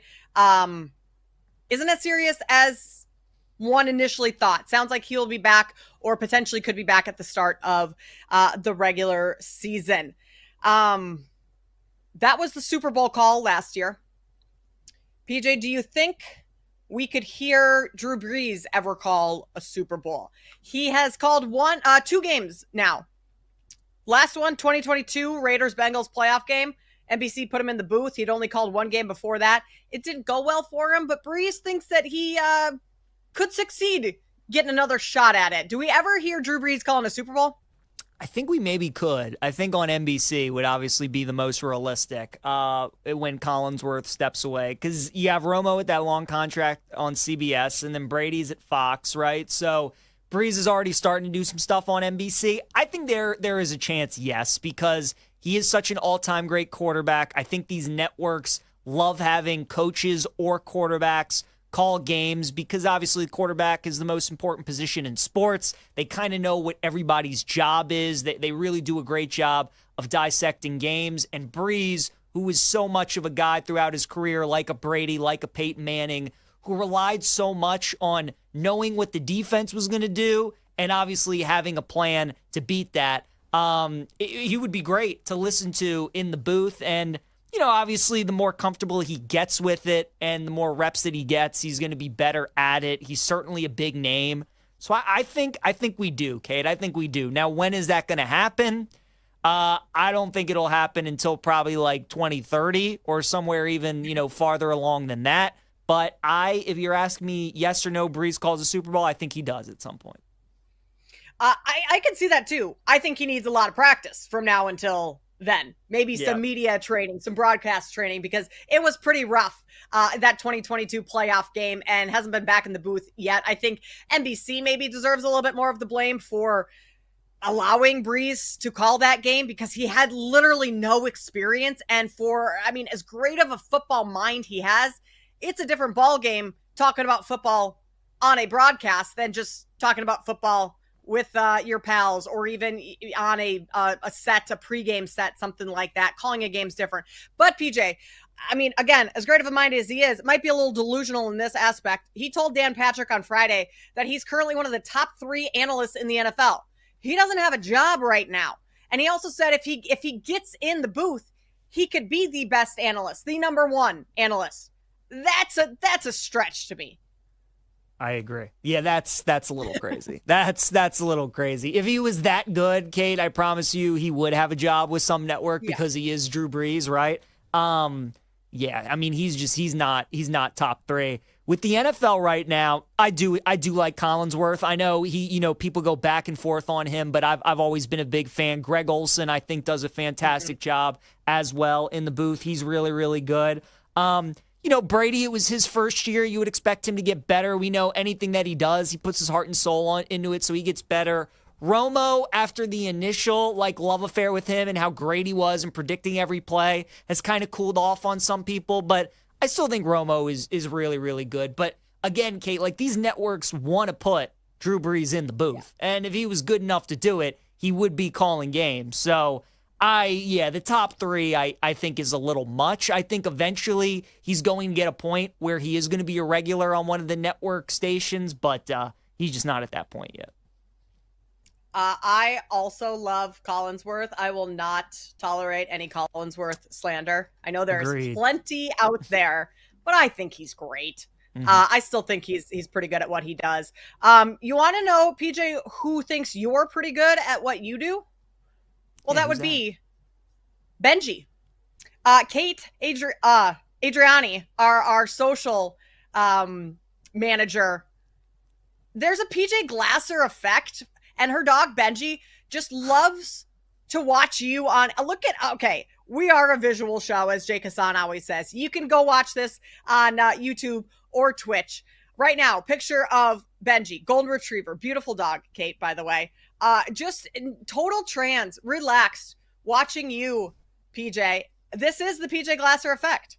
I love it. I appreciate it, Benji. He's a member of the PJ fan club, I guess. He's member number 1, so we love that. Kate, when you said, do you know who's a fan of yours? I was hoping for Sophie Cunningham or Natalie Portman, but Benji is a nice second option. I appreciate that. I think animals, they obviously they're a good sense of who good humans are, good people. If they know what they're talking about, they respond well to people. So I appreciate that, Benji's a big fan, thinks I'm good at talking sports. Hopefully he agrees with some of my takes. Hopefully I'm winning Benji some bets here and there, but I appreciate it. I mean, Benji, I wish I was Benji right now. Benji's looking pretty cozy. He's got his little stuffed animal with him, just chilling, watching our show yesterday. Just the soothing voice of PJ Glasser. The PJ Glasser effect. You're also going to have to fight Jake Hassan for Sophie Cunningham. Jake, famously, big Sophie Cunningham guy. I mean, luckily PJ might have an upper hand right now. Aren't we all? Jake, is she your celebrity crush at the moment, you think? I'd say so. Yeah, probably. Yeah, I think that's fair. PJ, who was your celebrity crush last year that you got a ton of slander on the network for? It was Natalie Portman. That's who they were coming at me for crazy. And I was more so talking about Natalie Portman when she was younger, but still right now I think Natalie Portman's aging like fine wine. I've always been as somebody that fan. Was there for that conversation. It wasn't the Natalie Portman part that was getting the PJ the rightful slander that he was receiving. It was the fact that he then followed up with, I don't get the hype about Sydney Sweeney. To me, she's a Creighton or a Baylor, a 4 seed. And that was where we had to draw the line. It's true. It's true. Don't know that I disagree, PJ. I don't know that I disagree. Thank you, Paul. See, Paul gets it. Paul gets it, Jake. He gets it. A 4 seed Creighton? That's crazy. Hey, Jake, I backed Creighton a couple years ago, and San Diego State is still that. They still haven't found San Diego State or whatever, the call that went the wrong way in the Final Four, Elite Eight, whatever it was. So I'm a fan of Creighton. Yes. But they're Creighton. They're not Kentucky. Creighton's also been historically a great covering team. Yeah.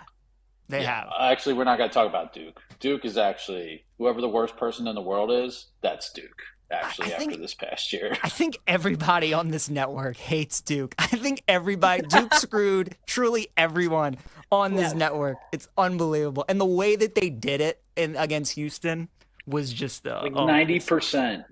90%, 92% to win that game, something like that. That was tough. Yeah. What number did you have on them, Paul? What did you just have them in all your bracket pools, or did you actually have a decent future on them? No, I had a plus 650 or something, but if they win, if they won that game, my brother ships Joe O's Survivor pool, or at least splits the top prize. Man. Yeah, we watched that game together. Talk about walking out of a bar and seeing someone that looks like a goat, like they've been punched in the stomach. Like, I'll never forget that feeling. And it wasn't even mine, but yeah. So for the Paul, final even four, talking right now, you sound like somebody just shot your dog in front of you. Just talking about it 5 months after the fact. Yeah, Still I in distress. felt like that. Yeah, it's tough. So never Duke, never that, Duke. And this is after, by the way, this is after 2010, whatever the Butler year was, where Gordon Hayward almost made the shot. If missing a free throw on purpose that could put you up 3, where you literally could not lose the game.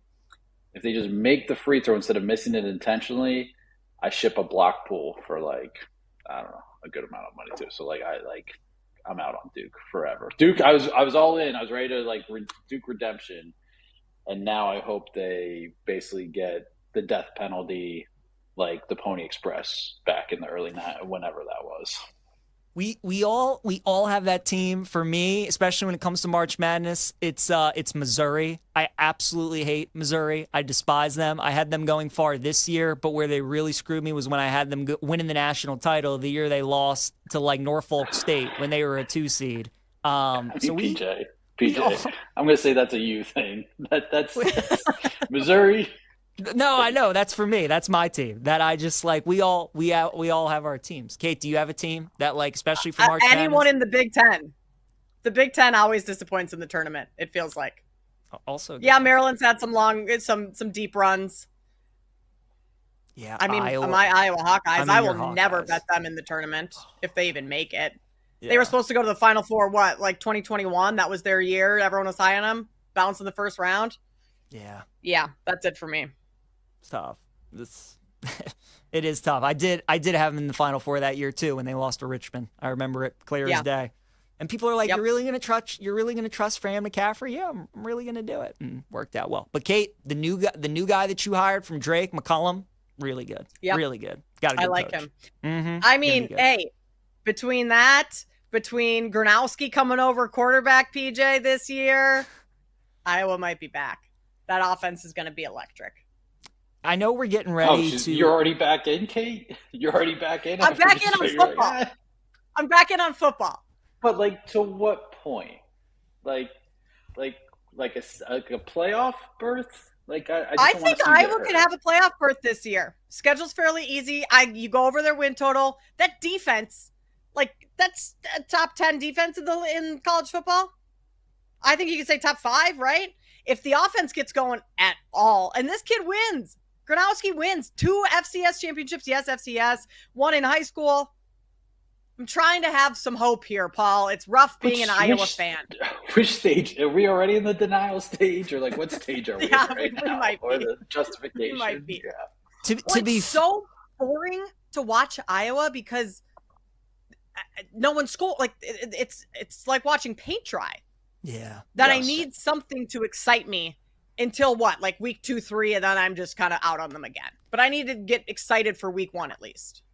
To be fair, too, for Iowa, their 3 toughest games are all at home: Indiana, Penn State, and Oregon.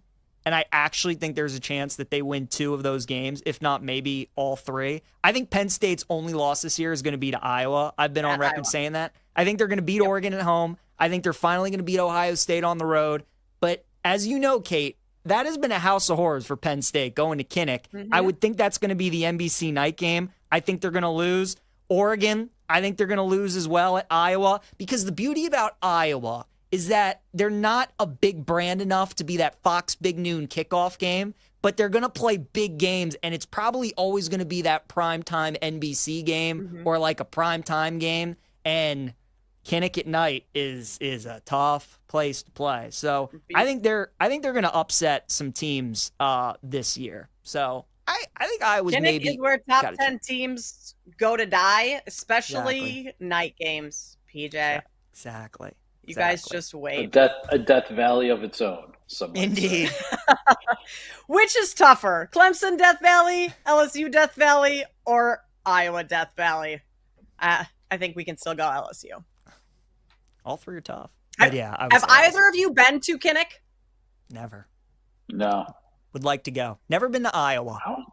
I don't know if I've ever been to the state of Iowa. Yeah. To be honest. It's an experience. Yeah. Kate, be honest. Be honest. Whose campus do you think is nicer, Iowa or Iowa State's? Oh my gosh, Iowa by far. Really? Iowa State's, gross. Minus 10,000, that was her answer. The parking lot that you tailgate in for Iowa State's just nasty, and there's nothing to it. Like, you're in a parking lot. At least Iowa, you got these nice rolling hills a little bit. You've got the Pentecost, you're in the streets. It's just a better. I went to Iowa State my freshman hairs year. on who has the better pavement in their parking lot. Like, we got. Right. Surely we could do better here. Parking lot. You're in the streets. It is. It doesn't feel like football. It's just like you're in a. Where do you tailgate for Illinois, Jake? Like, what's the tailgate scene there? In a parking lot outside the stadium, but I'd never be like, yeah, Illinois' parking lot, way better than ISU's. Like, it's just not where I would start. Well, in Iowa, you have you go down side streets and there's tailgates all in those streets and everything's blocked off. And it's not just a parking lot. It's awesome. Kate, you're explaining a football Saturday in a college town. Like, this is not unique to Iowa. The asphalt is less steamy. What are we doing here? Also, got to give Chris Mack a shout out. He'll be joining us to talk Steelers tomorrow. He replied to our current conversation. Hate to say it, but Duke has become Jennifer Love Hewitt. I don't know if I love this slander. Always going to get a default 2 seed, but just never up to those expectations anymore. Not a fan of I know what you did last summer, I guess. Also, Kate's Iowa delusions of grandeur are wonderful. Chris, obviously a Penn State fan. All right, I would Chris. put like Kim Kardashian as Duke, honestly. We can maybe talk about this more later. But what a closing shot by PJ. I just kind of think so. Kim Kardashian, Duke. We can hash that out. We'll hash that out tomorrow with Chris. I've got some fighting words for you, Chris Mack. Coming up on the other side, Sean Pendergast joins us to talk Houston, Texas, snacks and bet sweats. You're listening to Bet Sweats on the BetMGM Network.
First and goal for Stroud.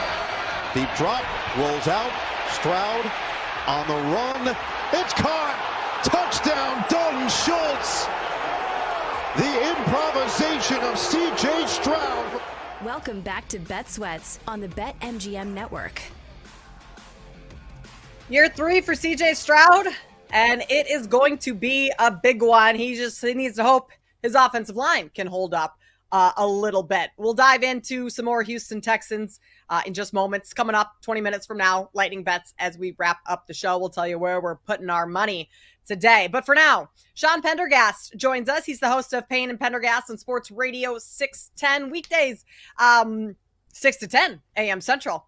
Down in Houston. Sean, we appreciate you taking the time to jump on with us this morning. Love talking to you. And we do need to talk about C.J. Stroud. Year 3, his rookie year, great. Kind of took a step back last year, but you could also say a lot of injuries on that team. Offensive line didn't hold up. So what are expectations for Stroud now in year 3? Yeah, I think expectations, Kate, and it's great to be on with you guys, by the way. Thanks for having me on. I think expectations this year is that CJ is going to look more like the CJ Stroud that he looked like in his rookie year. And I think a lot of the regression that you allude to there, I don't know how much Texan fans are blaming him for that. Certainly he's partially, he played a role in it. But the offensive line was a mess last year. Bobby Slowick did not have a good second year as an offensive coordinator, as a play caller. The league seemed to figure him out. Nick Caley has now come in, former tight ends coach with the Rams, and he's installing a different offense. It's an offense that's going to give C.J. Stroud a lot more control at the line of scrimmage, which is something that he has wanted over the last year or so. And I can tell you, I've been at every practice, including the practices in West Virginia last week at the Greenbrier. It is still very much a work in progress. C.J. Stroud has the challenge right now at these practices of installing a new offense, doing it with an offensive line that is going to, at a minimum, have 4 new starters in front of him, maybe 5 playing different positions. Titus Howard is going to start on this offensive line, but he might start at right guard, which he's never played before. And then add in the fact that the first string, in D'Amico Ryan's world, the first string goes against the first string every 11-on-11 period. It's 1s against 1s, 2s against 2s, 3s against 3s. This offense is going up against Daniil Hunter, Will Anderson, Derek Stingley Jr. I can go on and on. It's a really good defense. So it's been a challenge. I think it's moving in the right direction. But yeah, I mean, this is a team that is positioning itself with the way they built this roster, the way they've used their cap before having to pay CJ next year. They're trying to make a run at a Super Bowl. Sean, what do you think the running back room is going to look like, especially early on in the season with the Mixon injury? They bring in Nick Chubb, who's obviously aging. How do you think that running back room is going to look like early in the year? Yeah, that's a great question, PJ, because Joe Mixon has yet to practice. He suffered a non-football injury in the offseason, and he's been in a walking boot and hasn't been out at practice. Nick Chubb has missed the last handful of practices because he got hurt at the Greenbrier. He had the red jersey on yesterday, which basically meant he can do the walkthroughs, but he wasn't doing any of the 11-on-11. And then Dameon Pierce has yet to practice as well. Those are their top 3 running backs on their depth chart right now. So their running back position has been Daria Gumbawale, who's a 9-year vet, who's more of a special teamer. Woody Marks, the rookie they drafted out of USC in the 4th round, and Jawar Jordan, who is a running back they drafted out of Louisville last year. In the room is going to look like, because the hope, I think, is that it's Joe Mixon as the bell cow like it was last year, but with maybe a little more depth to take some of the workload off of him, with Nick Chubb being a guy who gets in the mix. And then I think they drafted Woody Marks specifically to be a 3rd down back. As of right now, 2 of those 3 guys are not practicing. So the running back room is a huge mystery for this team right now. Sean, okay, a lot of question marks on offense right now. You know what you have on the defensive side of the ball, and that defense is going to be really good once again. How much of the responsibility week to week is going to fall on that defense to get the job done and get wins for this team? Yeah, I think early on, Kate, I think it's going to be a pretty heavy workload on the defense. The Texans have a pretty stout first 5 games of the year. They open against the Rams. Now we don't know what the situation is right now with Matthew Stafford, so we'll see about that. But then they play Tampa Bay on Monday night. They got a couple division games against Jacksonville and Tennessee, and then they play their ultimate arch nemesis, the Baltimore Ravens, in Week 5, heading into the bye week. So I think especially early on, it's going to be incumbent upon that defense. And that defense is going to have some really interesting assignments, with Matthew Stafford, if he's healthy. Baker Mayfield had a great year last year. We've not seen anything from Cam Ward, so they're going to still, they're going to get him in Week 4. And then obviously Lamar Jackson is a headache for anybody they play. So I think early on, especially because the implementation of this offense, the Texans, I think, are treating the preseason like a lot of teams treat the preseason these days, where they're not going to see a lot of live rounds against the Panthers this Saturday or the Lions the following Saturday. They do have joint practices with both of those teams, and I think that's where a lot of the work is going to get done.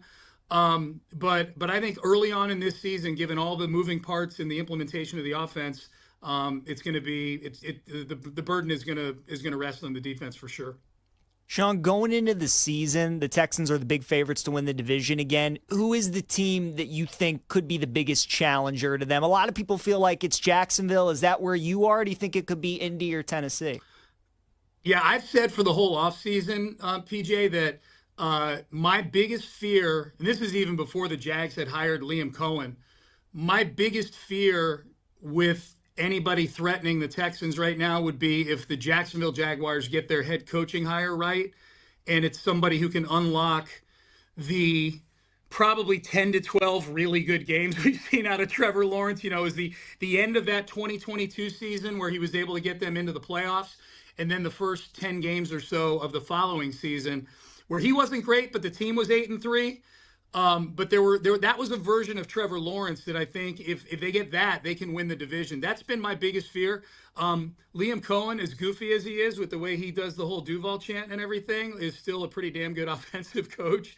And they went and drafted Travis Hunter. I think there's some fun weapons there. Obviously, Brian Thomas Jr. is an ascending target at wide receiver. That's the one for me. It's the Jags, just specifically because of the Liam Cohen unlocking Trevor Lawrence factor. We're talking with Sean Pendergast. He's the host of Payne and Pendergast on Sports Radio 610 in Houston.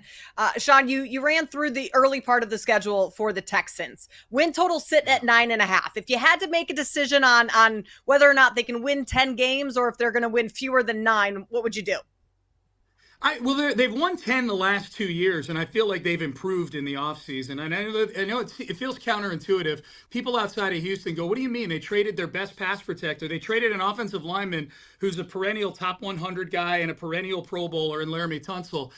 I think people, if you're around the team, it's really weird. I do a lot of these Twitter polls, and as the Texans were getting skewered for the Laramie Tunsil trade, 88% of Texan fans were in favor of the Laramie Tunsil trade just because he's got a very laid-back vibe and was put in a leadership position in that room. And I think it had an adverse effect on the dog factor in that room. They've done a good job of finding guys that are at least, like, they love football, they love practicing, they're hard-nosed.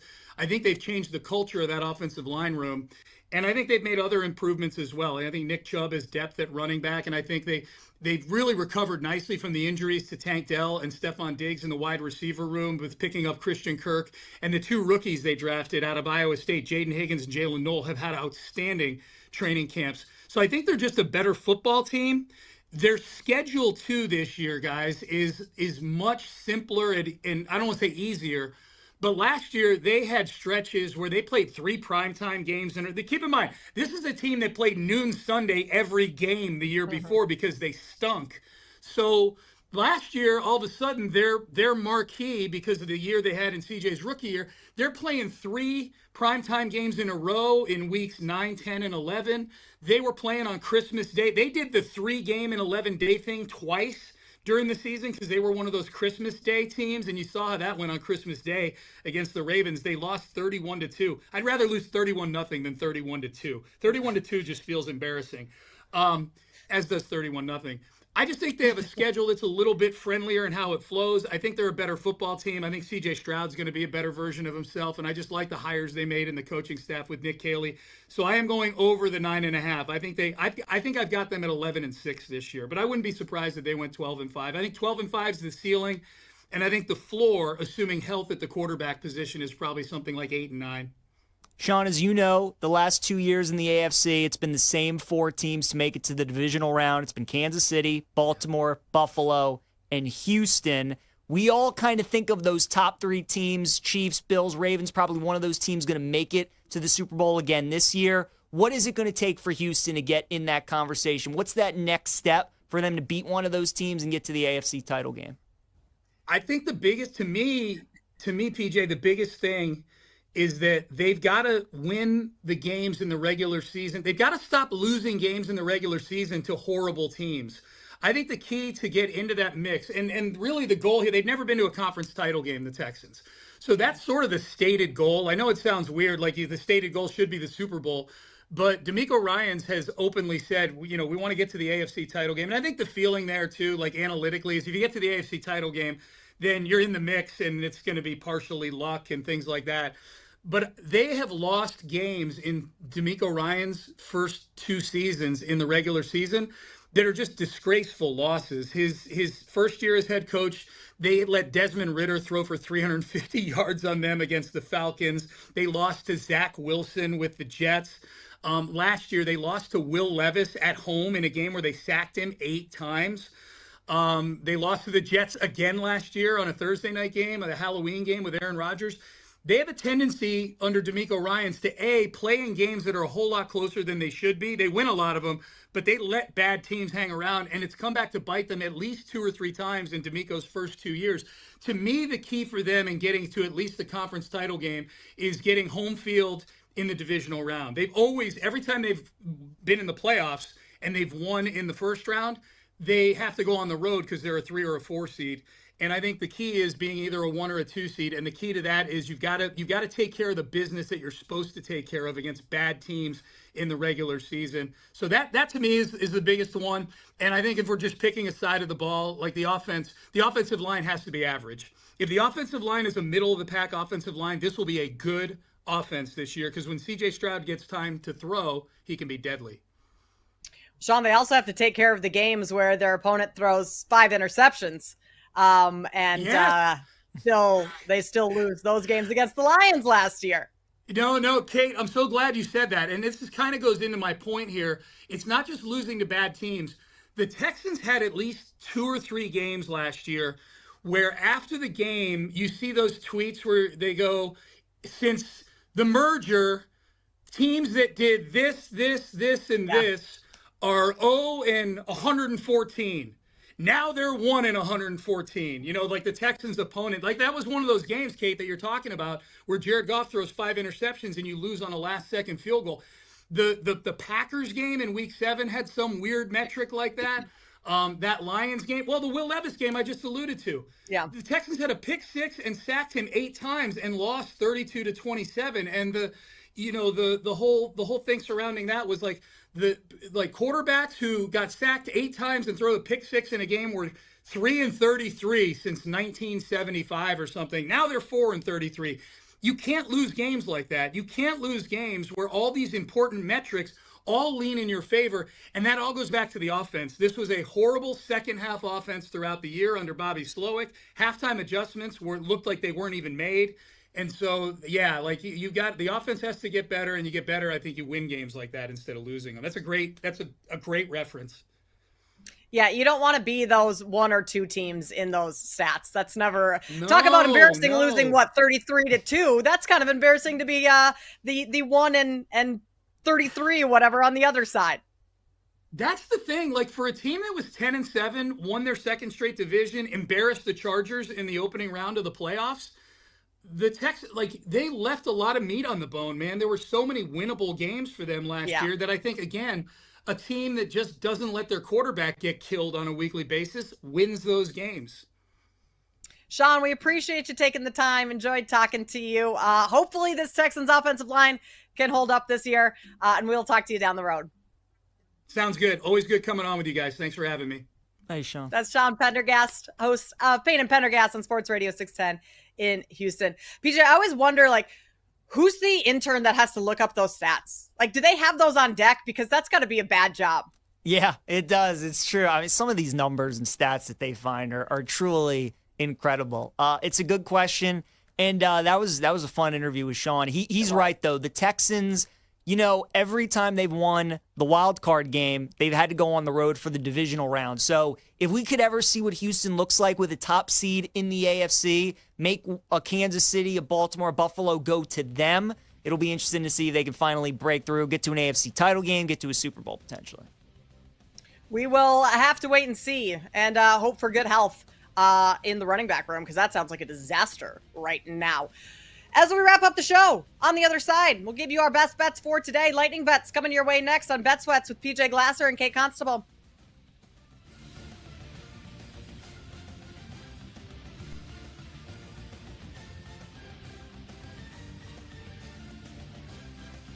You're listening to Bet Sweats on the BetMGM Network.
Welcome back to Bet Sweats on the BetMGM Network. Wrapping things up here on Bet Sweats, PJ Glasser, Kate Constable in this week for Joe and Sam, taking their last little vacay before NFL season officially begins in a few weeks. PJ, we'll get to lightning bets in just a second, but one of the bigger podcasts in sports right now just had probably the biggest superstar on the podcast to announce a new album. Like, if Travis Kelce and Jason Kelce weren't already popular enough, obviously the Travis and Taylor stuff is at the forefront of every conversation amongst pop culture and sports. But now Taylor goes on the New Heights podcast with those two to announce her new album. I mean, the ratings on that, the ad sale, like, oh my gosh, what are we doing? That's out of this world. It's all that's been over my timeline the entire morning is just that, and all these different outlets that are picking it up. So it's going to break. I mean, it's going to break records, Kate. That's going to be the most viewed podcast episode of all time. I believe it drops tomorrow. To be honest with you, when obviously it became official that they were dating and whatever, and the Kelce brothers are doing the podcast, and everybody eventually wanted Taylor to go on, I didn't think she would. I went back and forth on whether this would ever happen, on whether she would do that, take attention away from Travis and Jason, and, you know, if maybe necessarily they would want to put her in that spot as well. Just a lot of different things. I don't know if I'd ever think it would happen. But now that it is, Kate, I mean, it's... to be honest, like, I'm probably going to tune in, listen, you know, see what she has to say. Like, I can't even lie. I'm sure a bunch of people feel that way. But did you ever think that this would happen? Like, did you actually think she would go on an episode? Not in a zillion years. No, because they've been so private too. And like, they're both so public facing in their respective entities, of her with music and him football. But like, they kind of keep their private life private. This is the first time we've ever seen them do any sort of interview together. I don't follow all her stuff super closely, so like maybe there's something that I've missed, but like for the most part, we've never seen them interact in an interview setting on camera. Like, sure, they've hugged, kissed after the Chiefs won the Super Bowl. That's about it. I'm interested to see what it is. Like, do you think the conversation is going to be like, is it going to be like a puff piece type thing where they kind of just give her layups and don't give her any hard hitting things? Do you think this is like a PR stunt a little bit from her people to like, what kind of thing, what do you think the conversation is going to be? 1,000% a PR stunt. This is her 12th album. I think the title has something to do with 12, and the album drops on August 12th. Today, I believe. So it was all like adding up to 12, 12, 12, 12. But I think it's going to be a puff piece, basically. I don't think they're getting into anything hard hitting on that podcast. But I mean, like you said, I haven't listened to New Heights probably in the last year. I listened to it a little bit at the beginning. I'm gonna tune in on this episode and see what this is all about, which is like probably every other person, both in the pop culture world and where you're going to get a bunch of random sports people that didn't tune in before, but now kind of want to see what this is about, like you and I. Yeah, it's going to be crazy. Gonna do a ton of records. So we'll see. It's also one of those where I'm going to have to watch it with like a video, you know, like on YouTube or something. Like I can't just listen to it. I want to see like the reactions, like when she's talking and everything. So it's going to be huge, Kate, for sure, when that episode drops. I'm interested, too, like, how long they have her on for, you know? Is it, like, 20 minutes? Does she give them, like, an hour? So, again, comes out tomorrow. Probably, the first of many now public appearances for the two. Like, I would imagine they'll start to do more interview-type things. Maybe not, because this is something that she could fully control with Travis and Jason. Like, they're not going to try and pry too much or anything. So maybe I'm wrong on that front. Who knows? We'll have to wait and see. What would you put the odds at that they announce that they're engaged? 20-1?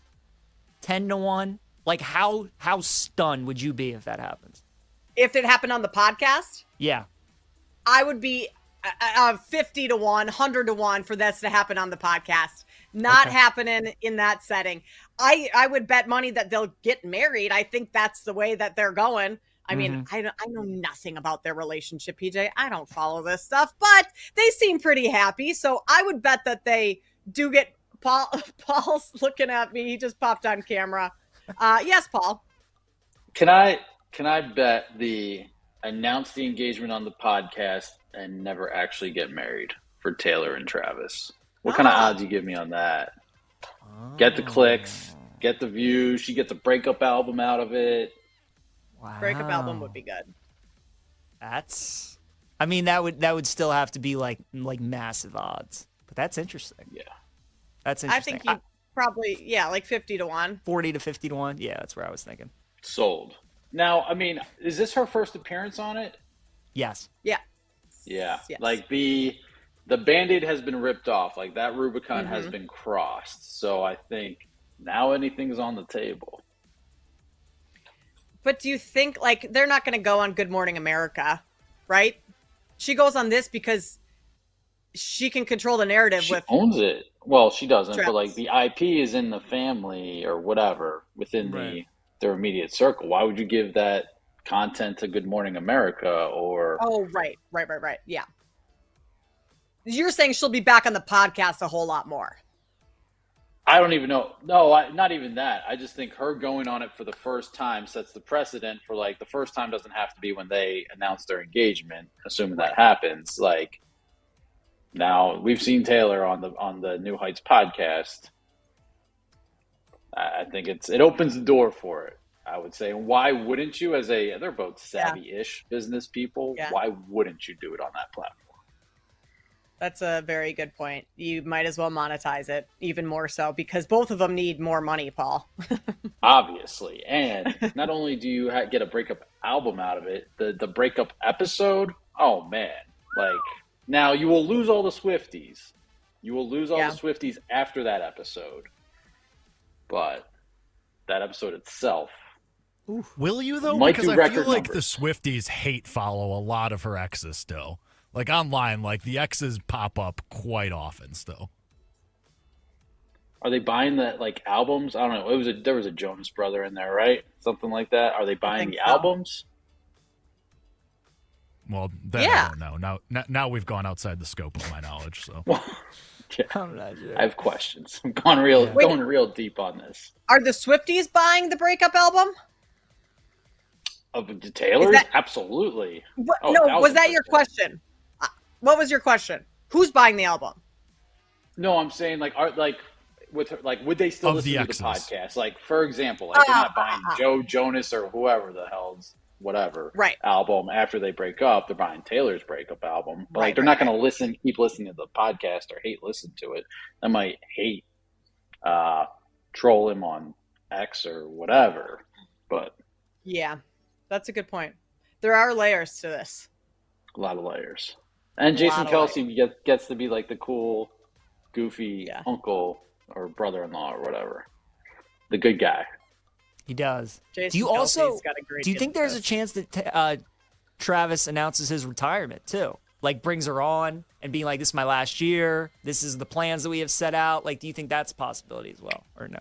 PJ, I think you milk this thing for everything you can. I think, I think you got to slow roll those plans. Absolutely, it's a multi-week rollout. Yes, you don't do it all in one episode. You need to, a retirement episode because he wants to spend more time with Taylor down the road, an engagement episode, all of that good stuff.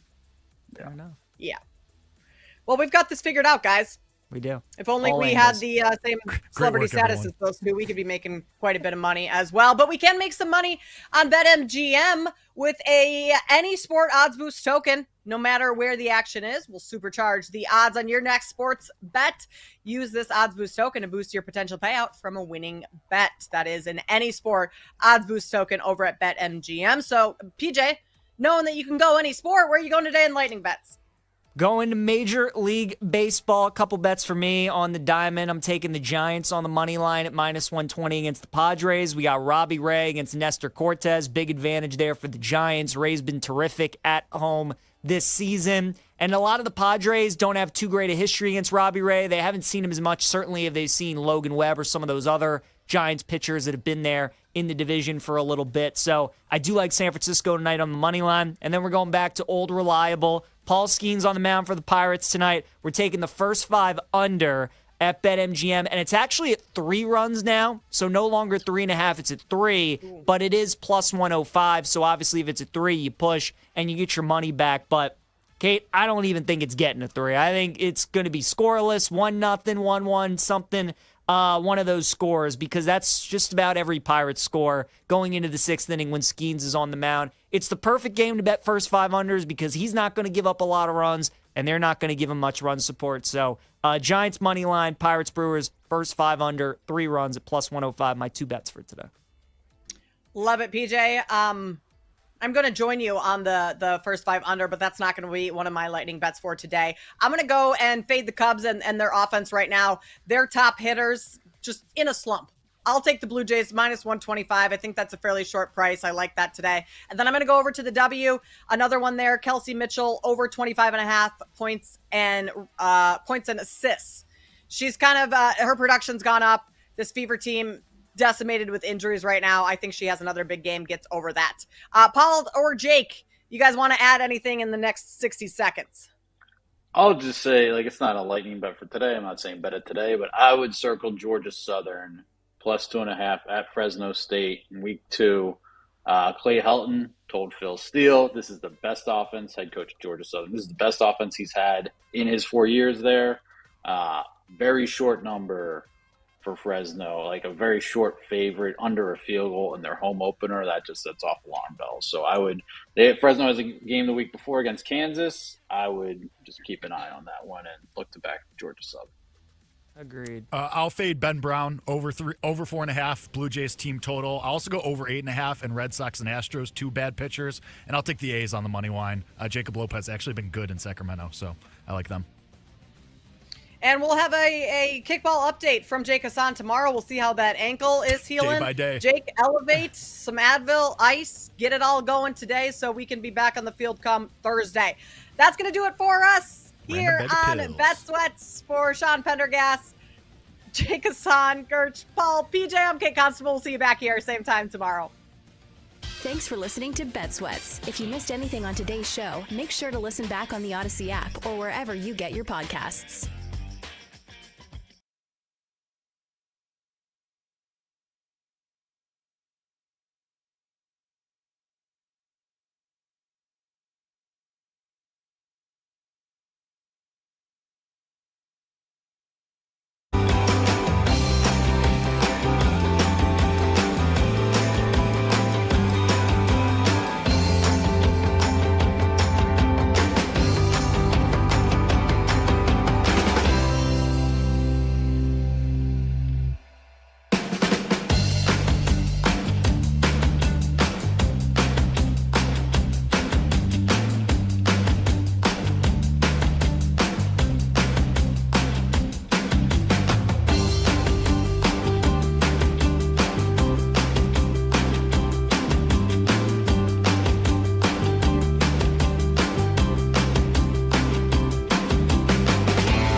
BetMGM Network. Kicking off your morning with the Daily Tip with Michael Jenkins and Chelsea Messenger. Over. It's a very simple way to look at it. It's the best way to look at it. Followed by the newly branded Bet Sweats with Joe O and Sammy P. When I stop talking, that's when you jump in usually. He said, ring that bell! He said, ring that bell! Then it's You Better You Bet, hosted by Nick